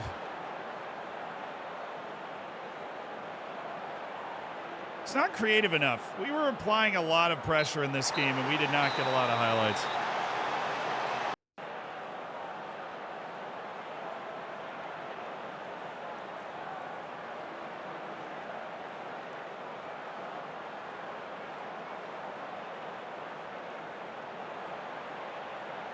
They were able to possess the ball a lot. Most of their XG came from this giant set piece scramble that happened early in the second half. But they had a lot of the ball. I don't, that was bad from us.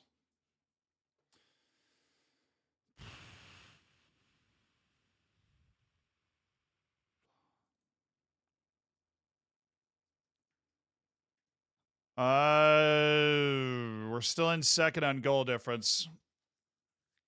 But we're about to play Brazil.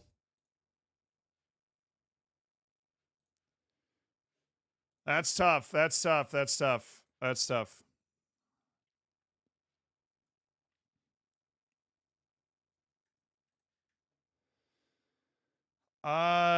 More frustrating to lose a match. The standard of officiating was perhaps not as high as it should be. I'm not getting involved in any controversy. Okay.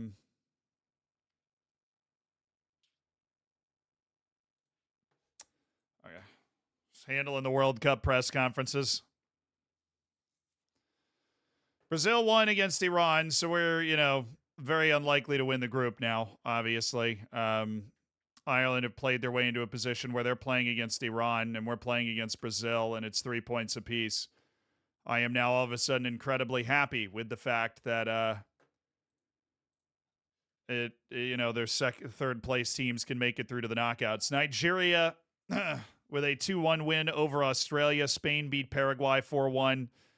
Chile, dude, this group's crazy. Norway just beat Ivory Coast, so they're top of the group. Chile and the Netherlands just drew. So they've got all sorts of wild stuff going on. Spain's guaranteed through. Nigeria, Australia, and Paraguay still hanging out. Our group is nice and fun. Norway, Netherlands, Ivory Coast, and Chile, all those teams still involved in it. Terrible from the Netherlands so far. They play Norway, too, so the Netherlands actually, if they lose, they'd be a third-place team with 2 points. That's very tough to come back from. Wow, that loss sucked. Really just felt like most of the game, not a lot was going on. We couldn't really take control of any of the situations. So Knockbread has offered us a job interview. All right, we've got to focus our brain on the other stuff after a very disappointing result. But the good thing is it hasn't knocked us out of the tournament. If we're going to lay an egg in the tournament, let's lay it against Ireland in the group. Great to be here. Let's get started. Can you tell me how you intend to handle the workload of managing both the club and a national team? I believe I'm capable of managing both. I'm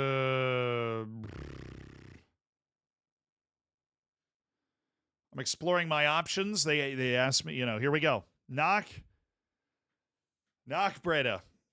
Locked in. You would have potentially replacing someone who did not enjoy a good relationship with our fans. I've had a good relationship with supporters wherever I've been and see no reason why that wouldn't continue here. Parted company with our last head coach much sooner than expected. Can you offer assurances we won't repeat that? My intention is to commit to a long and successful career at the club. I have a track record of spending considerable time at my clubs. I do. Can you assure us that you have no problem securing the backing of our players, an area our previous head coach struggled considerably in? I shouldn't imagine there'd be any issues. I'm surprised there aren't more pressing concerns. No. I'll be able to command it. Would you be able to take charge straight away or at a later date? I'd prefer to join the club at the end of the World Cup. Would it be okay working with the general manager? Yes. What sort of budget are you anticipating needing to put together your coaching staff?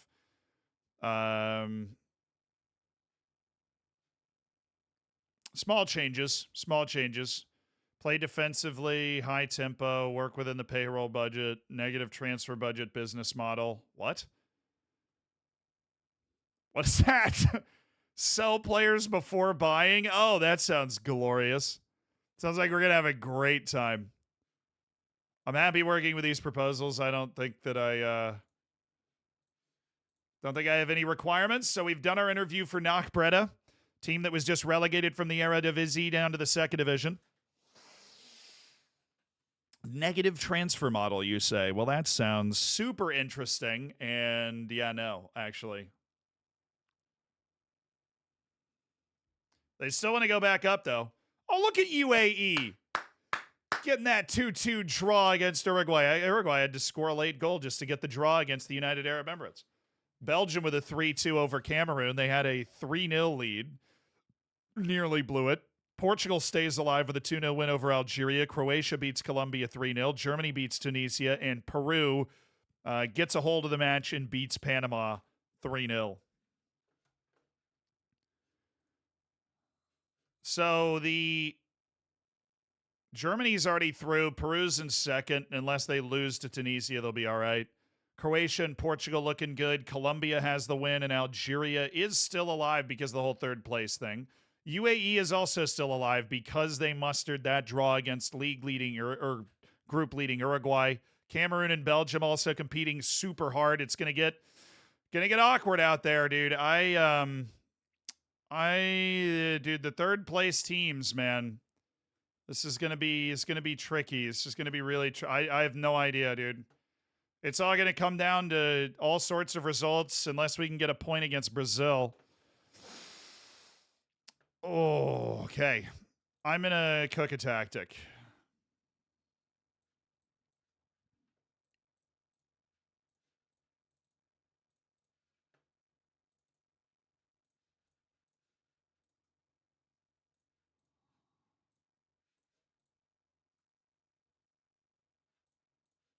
We'll try and play out initially. We have that great passing defense. Salisu probably won't be able to give us the whole game. Mensah's totally starting. Saidu's totally starting on the right side.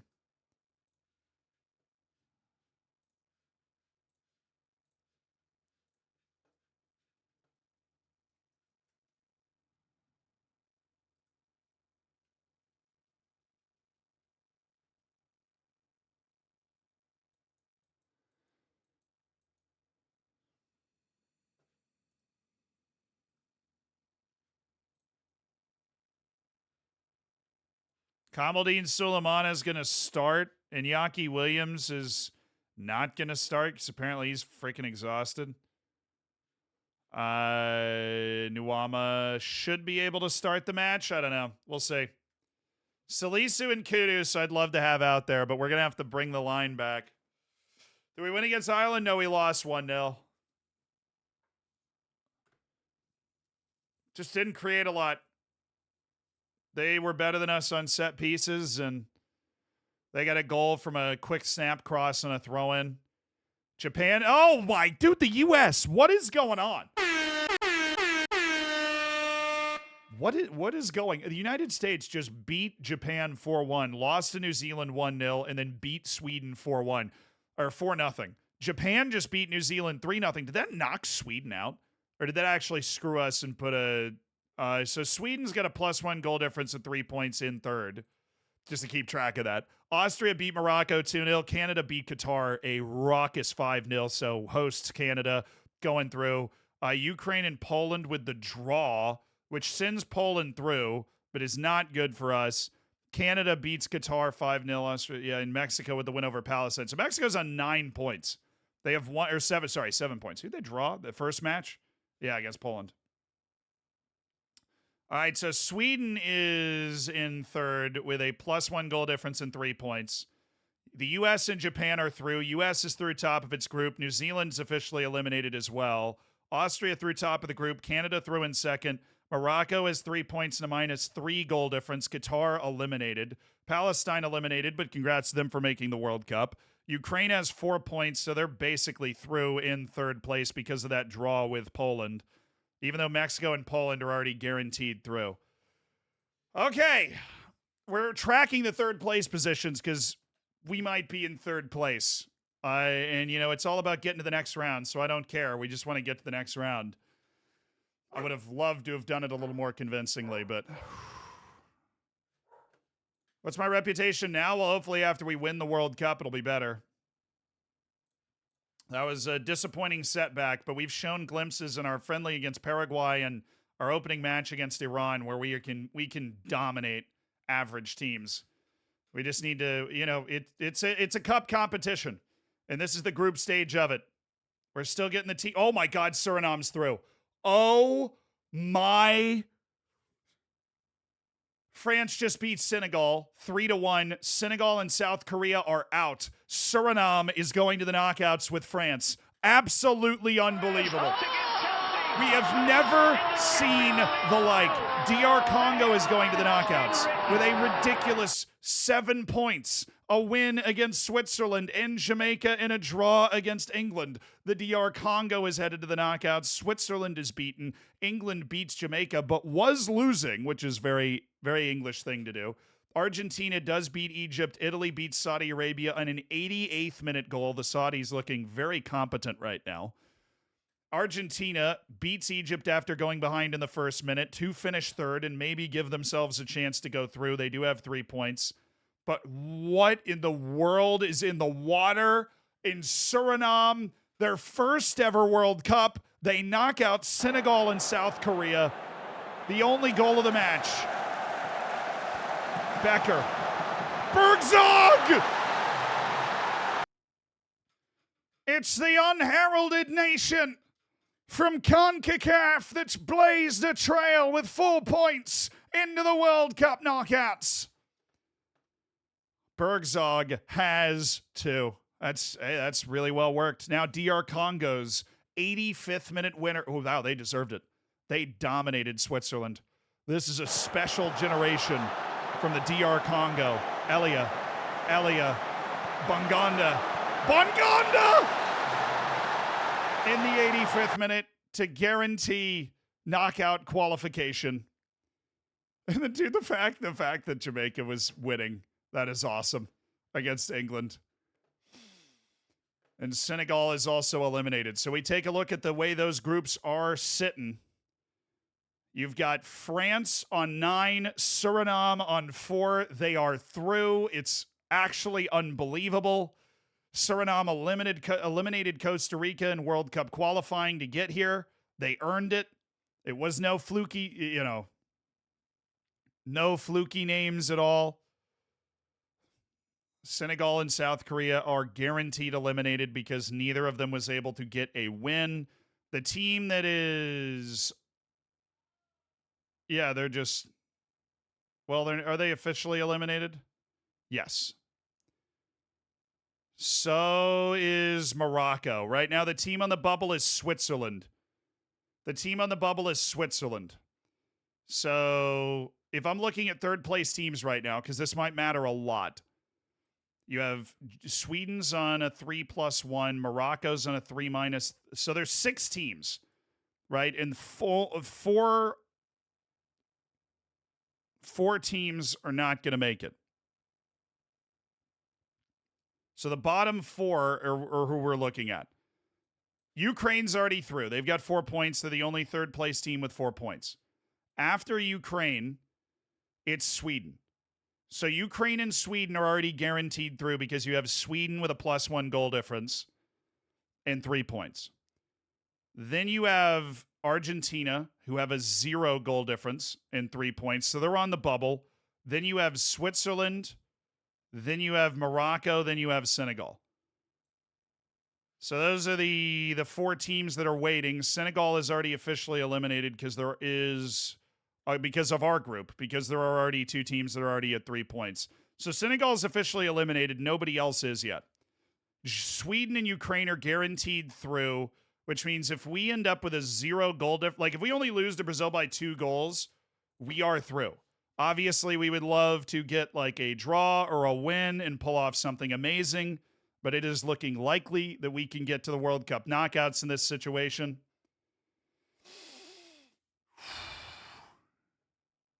Check Group F. You're missing something very big in that group.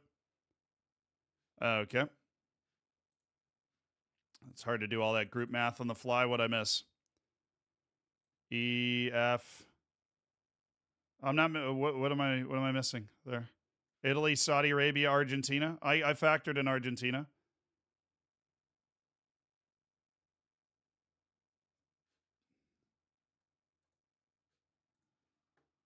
I factored in Argentina.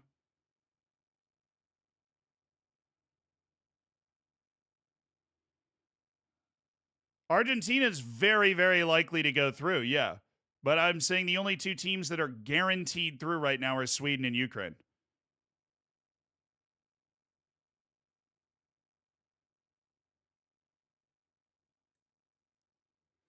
Yeah, so there is a third place table, chat. It said best 8 teams in third position qualify for World Cup second round. There is a there isn't like one in the there isn't one in the view, but there is a third place situation. So, yeah, Italy and Saudi Arabia, we already knew Saudi Arabia had eliminated Argentina, but Argentina beats Egypt, beats them by a couple of goals, which they needed to do, and they put themselves... So Argentina is the team on the bubble. They're the highest rated team that hasn't guaranteed their passage through yet. There was, you just didn't click on it.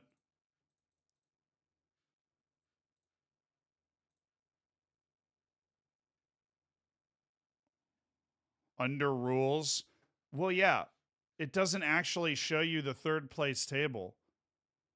It just shows you the rules for the third place table.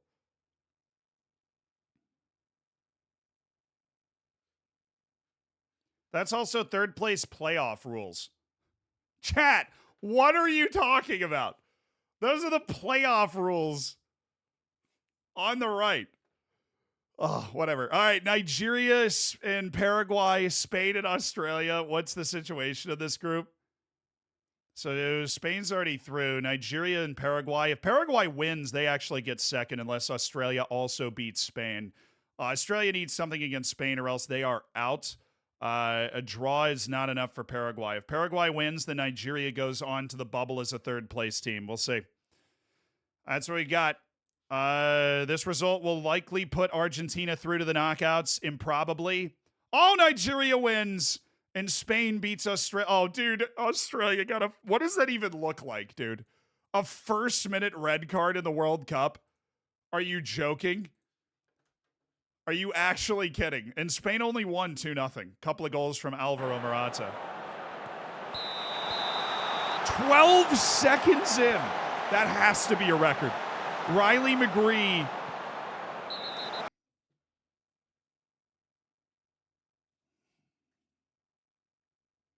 "12 seconds into the match that Australia has to win to get to the next round. Just cleans out his man. Jeremy Pino, immediate red from Daulat Amini. Nigeria and Paraguay play a great match. Nigeria takes a 2-0 lead. Oh, this is a tremendous match. Paraguay needs a win to get to the next round of the World Cup. We know that much, essentially. They need a win. And Nigeria comes out looking good. Boniface. That's just a really tidy goal right through the middle on Paraguay. And then in the 50th minute, Otto Rabiot. Onyeka. Akpom, nice turn. That's just really pretty. But then the South Americans, they return fire. Riveros in the 63rd minute. Oh, that's a great leave by Enciso to Pita. And then in the 82nd minute, Paraguay is pushing. They need the win. And, great pass. Oh, that's unlucky for Nigeria, but great pass. And then in order to clinch their qualification. It's Alex Iwobi for Nigeria. All right. I am procrastinating because it's all going to come down to how well we're able to hang against Brazil. Ireland and Iran playing at the same time. If Iran beats Ireland and we manage to not lose by 4, then we actually finish second and go through automatically. If we get a draw and Ireland doesn't win or draws, we go through. If we win, then Ireland has to win by 4 more than we do. If we lose, it's looking like third place table. It's going to be tight. I'm going to go with double ball winning defensive midfielders. No Alfred Duncan, just Abdul Samed and Suleimana. Mohamed Salisu is going to start. Kudus is available off the bench, but I don't want to start him. I'm going to go with Jordan Ayew. All right. No, it's got to be Kudus. We can go Jordan Ayew to help see the game out, but Salisu and Kudus, they have to start. The rest of the rotation makes sense. We only have like 3 midfielders I like, so that all makes sense. Going to that Alfred Duncan sucks, but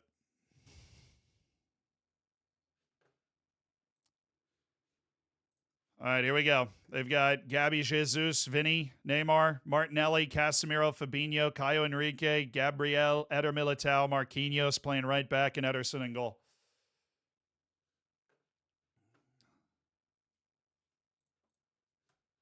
Should be able to type mark Neymar. We can't type mark anybody else on their team. All right, that big win against Iran is what's keeping us afloat right now.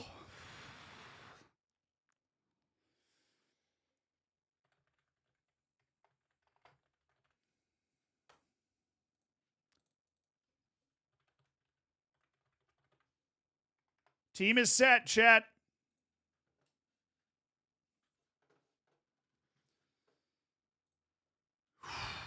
Big man, thank you so much for the 2 months. I appreciate you supporting the stream. Big men, not big man, big men. Good evening. Caught up with all your stream recaps over the weekend. Great fun and great editors you have too, I know. Thank you for subscribing so we can still have them. Okay. Falman, thank you so much for the Prime. Yannick, thank you for the 3 months. Oliver, thank you so much for the Prime. Project GDB, thank you for supporting the stream with $5 of Jeff Bezos money. He doesn't need the 8th yacht anyways. Techie Jordan, thank you for the 3 months. Finn, thank you so much for the Prime. Tumnus, thank you for the 4 months. All right, chat. It's match time, baby. Please rise and remove your caps. Match day 3 of the World Cup. The playing of the Ghana national anthem.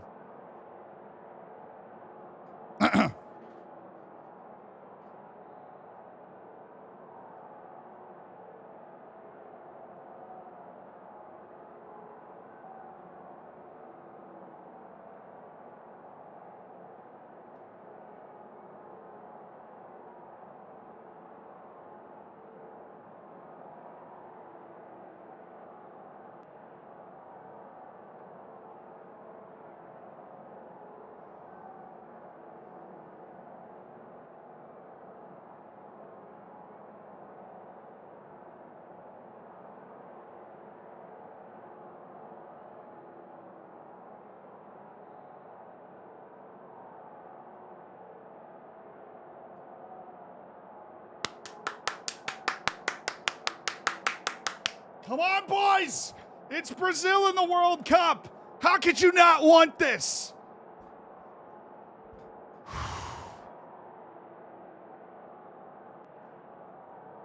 Play with freedom, lads. Play with freedom.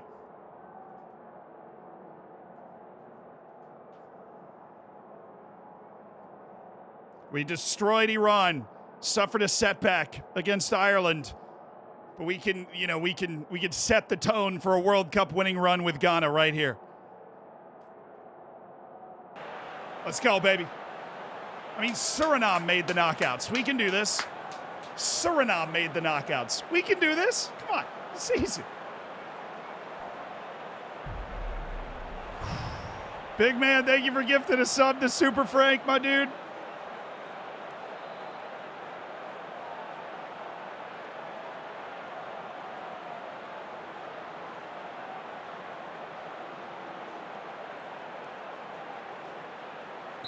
Oh, we will survive, Brazil, today. We will thrive. Come on, Aziz. Run, Aziz. We're going standard line. We don't want to invite too much pressure. We're definitely getting stuck in. Every minute is a victory. Every minute that goes by is a victory. Oh, Kamaldeen Sulemana. To Sulemana. Kudus. Oh, dude, it's open. Aziz Yakubu. Surely not. For God, he's off. He's off. He's off. He's off. He's off. He's off. He's off. He's off. He's off. He's off. He's off. He's off.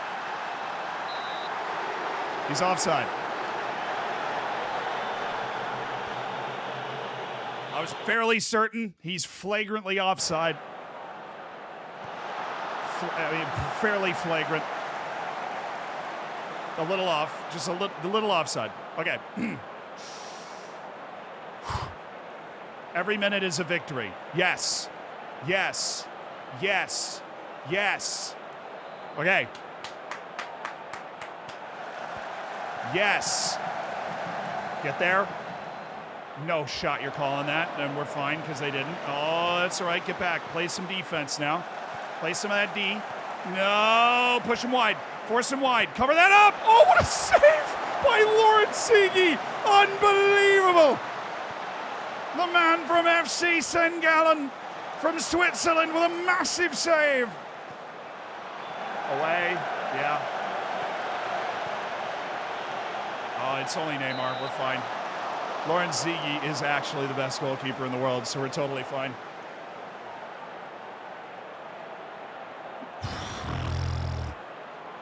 Shoot it from there. I'm happier with that than you working a. Yes, yes, yes, yes. Okay, let's go, boys. Let's go, boys. Sulemana. Oh my goodness, Kamaldeen with the speed. Nobody can handle the Kamaldeen. Nobody. He's too fast. Get that ball out. Atta boy, Seydou. Atta boy. And again. Oh, yeah, no, what?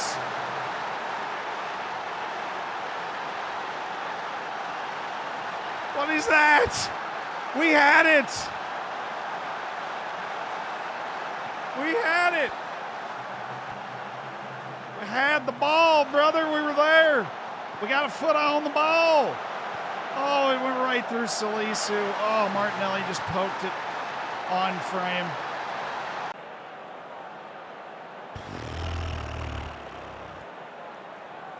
Dang it, dude. That sucks. All right, halftime, we're only down 1-0. That's fine. We can score 1 goal. 2 is a stretch, but we can score 1. You're doing well. We're in this game. We're alive in this game. We feel lively. We're going to be able to make some subs at 60. We feel lively. You know, we're in this game. We had a good chance. We're not getting run over. We're not giving them, you know, a ridiculous number of highlights or anything. Kudus. Kudus. Oh, my God. Oh. Oh, Abdul Samed. Oh.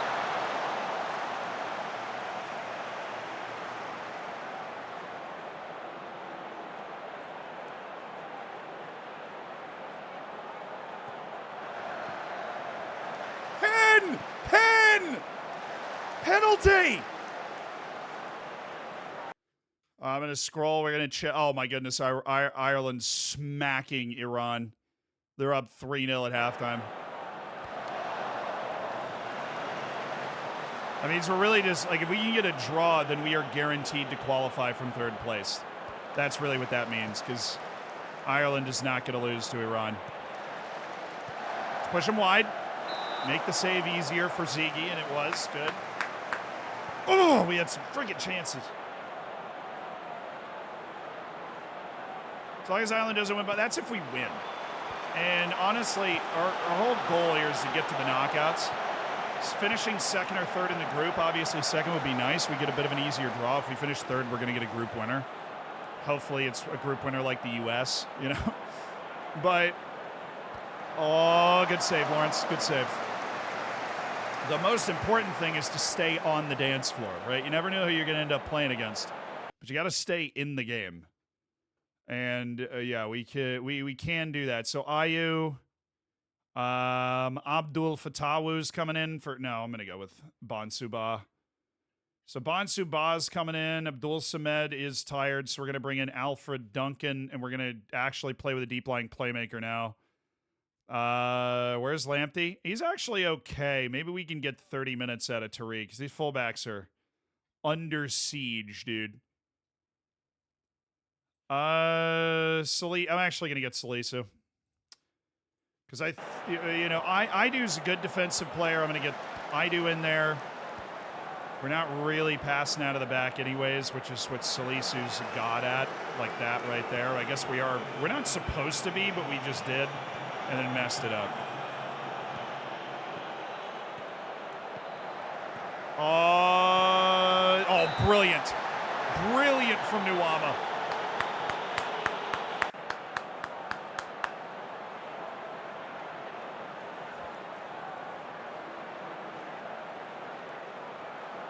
This is enough right now. We would automatically qualify for the knockouts with this result. Just 1-0 is enough. I would love to get that goal, get us a point against Brazil at the World Cup, and we have had a couple of pretty solid chances, but this is enough. We're coaching. It's a tournament. It's all about getting the next round of the tournament. This is enough. We would have a +1 goal difference and 3 points. That is enough. Even 0 is enough. But I would love to just get the 4 points. Be the cool team. No, he's off.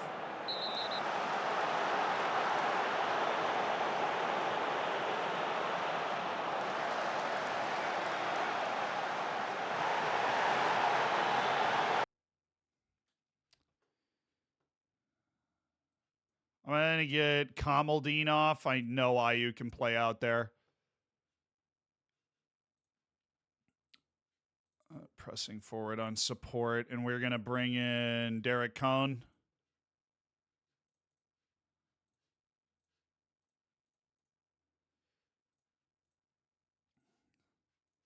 Hey, Cohn, this is going to be a tough 15 minutes. I just need you to kill some time. This is literally the ensuing free kick.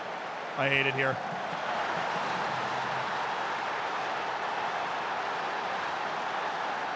He's off? Oh, blessing.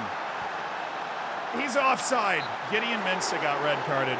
He's our more defensive option at left back, so it's not a terrible guy to lose for the next round, but he is offside. Oh, yes. Thank goodness. I did not want to play the how many goals can Brazil score against 10-man Ghana game. That didn't sound like a fun game to play. All right, we've got tall dudes here. We've got big, tall, tough dudes. Let's get this ball out. Whoa.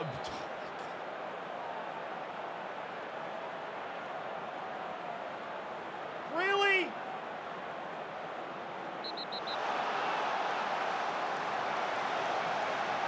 Really? Ibrahim Sulemana throwing elbows, apparently.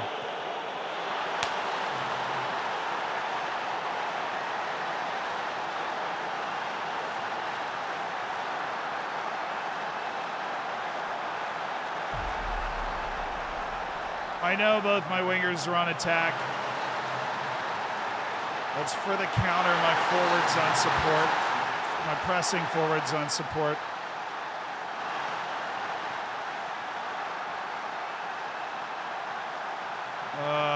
What are you doing? He's off. He's off. Yeah, he was off. And that was a great save. And he was also offside. This is enough. God, 90th minute. All right. Obviously our highlight, as you can tell, the way that it's... Oh, the left side's open. They're not pressing super hard, which, you know, they're a little complacent. That is...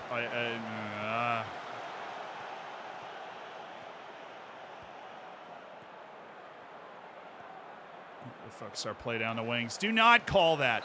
I'll be so mad if you call that. Thank you. Need to focus our play down the wings. We have no threat up the middle. If he's going to play a long ball, go out to the wings. We got a chance to actually knock that down and win it. Our goal difference is 0 right now with 3 points, which is right on the line as it currently stands.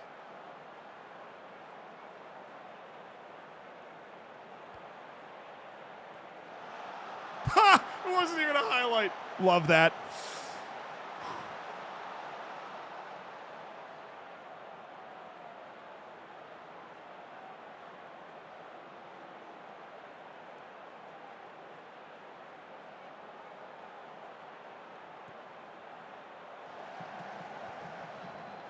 I can live in a world where their play is to get Gabby Jesus the ball. He was offside. Neymar was, and they played it back. Nice work, boys. Honestly. Only thing was a penalty after the red card. 2-0. The world was conspiring against us a little bit there, but we did enough to put ourselves in the next round. Ireland actually beat Ghana by the exact same amount that we did. I'm proud of your effort. Even if it wasn't to be today, I am proud of your effort. This wasn't the knockouts. Yeah. Looking good, Zealand. Hope you had a good Christmas.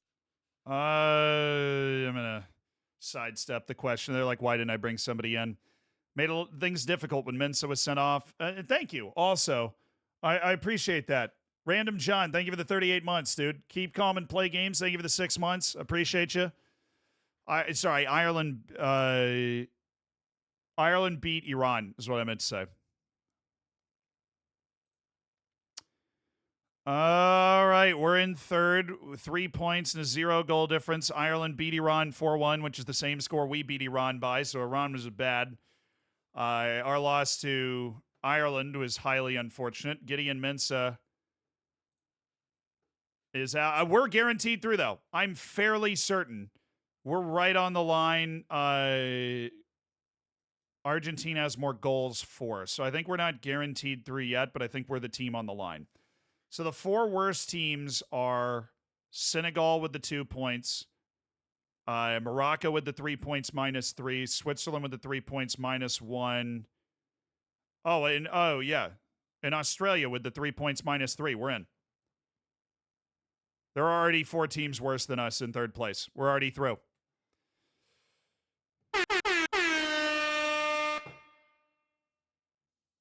We're already through.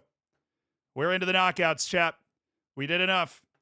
Obviously, we would have loved to have not lost to Ireland, but our dominant win over Iran was enough to get us through.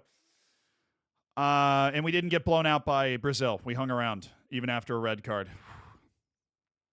Yeah, we stuck to our plan. Our plan was to not be too open, throw counter punches, but I wasn't going to change that. We didn't need to win that game.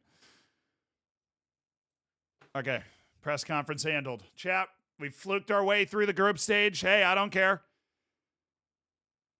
Hey, I don't give a hoot, dude. Chile beat Ivory Coast. Norway has 9 points. They just beat the Netherlands.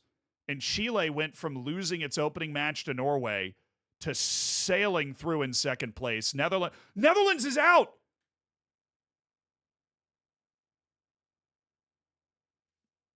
They're out. They have 2 points. They're out. They're eliminated. The Netherlands finishes with 2 points. They're out with Ivory Coast. Chile and Norway are through. Norway with 3 wins. Now, that is the team I would love to play. I'd love to play Norway because I feel like we got a shot. That's true, dude. Suriname is through to the knockouts and the Netherlands is not. Like, I don't know what to say. Suriname is clear. I think everybody understands that Suriname is clear. I want to play Holland? Yeah, I'd rather play him than friggin' Brazil, dude. All right, let's check the job center because we do have jobs that are in the air. So we're still in for Palermo, FCSB, and Eintracht Frankfurt. We just have not heard back from them. Knock Breda's interested. They're obviously interested. Code of conduct. Just get through this. Olivier Verdon's interested in speaking to Groningen. No. Auto select and preseason team meeting. Hi, guys. Finalize our code of conduct. I trust you like that. Excellent. Like to discuss promises, and that's it. I don't want to make any nothing else to talk about. I don't want to make any promises. I'm not going to be the coach of the team. They're just back before the end of my contract. And I'm at the World Cup. Like, this isn't what I'm working on. Vasco da Gama, dude, I don't think the job's open. Did the job open up all of a sudden? Oh, yeah, it did. Oh, Vasco da Gama got relegated. Gremio got relegated too. Vasco da Gama got relegated. Not relegated. They are in the relegation zone. Gremio is also in the relegation zone.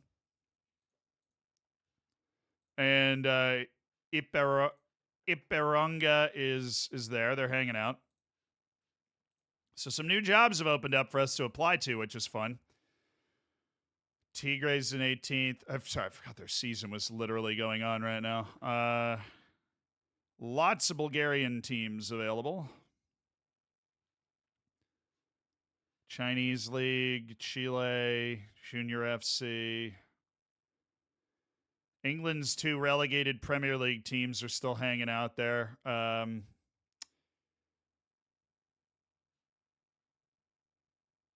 Dynamo Dresden. Oh, they're already closed up shop. Like a 2 Bundesliga type team. Darmstadt's already closed up shop as well. They've got their applications in-house, shall we say. We are working on the Dutch move, which would be Nacht Breda, the team that was relegated from the Eredivisie, the Obosligen. Where's Start? Oh, they're down towards the bottom of the Obosligen here. That would be a serious step down from the level we were just coaching at, unfortunately. For them. Oh, they're second? Oh, well. Apparently, Peru doesn't believe in the Summer League system of South America. More power to them, you know.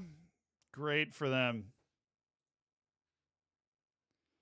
All right, the Real Betis. We're not ready for top league. We're not going top league. Dude, Sweden just fired everybody. The lower leagues of Sweden, a fruitful land of available jobs. But Brazil is drawing my interest. I think in particular Grêmio, because that's a 3.5-star job. Boca rejected me, yeah. Our first application was Boca. We have 4 out right now. Speculative offers for Eintracht Frankfurt and Palermo, who are both big second division teams. FCSB in Romania. We've interviewed with Nacht Breda, who just got relegated from the Eredivisie, try and grab them and bring them back up.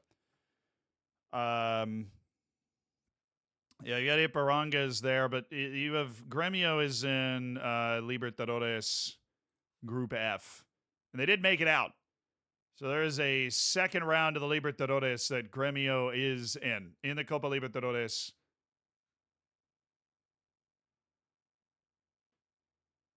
Playing Atlético Mineiro. Another Brazilian said. Okay, Gremio, I see you.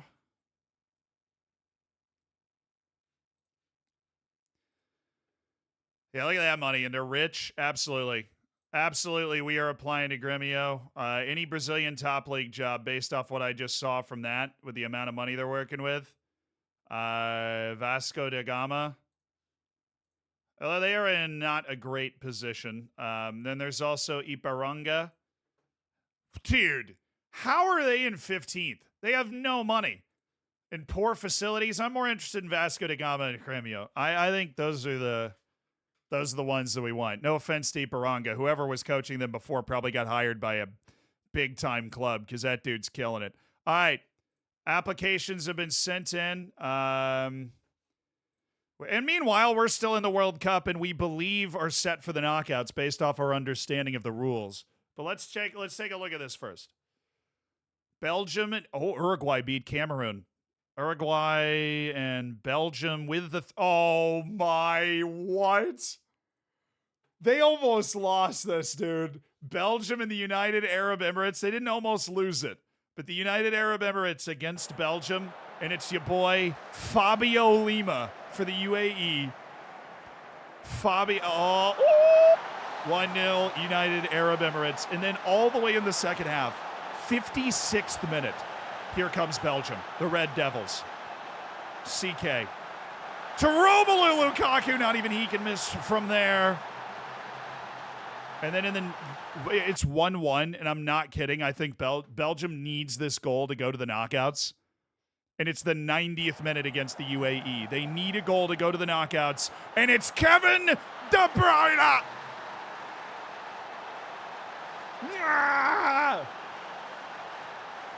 And then in the 95th minute, as the UAE pushes forward for the goal, it's a third from Camara, and Belgium advances. Colombia beats Algeria. Croatia beats Portugal. Wait, Portugal just lost 2 of 3. Are they out? Germany beat Panama and Peru beat Tunisia, so there's not a lot going on in that group. Only 1-0, though, from Peru. When was the goal? 57. Germany made that look cozy, though. So Germany is through. Peru's through. Tunisia and Panama on that 1 point apiece. They are eliminated. Group K, Portugal is through in third. Classic Euros vibe there. Croatia wins the group. Colombia finishes second. Portugal finishes third. Through over Algeria in what many considered the group of death coming in. Great win by Colombia over Algeria to see themselves through. OG, thank you for the 7 months supporting the stream. I appreciate it. Group J, we see Cameroon through in third with our exact record, 3 points and a 0 goal difference. Uruguay wins the group. Belgium finishes second with the 6 points. A massive goal. That draw actually would have been enough because Cameroon was losing. Norway and Chile, we already knew that. Netherlands is out. Who's the did Morocco make it with 3 points and -3? I think they did. Argentina's through. Switzerland's through with 3 points and a -1. Senegal's out. Ukraine's through. We already knew that. Yes, Morocco was the last team. Morocco with 3 points and a -3 goal difference was the last team in. But they did make it. They are through. Sweden is through over New Zealand on goal difference because New Zealand did stun the United States, who went on to win the group. Very weird group there. So it was the 4 teams that didn't get a win in their group that were eliminated. That's very clean. That's very clean. All right. We qualified for the second round, baby. That's all that matters. You got to just stay in the tournament if you're going to pull this off. We've dropped 2 places. Well, hey, look. We're in the knockouts. Yes!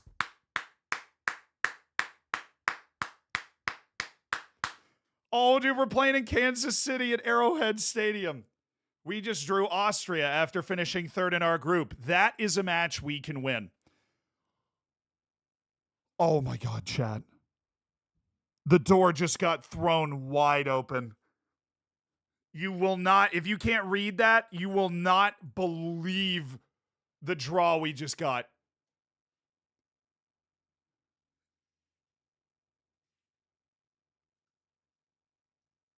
Literally, DR Congo Suriname is the round of 32 match ahead of us. Absolutely unbelievable. If we beat Austria, we're playing DR Congo or Suriname with a chance to go to the quarters. Then it's Canada, Japan, France, Saudi Arabia. Holy smokes, dude. That is it's the best possible draw. Like, the bottom, Uruguay, Peru, Nigeria, Ireland, Brazil, Sweden, Colombia, Belgium, England, Portugal. Good God. Oh, that's a nice England-Portugal match. Well, Portugal's the one that finished third.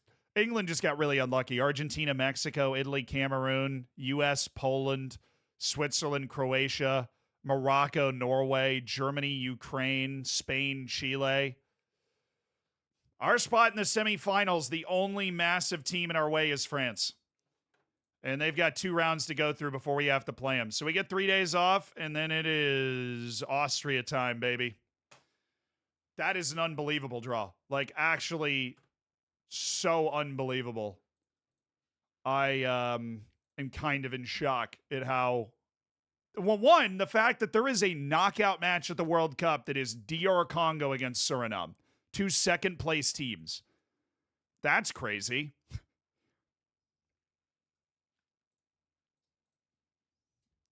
Yeah, I'm going to trigger extension on both those guys. Again, taking care of the club, even though I'm leaving. I'm going to set him for release. Iampolillo, yes. Alessandro Duplessis, yes. Kyle Minar. We'll trigger the extension on Stanley Kamal. No, we won't.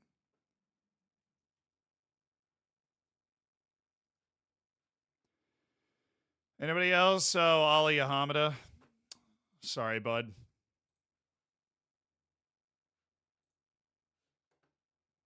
Edison Maela is going to be set for release.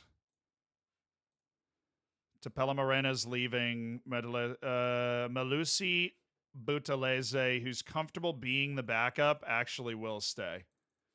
Ali Hamada won't. Oh, chill out. You're going to... Okay. You want to leave at the end of your contract or go into month to month? You can totally do that. I don't care. I'm not going to be here, remember? I'm not going to be here. I'm also at the World Cup, and I can't believe I'm having this conversation with you. Come on. Oh, exclamation point today is wrong. We are in the journeyman save that we started at the beginning of the year. We're looking for a new job, and we also joined Ghana at the World Cup. Weather report. Oh, it's cold. It's actually quite cold. It's 48 Fahrenheit in June in Kansas City. Make it make sense. I'm going to walk away from the new contract, which runs out in a week at Orlando Pirates.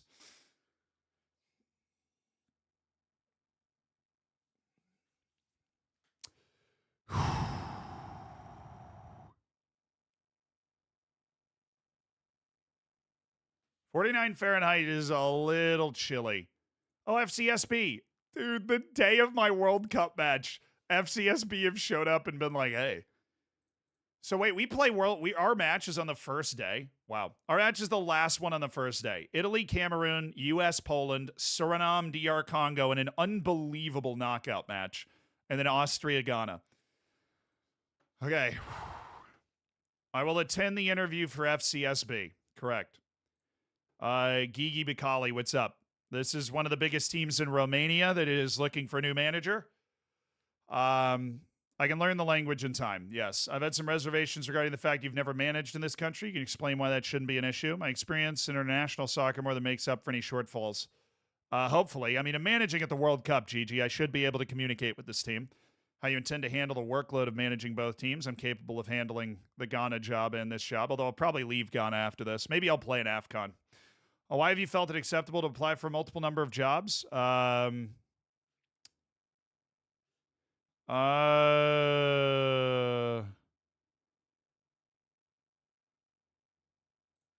you explain why you're in the running for a lot of jobs? I'm considering my options. You'll be able to take charge straight away. I would want to finish my time at the World Cup first. I can work with your general manager. That's totally fine. We understand the importance of having the right coaching staff in place. Just a small budget for changes. Attacking possessions, sign Romanians, work within budget, grow the reputation. Yeah, it's an exciting vision. All right, cool. I have no requests, and FCSB, which is not a top-tier job for me, but it might be one of the only ones that actually offers us a job, because we do only have a Continental C license. I'm not talking transfer stories today. Also, get off the phone with me, dude. I've got a World Cup match to manage, please. Leave me alone. I'm actually in the World Cup, and it's the first knockout day.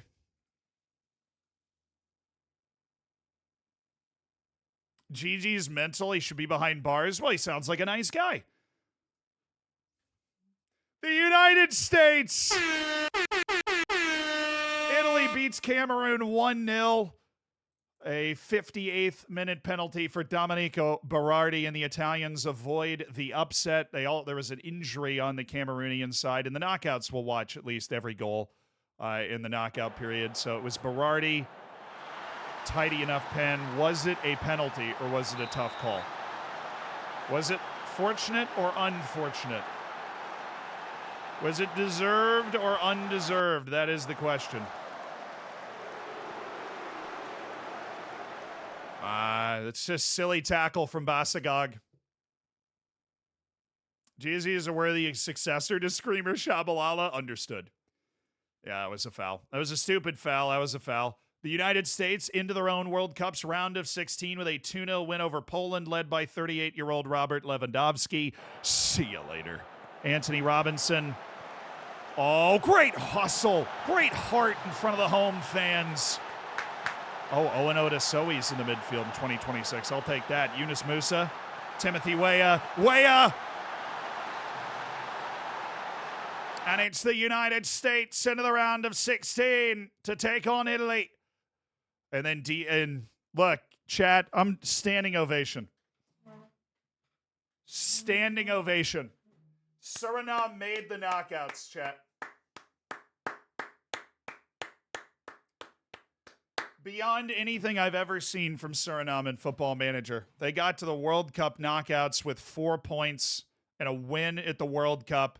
The dream run comes to an end against a team that's only at its second ever World Cup, the DR Congo.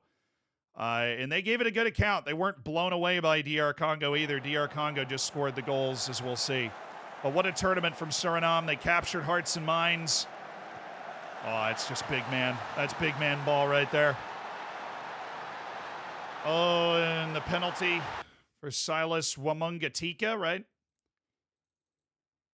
He used to be Silas Mvumpa, but then it came out that he took somebody else's identity when he was a kid. It's one of the wilder stories if you ever want to Google it.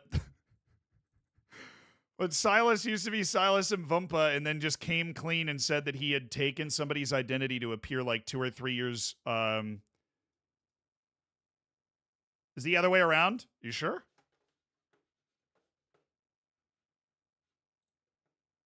I thought it was Silas. Oh, you're right. You're right. Okay. Silas Katompa Mvumpa. Oh, it was Wamangatuka was the name, and then he basically was like, "Hey, I'm a few years older, and my name is Silas Mvumpa." He just like came clean. Why would I Google it when Zealand should make a video? Totally fair. All right, the third goal was in the 91st minute as Suriname is pushing down 2-0. Masuaku up to Bonza again. That dude was feasting. We got to watch out for him if we play. And we do play. We do play DR Congo if we can win this game. Mensa being out is fine. We would have started Cone anyways. Lamptey, how's the fitness? Probably not great considering what we've subjected ourselves to, but everybody here is, you know, this is what we have. Partey broke his arm. He's still out 2 to 4 weeks. Maybe if we get to like the final, he'll be able to be on the bench or something, but we're short 2 guys on the bench today. Iñaki Williams is in. Fatawu is in for Nuama. Mohamed Kudus is going to get the start, as he should. Kamaldeen Suleiman is not good unless he... Yeah, Kamaldeen Suleiman is not good unless he has his legs, which means Bonsuba getting the start is actually what we got to go with. Yeah, Bonsuba going on the left. Abdul Fatawu going off the right. Come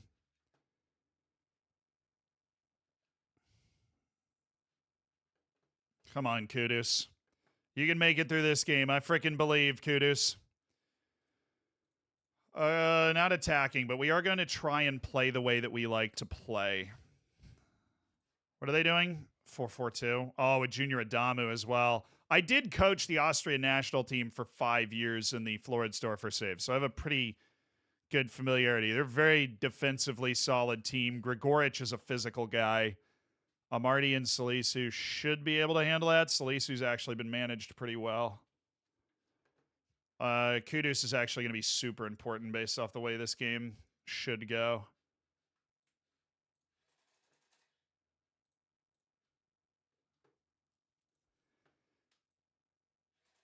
But if they're playing that way, then I want to put the pressure on their defense. If they're playing that way, I want to put the pressure on their defense. They're not going to be able to press us super well. We just want to leave Junior Adamu alone. Because they have no serious runs coming from the midfield. They're just a solid team that's looking to kind of sit back. I'm going to start with a lower tempo. We're going to start with a lower tempo. All right, World Cup knockout. Lower tempo, a little more directness, but we're not going to catch them out. The higher tempo is really meant to catch them out. We're not going to catch them out.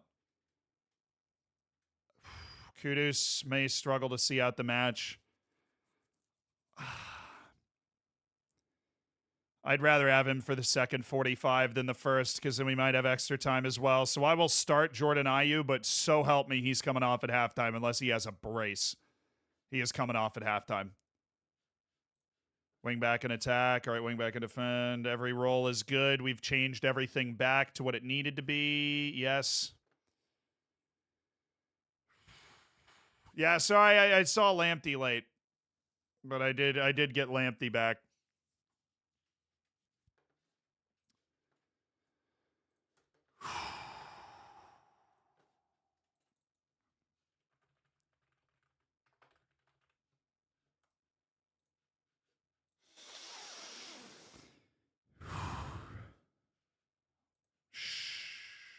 Not yet. Not yet.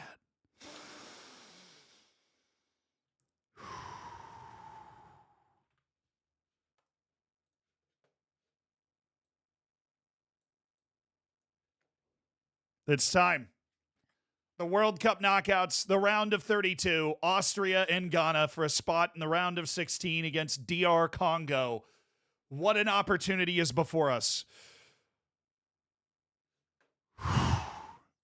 What an opportunity is before us today. The team sheets have been submitted. The team sheets have been submitted. We're short 2, they're short 3. Please rise and remove your caps for the playing of the Ghanaian national anthem.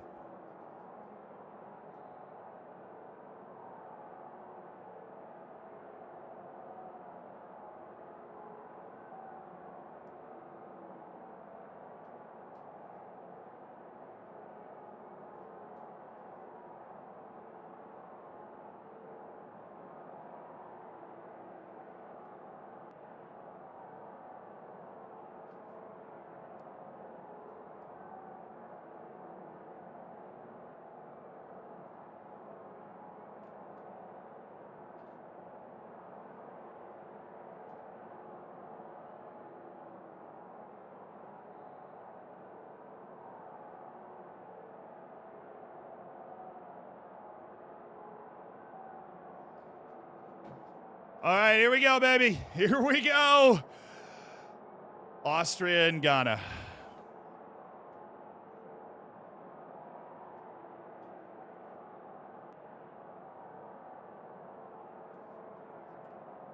This time for Africa, chat. We're the African team that can do it. We're the African team that can do it.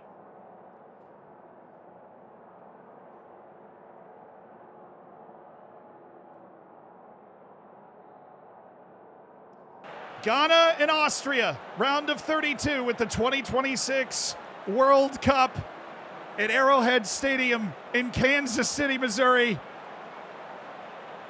It's Ghana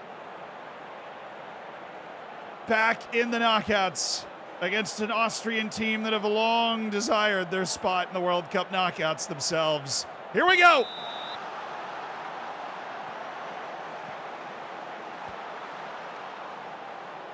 Good, like the idea, Let's go.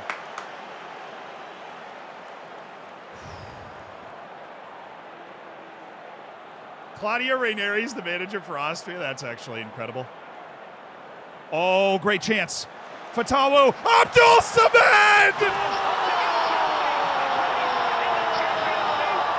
Salis Abdul Samad! That's one for Ghana.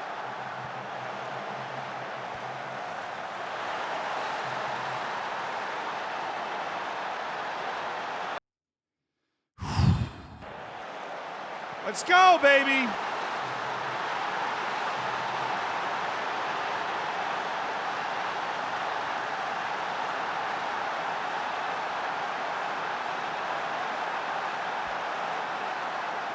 That is very welcome. Very welcome to pop that ball into the back of the net. Abdul Fatawu. Remember, the first half we're supposed to be weaker. There's no Mohamed Kudus. Honestly, if we take a significant lead, I might keep him off the field to see if we can turn this match into rest for him. Fatawu. Abdul Samad again.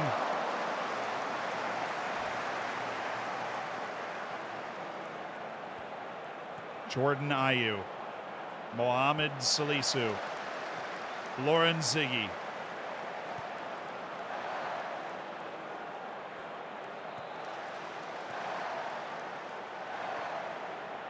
Yeah, this is fine. This is that lower tempo. We're just chilling, dude. Draw this slower Austrian team forward and then hit him with a little Tariq Lamptey. Meow. I mean, that actually worked. He got down the entire field. Duncan. Fatawu. Abdul Fatawu. Hey, hold on. Hold on. There you go. Come on now. Give me something good here. Give me something good.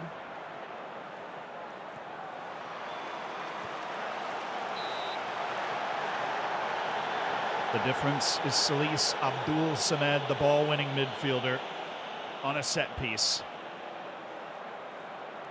Ayew. Tariq Lamptey. Duncan.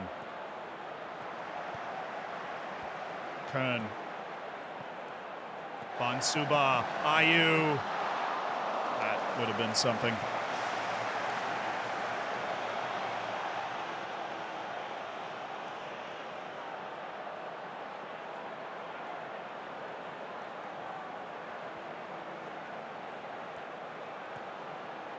Near side. Come on. Yeah, there you go. Play it. Lamptey. Oh, it's a terrible touch. He had plenty of room to do that. Oh, great play by Kuhn. Showing off some defense. Oh, okay. Collapsing on that wing pretty hard. Pressing those fullbacks. Good recovery. Good shape of the defense here. This is their fullback, who's not going to get that far forward a lot, so I'm glad we were able to handle it.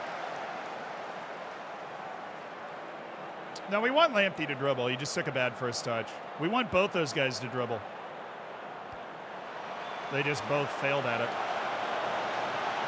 We have an athletic advantage. Like, Austria is a particularly slow and physical team. Junior Adamu can boogie, but like Seiwald can probably run with him, the ball winner, but I'm going to emphasize my happiness with our possession, and I'm not bringing Kudus in because we are winning. They brought in Grilic. That's kind of a ball-playing type box-to-box midfielder, dude. Florian Grilic. Beautiful. Very well done there. Oh, Bonsuba, you got to help us keep the ball, though. Don't just hand it right back to him. We do have 59% possession. All right.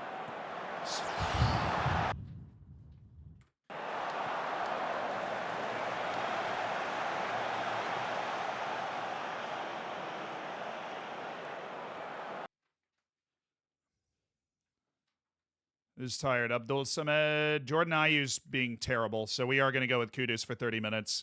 Might turn into more than that, obviously. Abdul Samad's the guy that scored, but he's also tired and in a ball-winning role, so I am going to go with Suleimana for the last 30, just to see if he can get through it.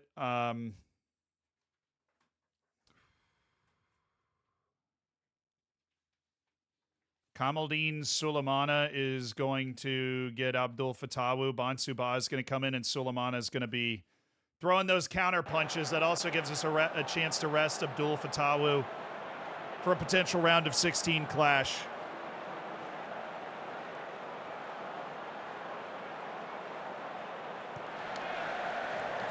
Oh, let's go.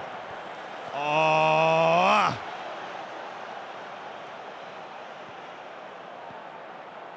That's right, I like the shape right now. Their wingers are just not great. Like, this isn't. I played with no wingers when I managed this team. We played without wingers because Austria just doesn't have good wingers.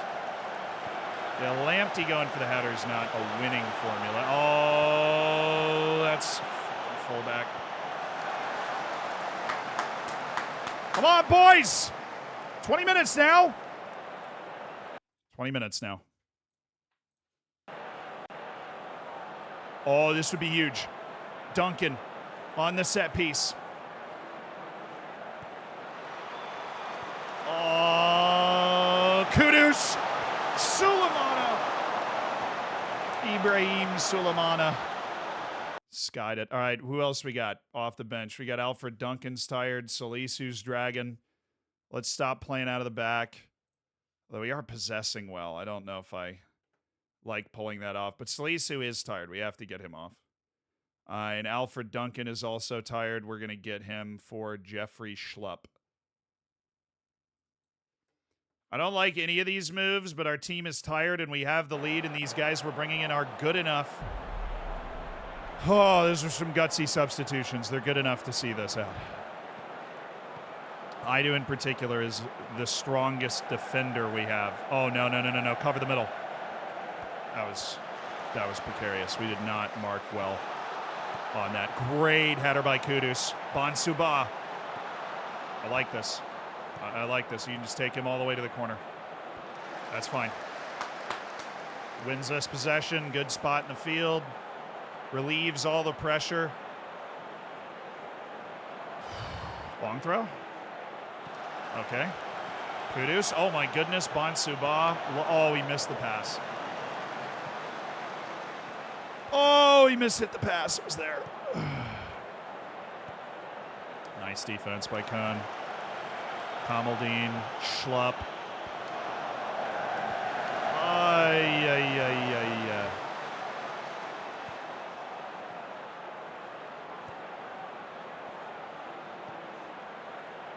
Nice work. That's all right. I wanted to contest that header better. They've got a lot of yellows, dude. We've been driving them crazy.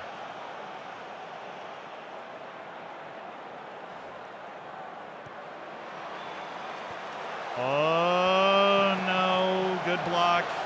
Took all the steam off that. Easy collection.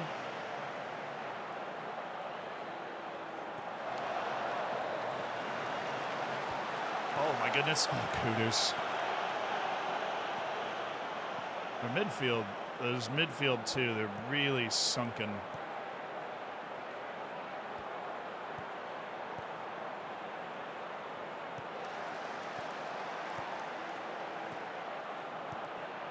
Let him through the middle, too easy there.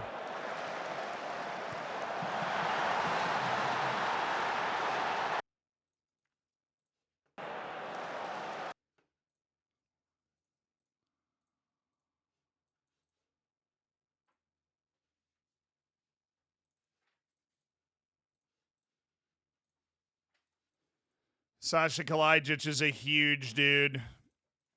We should have seen that coming better. Oh, we're going to bring, okay, 1-1. We're going to bring our team up. We get an extra sub in extra time if we get there. I saw the goal. We're going to bring our team up. The reason we're doing this is because they don't have the pace over the top anymore with Hušković and Kalajdzic. They're just tall dudes. So we can, we can bring our lines up basically and constrict their space, make them play in their half entirely. Oh my goodness. Oh, it's Williams! It's Inyaki!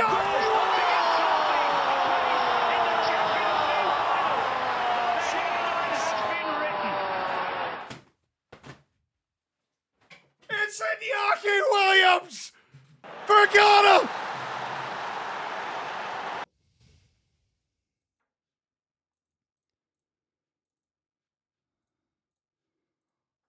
At a moment's notice, it's a goal for Ghana, and the upset is on again.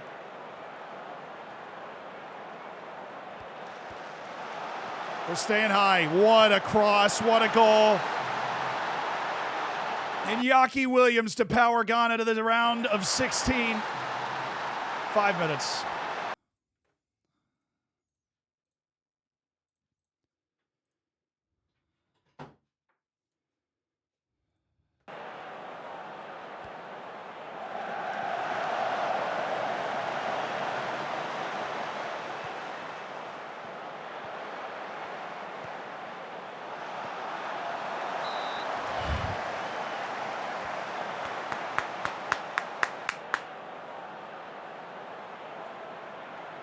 Well, this is the gold medal round. Goalkeeper's up.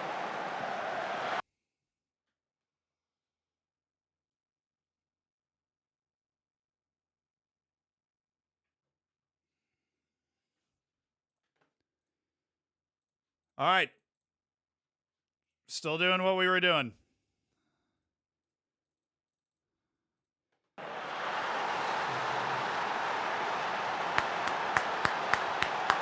It's all right. It's a friggin' huge team, Ziggy. Oh, no, it was on. I already saw it in the bottom left, or whatever they were looking at. Gave away a tough set piece to defend. Ziggy, oh.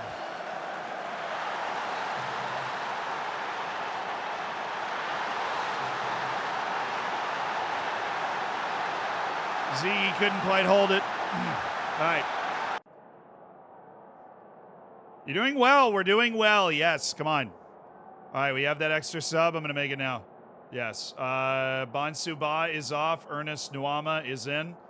Kamaldeen Suleimana has not been great. All right, I know we're going to be tired, but we are using all our subs as fast as we can. Ernest Nuama should be able to get something done for us. All right, let's go, boys.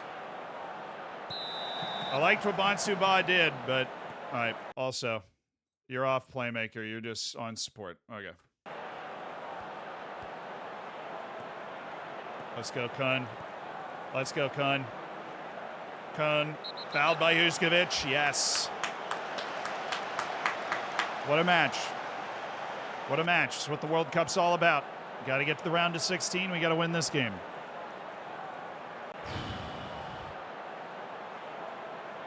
All right, we're building out of the back again. They're not really a pressing team, so it's there for us to do. Party. Oh, my goodness. Oh, it's Williams. India. Oh.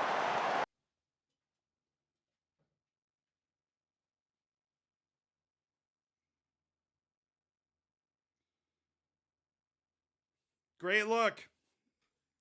Great look. That's a great run from a tired forward. Lamptey found him. It's the first time we've caught them up.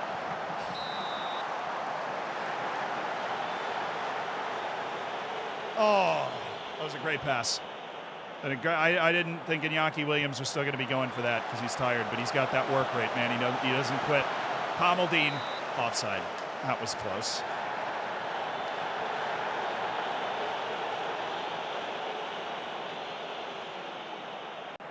I think we're the team more likely to score, so I'm going to go attacking. Because when that's the case, you'd rather not go to penalties and just let it be all on the line here in extra time. I do. Kun. Again, getting space to bring the ball forward. Can he find somebody? Nuama. That's fine. Tariq Lamptey. Let's find a better cross. Lamptey. Could have been fouled there. Somebody took a little piece of Tariq from behind. I think that's what they were debating. All right, second half of extra time, 2-2.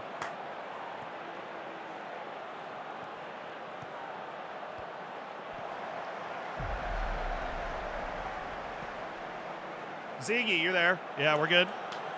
Ziggy's by far our best keeper, so even though he had a bad moment, he's still the guy. We need him to be good.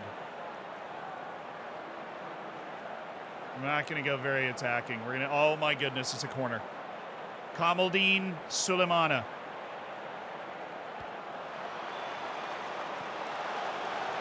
Kudus. It's Kamaldeen.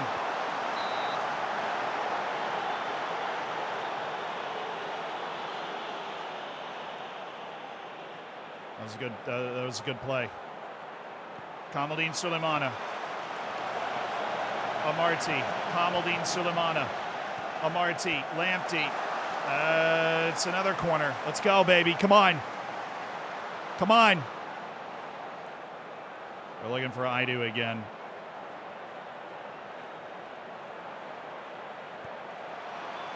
Oh, to Amartey! Oh!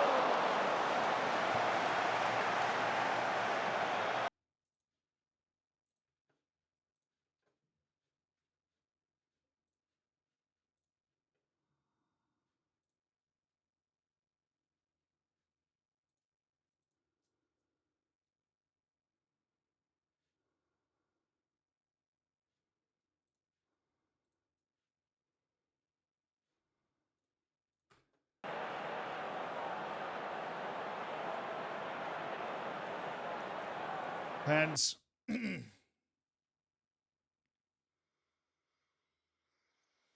Penalties.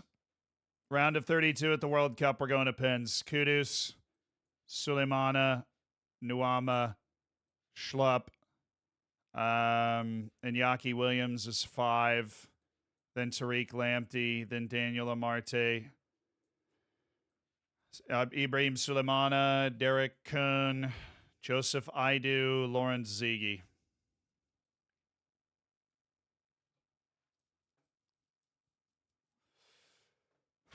Pins with Austria.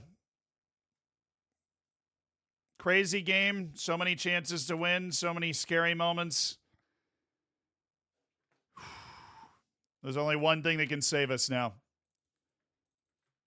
There's only one thing that can save us.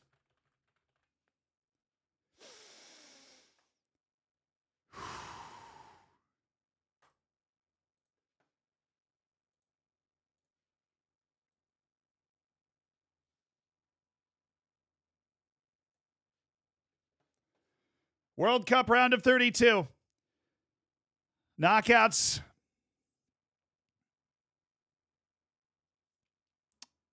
With this Ghana team that I really do believe could do something special here. Survive and advance. Here we go. Nobody's nervous that has a pen. That's great to see. We're going first. Mohamed Kudus.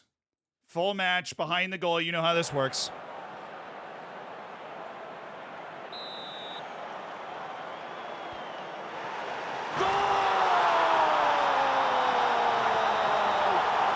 Come on, Celine. Celine Dion carrying the load again. All right, that's a good goal.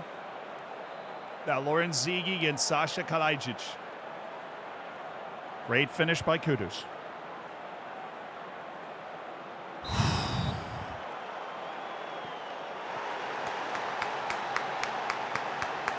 He's got to get one, Lawrence. It's all right.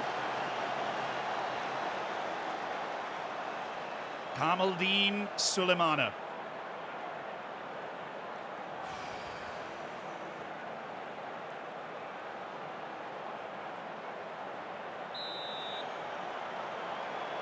All right down the middle. Ice cold from Kamaldeen Suleimana. Okay. Their second taker, the other striker, Juskovic.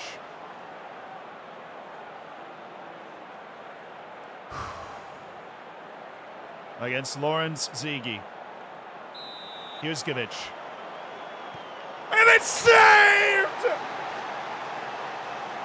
It's saved by Lawrence Zigi! He's read him like an absolute book!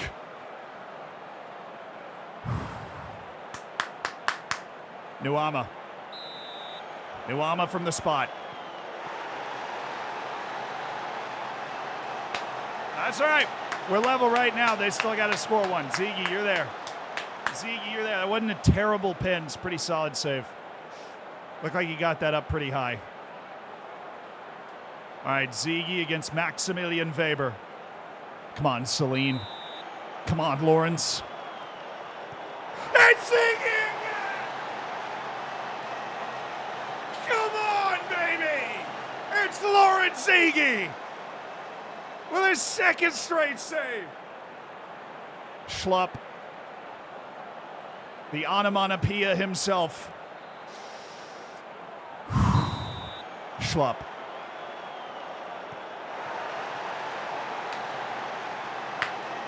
All right, Lawrence. Lawrence. Lawrence, my man, my madman, Querfeld against Lawrence Ziege. Oh! We're tied, sudden death. We need everything Celine's got here. Iñaki Williams.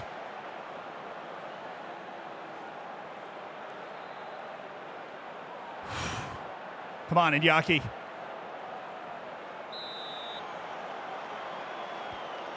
Yes! Come on!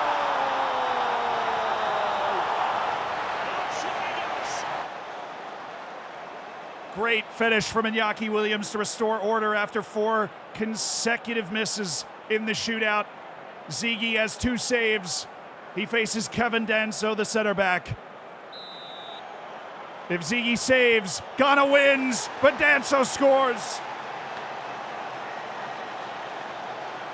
And we're going to extra penalties, starting with Tariq Lamptey.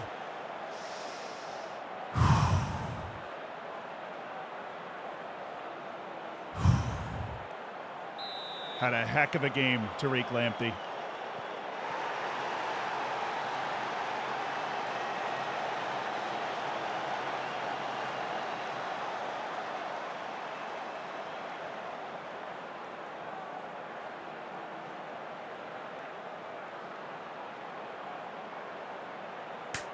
All right, Ziege. It is unfair to have to ask you to save another one, but come on, my big man. Ziege. Oh, he saves it! Oh, it's Lawrence Ziege! It's unbelievable!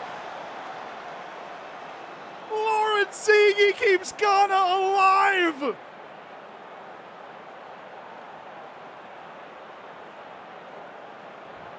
Amartey, the 7th penalty. And he scores it! And now Austria have to score. A save from Ziege or a miss from Austria. And Ghana is through to the round of 16. Composed finish from Amartey. Lawrence Ziege, who has 3 saves against Nicholas Seiwald. Whoa!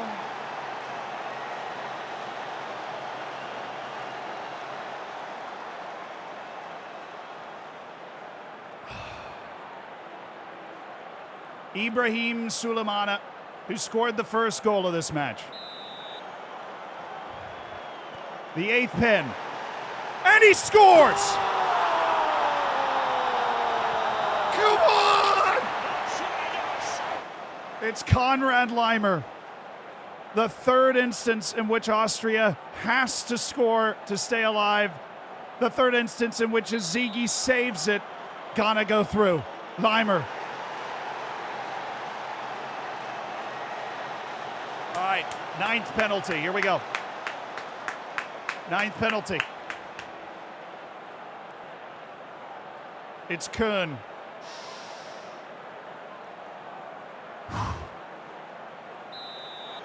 Kuhn with that left foot.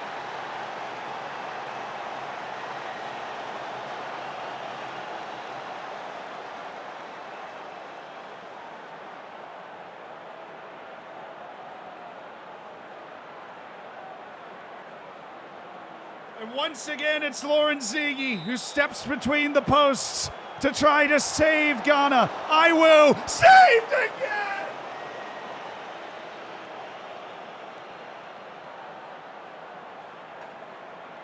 Lawrence Ziege does it again! It's unbelievable!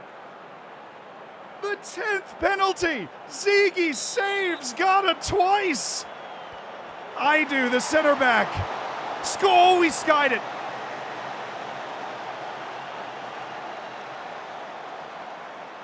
The last non-goalkeeper penalty, and it's Saddleberger.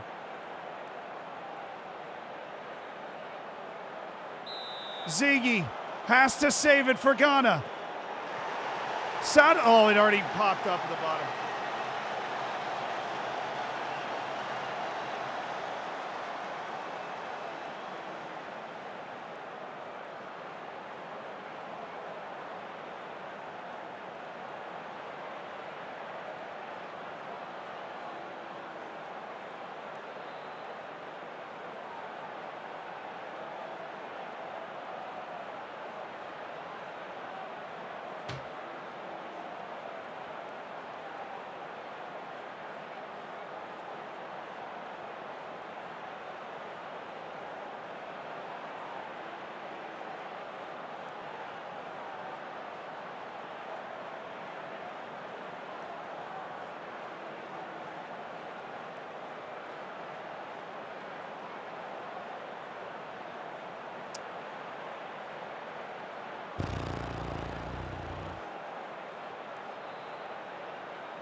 You know, sometimes there's really dramatic moments that go your way, and sometimes there's ones that don't. They got their 94th minute goal to tie it. We couldn't take a couple of big chances. And, we had plenty of opportunities in that penalty shootout to win it. But we didn't.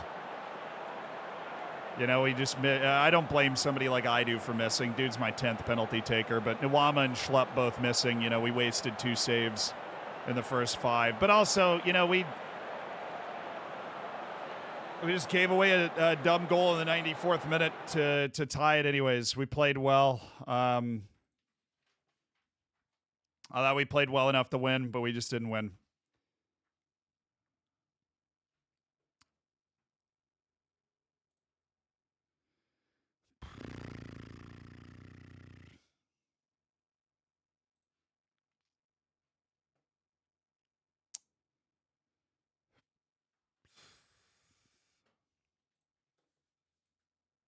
We're out of the World Cup in the round of 32.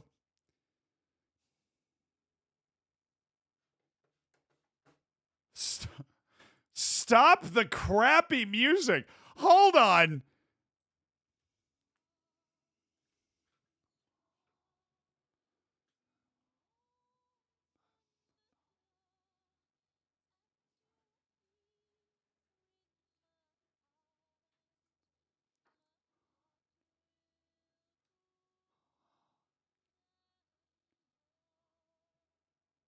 Stop the crap. What? Celine? We're coming at Celine now? Is that what we've done as a society? Oh, that sucks.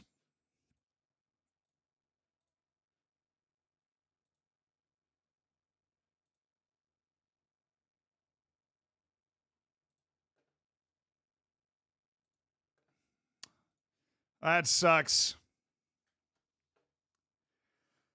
A World Cup run with Ghana that has come up empty-handed. I'll handle the post-match press conference real quick. Man,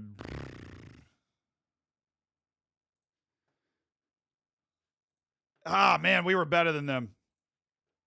That sucks. Although we were better than them on that day. But it was not enough. We didn't do enough with it. And chat, that's what we've done today. I couldn't possibly imagine when I got on that I would be managing a World Cup, but we had a great time. We were happy that the Ghanaian manager happened to retire before the World Cup so we could hop in there. Yeah, we got job interviews in the morning. We've done interviews with Knock Breda and FCSB. We've got 2 applications out to Brazil, one to Eintracht Frankfurt in the Zweite Bundesliga. They just got relegated into Palermo in Serie B as well. So we've got 6 job applications in the air. And I'll leave you with Celine on the way out. But we're done for today. I'll be back tomorrow 9 a.m. 9 a.m., not 11 a.m. So 9 a.m., that's 2 p.m. London time. 14 London time, so you can orient yourself. We're going to raid somebody. We're going to go make somebody's day, so stick around for that. But my goodness, I'm so sad we lost, but seriously, what a run. That was fun. We'll figure out who we're managing tomorrow and either join a season midway or, set ourselves up for the new season. We found somebody to raid. Let's go make their day, all right? Let's get a copy pasta going. Let's go make their day. Appreciate you guys. Love you guys. Fist bump. I appreciate everybody that subbed. I know I wasn't able to call them out there towards the end, but the eyes, Aaron, Bamboo, Swano, thank you so much for using your primes here. Swano, congrats on the 5 months. This one's for Lawrence Ziggy. Respect, dude. That guy was putting on a legendary shootout performance. Just needed 2 more. Absolutely Fabregas, thank you for the 32 months. Mike, thank you so much for the gifted sub. Thank you, everybody that supports the stream, allows us to do this, allows me to do this, and, us to just have a great time together. I'll see you guys tomorrow. We find the job, and I will find a fan because I am sweaty. All right, see you guys. Enjoy the raid.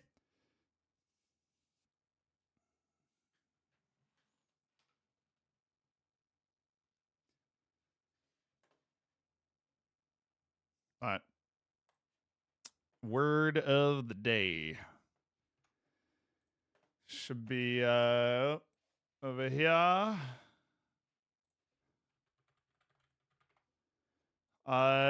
Sang-froid. Sang-froid. That's the word. Here, sorry, I'll get rid of the music for you. Say that again. Sang-froid. Sangfroid. Sang-froid refers to the ability to stay calm in difficult or dangerous situations. He displayed remarkable sang-froid when everyone else was panicking during the crisis.